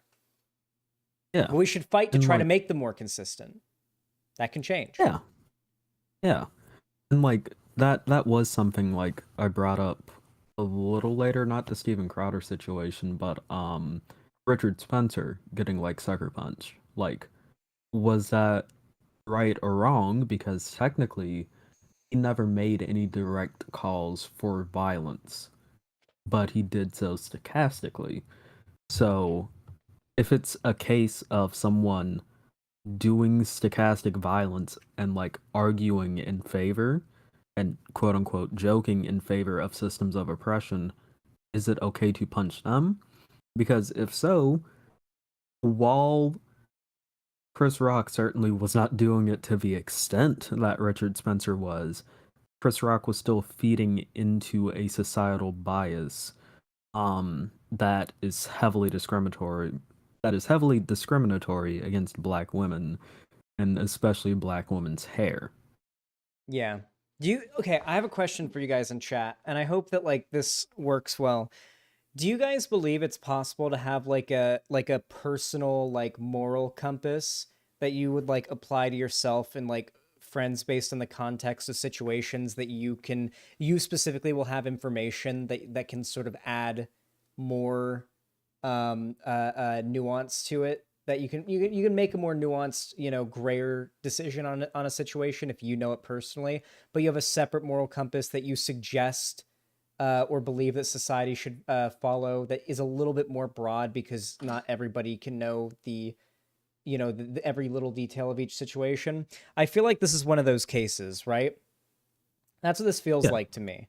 We're like, personally, I feel like if somebody in my life talks shit to somebody, they reserve the right to get hit for. I think if you're in a space with somebody and you are insulting them to their face, I do think that as long as you're in the same place, like there's some moral justification to throw down in response to insults being thrown at you to your face. I don't think you have the right to do it an hour later, like because you saw a clip of it or heard about it and decide to run up. But I think if it's this guy is insulting you to your face right now, or your loved one to your face right now, I think that like there's a certain, in my personal sort of like moral compass, like exemption I can make for jumping to violence when somebody is just into your face, same room as you at that moment, insulting you or somebody you care about that's right there with you.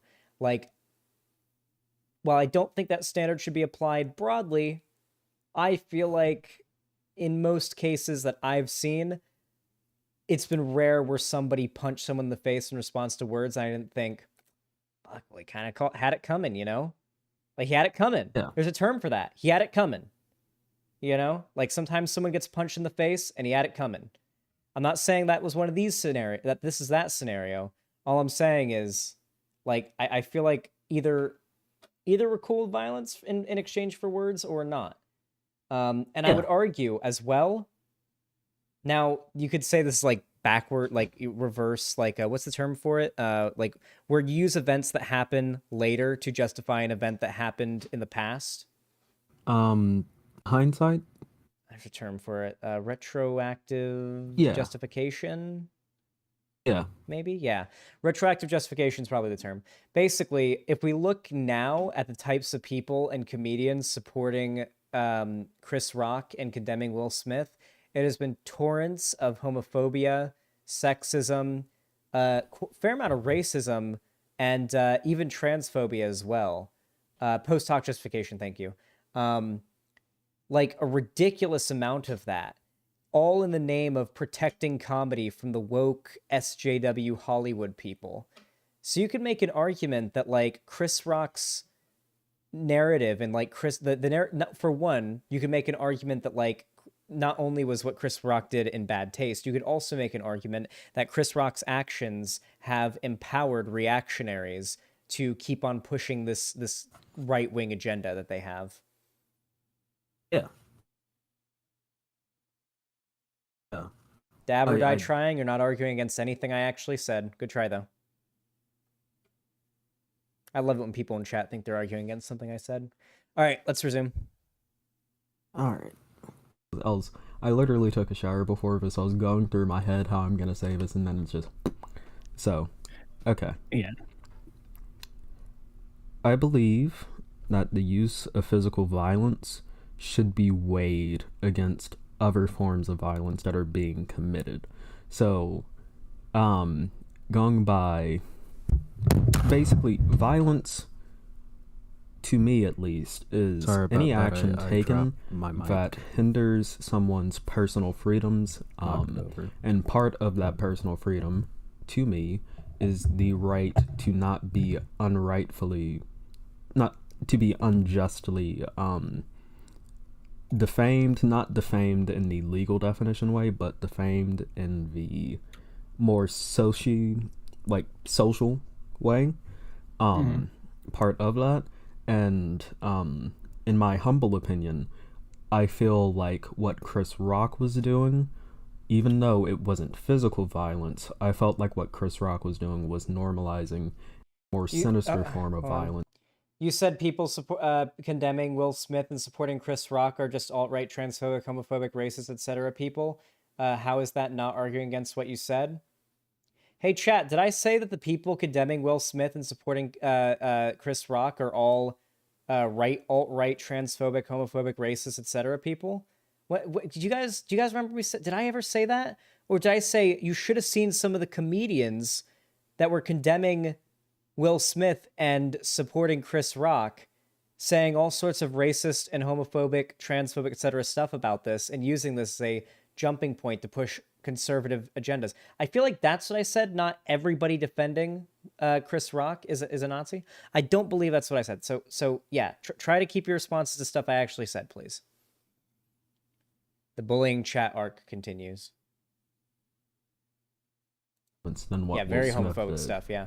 What Chris Rock was doing, in my opinion, was normalizing bigotry, both against people with hair conditions or, medical conditions that they can't control, which at the time Chris Rock didn't know about that.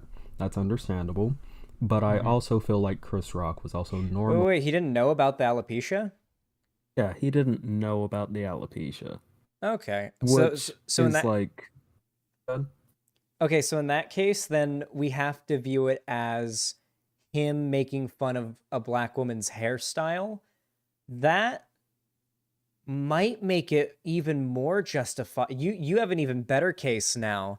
If it wasn't a joke making fun of a not very socially empowered and stigmatized to make fun of like disease. If it's like literally he thought he was making fun of something that like. For those of you guys in chat that don't know, Hollywood has a serious problem when it comes with being able to like style black women's hair specifically.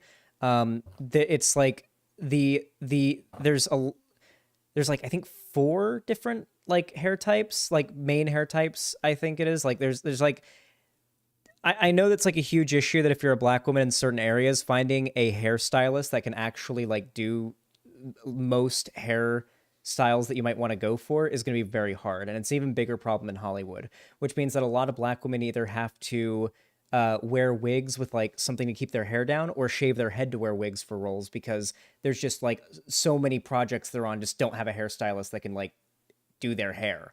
And it's a problem. So like this is something that, as a pillow mentioned before, Chris Rock took part in a documentary talking about black hair in Hollywood, right? Was it in Hollywood or just generally? Generally, and there were like some relations to Hollywood. It was a documentary called Good Hair. It is on YouTube. It's an hour 40 minutes. It is completely free to watch. Oh yeah, most cosmetology schools only brush over styling black hair. Exactly, yeah. It's like, I think there was like a TikTok and it was this girl and she was like, it was like, this is what it's like every time I move to a new town. I want to try to get my hair done, find a salon where I can get my hair done.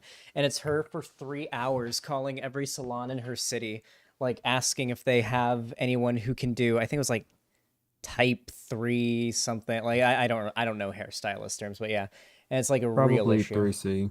3C, yeah, I think that might have been one. Yeah, and it was like, yeah. So it's a big issue. And if it's clearly something that Chris Rock is aware of, even if he wasn't, this demonstrates to me that this was, at least from the perspective of Will Smith, you could argue, an attack at like a real issue that particularly black women face in Hollywood. And Jada Smith is an actress. She does act in Hollywood, so she is a subject of this like racism that exists. I don't know. Yeah, I think your case gets even stronger now with that detail. Yeah, and I will definitely say too that, like, Chris Rock had so many fucking jokes he could tell. Like, he's at the Oscars, he could joke about, like, a bad fucking movie role someone got. Or, like, like a flubbed line they made one time, or like he had so many jokes, even like with Will and Jada Smith, like make a fucking entanglement joke. Yeah. Like if Will Smith would have gotten up and smacked the shit out of him for an entanglement joke, I would understand that, but at the same time it's like that's a little more defensible because he isn't making fun of someone for something that they can't control, you know? Whereas in this, no matter how you swing it, that's what he was doing. Either, which he didn't know she had alopecia, but if he did, he would have been making fun of that.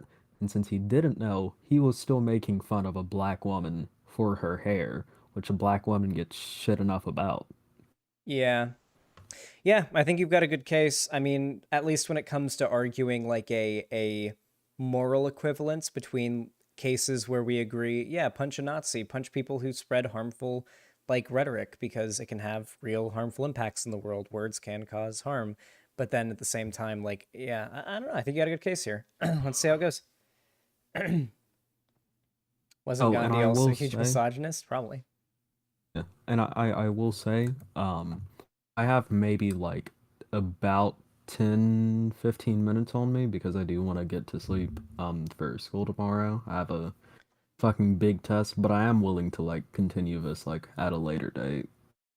Yeah, absolutely. Okay, yeah. Did you want to continue or do you want to wrap it up now and continue later? I would say let's keep going for a little bit. Okay, cool. All right, resume when you're ready. All right. All right. Normalizing, going to normalize a stigma against black women and their hair, which is a pretty big issue that isn't talked about enough and is an issue that Chris Rock knows about because he was in a documentary about black women and their hair that's free on YouTube. It's an hour 40 minutes, and Yeah, I'm aware of it. Yeah, so Yeah. that's It's called Good Hair, right? yeah, good hair. That's Gotcha. basically my position. Like, while what Will Smith did was definitely violent, I believe that what Chris Rock was doing was far more violent, and I feel like what Will Smith did in response to that was also, I should have also mentioned this, I feel like it was also really the only response he could have taken that would have actually started a conversation about what Chris Rock said and not just turned it into, oh, well, Will Smith, you know, Will Smith did a bad job at defending his wife. I wouldn't have added that extra bit sorry. on. I wouldn't have added that extra bit on about it being the only way to start a conversation. Even if Will Smith had just screamed, "Keep my wife's name out of your fucking mouth," that would have been enough to start the conversation.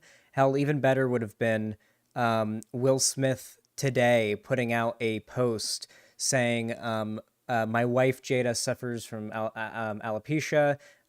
This joke that you got, like, actually like making a call out post about it, which would probably get like a ton of support from people on the left, and certainly start a like that could be like an easy response if I was in this your debate opponent's shoes. I wouldn't have added that extra bit. I think your argument was better before you added that bit. Yeah. And I will say too that, because that is something like a pathway that we went down in the conversation. Basically my reasoning for that is, you know, Chris Rock, he's a stand-up comedian, and part of being a stand-up comedian is like dealing with hecklers. And you even saw that when Will Smith was like walking on stage, like Chris Rock was like, "Oh, well, look what's happening here." Like he was about to go into dealing with hecklers mode. Yeah. So like what my view basically was, and it was like a very ends justify the means kind of thing.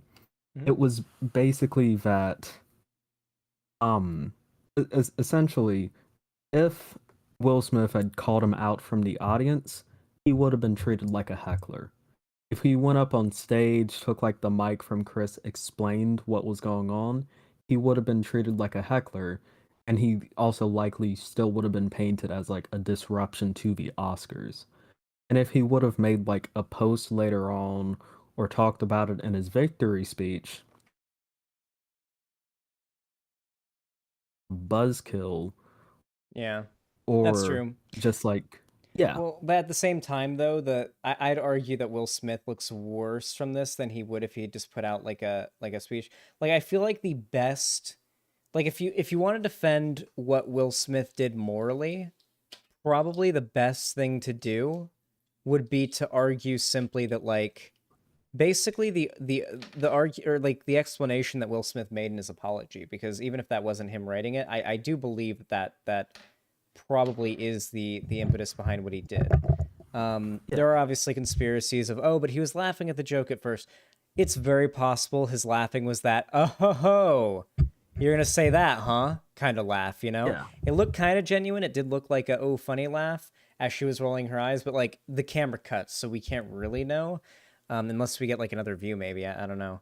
Yeah. Regardless, though, I don't know. I think that the biggest thing is, and this is what I think a lot of people don't realize, it was a slap, and it didn't look like Chris Rock got hurt. It was like it was a firm slap, but like he shook it off and was like memeing about it right away. It wasn't like he punched him and like knocked his ass out. It was not a severe harming. It was, if anything, like a bro, shut the fuck up kind of smack, you know? Like bros do this all the time. I've smacked my bros like that before. I've punched my bros harder than that. Like, I do feel like people have exaggerated the force of the violence to an extent. I think what most people are frustrated by about this is that it came off more as Will Smith having a temper tantrum over a joke.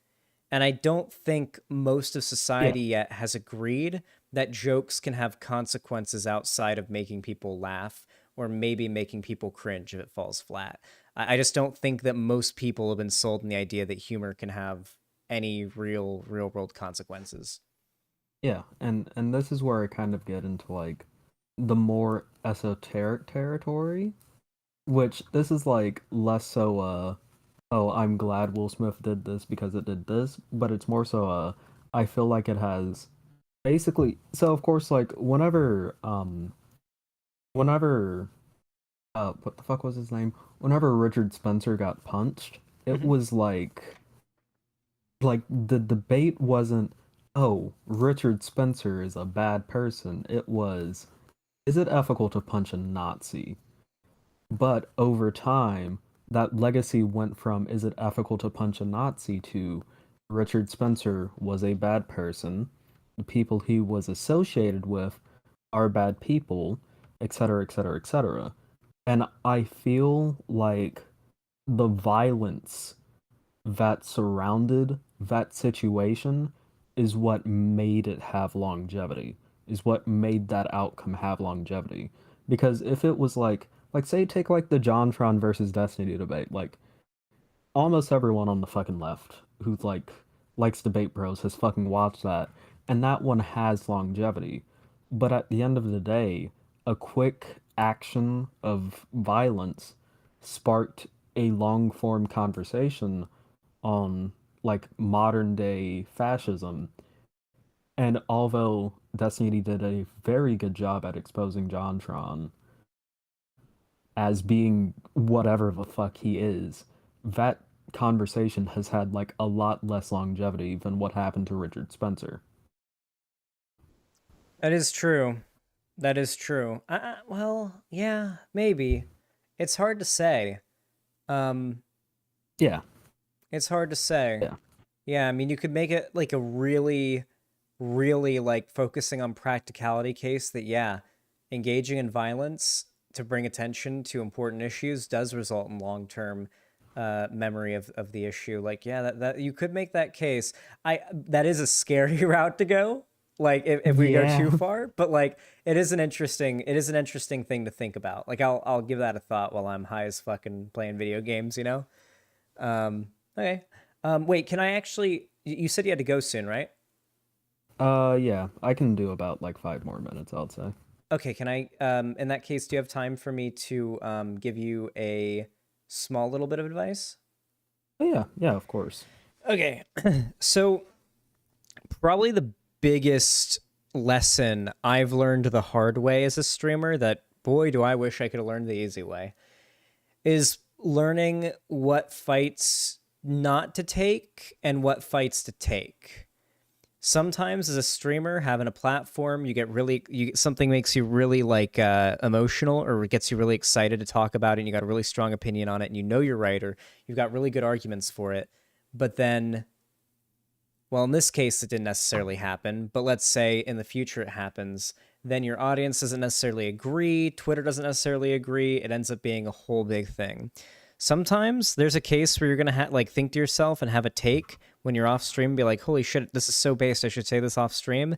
And you're going to have to stop and realize, oh, wait, this is just too based for me to say on stream. They can't handle it, and keep it to yourself. Yeah. It's really hard, but sometimes you're going to have takes that are just too based to say publicly, and you'll have to keep them to yourself and just cruise on by that potential drama. It's sometimes it'll just lead to like better outcomes than not. There are just some fights that you can't win on the internet, not in the eyes of the public, even if you are right.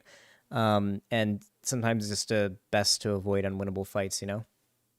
Yeah, I will definitely say that, like, especially with what I said about like violence inducing longevity, like that is it is certainly a take that can lead to some very fucking dark pathways if you take it to its logical conclusion. Mm-hmm. Like it's like what's that like one? It's like the One Ring. Yeah. Yeah. It's like it will do. It is the darkest fucking thing ever. It's like that, but with politics. Like you will be corrupted by that. It's like. Listen, you've only seen Lord of the Rings once. Wait, did we finished The Hobbit, right? Yeah, we did. Oh, okay, good, yeah. Yeah, I don't know. It's just the best advice I think I can give to any streamer, but especially if you're in this space, is like, if you have a take, try thinking for a moment before you say it publicly about how the public might respond, and use past experiences to like put that together and figure out whether or not it's a take that you might have to hold on for a while. My goal is wait until I've got like 100,000 subs and do a stream called The Stream, where I say all my takes too based for you to handle until now. And it's where I just say all my really controversial true takes and just argue them with people in chat. And in this stream, Zan finally says the N-word. No. No. That would be funny, though. Yeah, that would be good. That would be good. Stream. Instant drop to 98K. Yeah. I mean, it happens. Alrighty. When's your debate with Short Fat Otaku happening? I don't know. I was talking to him like in DMs a few days ago, and I was like, okay, I gotta go to sleep now. I'll DM you later. And then I keep like fucking ADHD brain like forgetting it. So I do that too. Yeah, I'm gonna have to like. What I usually do to remember, which it probably won't work for you because if I remember correctly, you don't use your phone. But what I usually do to remember something is that like I'll like write a sticky note and I'll like put it in my phone. Because like my case, it like covers my phone screen whenever I close it. So I'll usually like put it in there so it's the first thing that I see whenever I go to look at my phone. Huh. So I'll probably do that. I'm sorry, I'm looking at a really funny meme someone edited. Okay. Can I show this meme on stream? Old Man Laundry, or it was either Old Man Laundry or somebody made it. An edit of Cheech and Chong, but it's me and Old Man Laundry smoking weed. Hey, Holmes. Hey, man, that's soul, man. I've been smoking since I was born, man. I could smoke anything, man. You better light it in here, man. Right. I suppose my final words for this are to everyone, oh god, no Ethan Klein, why? No. What? Someone like ratioed Ethan Klein on Twitter on the fucking on the fucking Chris Rock shit. Because like he was like in support of Chris Rock and like someone ratioed him like 3 fucking times. And he just made a video 3 hours ago. I got canceled on Twitter. Will Smith and Chris Rock. It's 22 fucking minutes long. Hey, Fed. Who ratioed him? It was like some random dude, but it was glorious. Huh. It was very glorious. But yeah. I suppose I should close this out by saying, at least on the topic of violence being able to like induce longevity of a conversation, this is a truth, but it is a dangerous truth.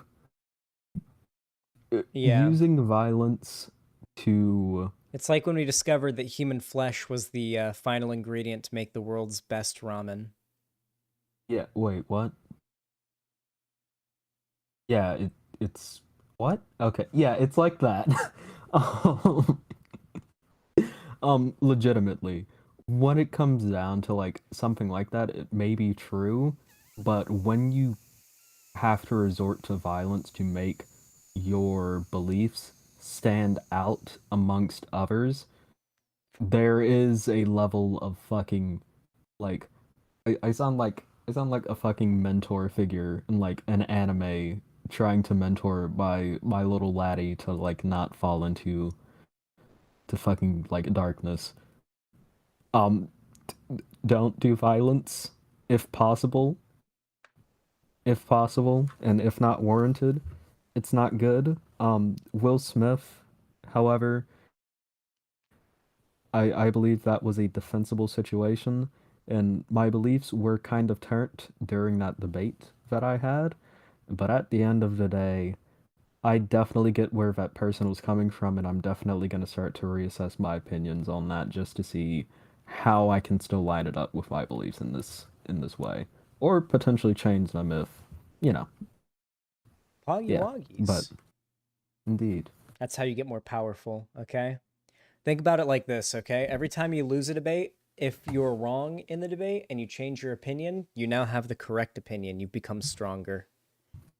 Now, next time you debate on that topic, you get to debate the correct position and win. That's always the cool thing. Hold on, really quick. Zan, looking a fly and with the button up tonight. Any special occasion? No, I've just been wearing button ups on stream, basically every stream now, just because I've got a lot of them and I like them, and they're a little bit more breathable than most shirts, and yeah, they're just comfy and they look nice. They make me look nicer. I look nice in button ups, I think. And before I leave, I do want to say one thing.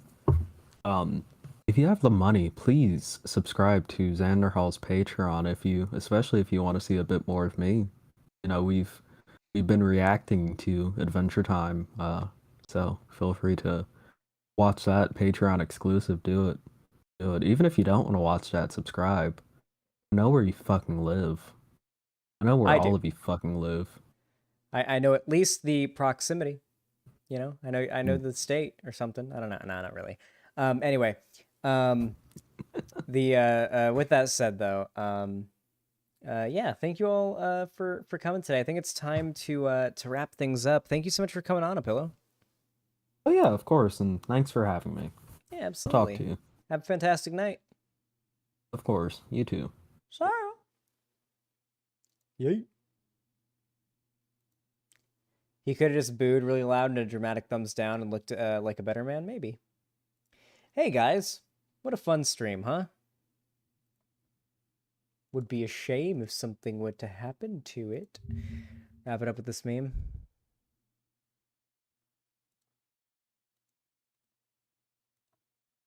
And I was like, okay. And then I got a little further in, I was like, all right. And then I got to the end, I was like, meh. And then the more I thought about it, the angrier I became. I started off and I was like, okay. And then I got a little further in, I was like, all right. And then I got to the end, I was like, meh. And then the more I thought about it, the angrier I became.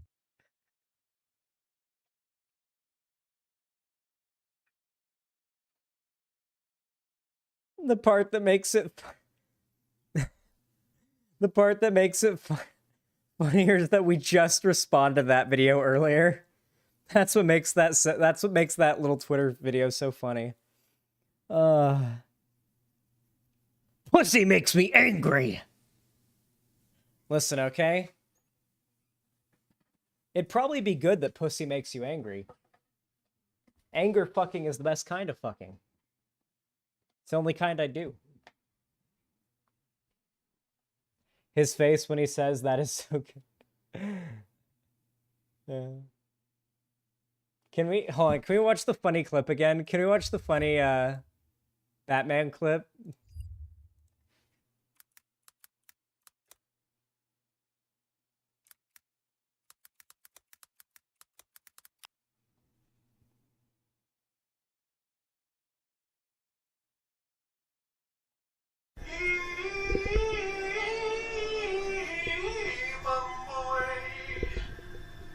What have you done? What have you done? Stop singing that fucking song! Just shut the fuck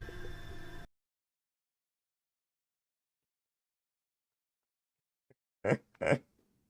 I'm sorry, it's so fucking good. I'm gonna watch this movie. Wait, okay. Wait. Alright, it's 9 p.m. It's a 3-hour movie. It would be midnight by the time it ends if I start around midnight if I start a watch party of it now. Would you guys be down for well, actually, no, well, never mind, no. Okay. Poll. Watch party of Everybody Hates Chris or a grainy, fucked up cam rip watch party of the Batman?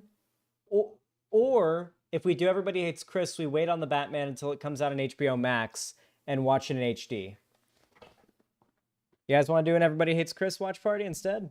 It goes to HBO Max on April 19th. That's not even that long away. Yeah, we can wait till April 19th. Easy.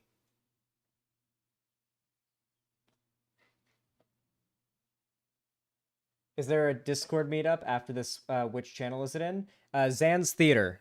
So after this stream ends, I will be joining Zan's Theater. It is a voice chat, or Xander's Theater. It's a voice chat in my Discord server. Make sure to join.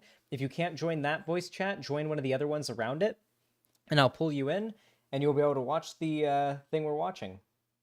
Okay, Everybody Hates Chris. Pog. Watch it in theaters if you have the chance. My mom might be down for that. Hey, Lonnie, do you want to go see it, or do you want to go? Should I go with my mom? Do you want to go with me and my mom? What's the deal?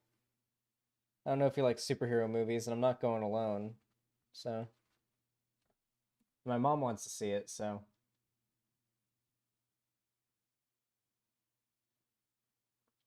Hey, chat, you know what one of the nice things is about having, like, being an adult and having a girlfriend?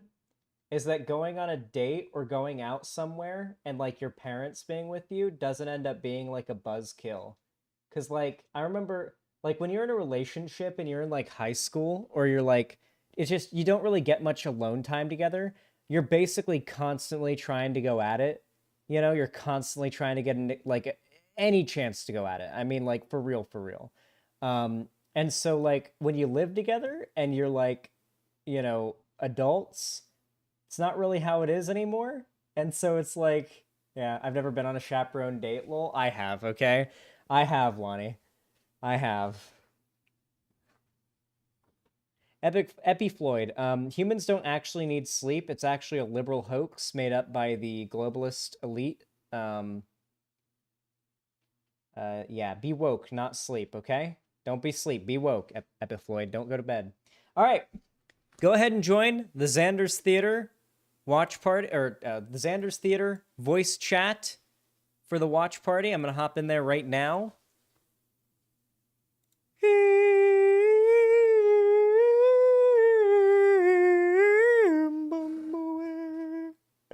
All right.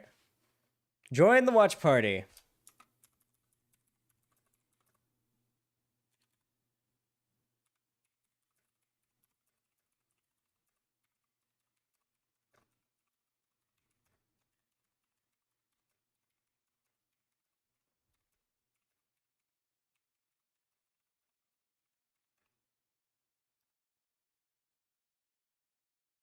There we go. All right. I love you all very much. Thank you for coming. And I will, of course, see all of you next time. Have a good one. Doo-doo fart.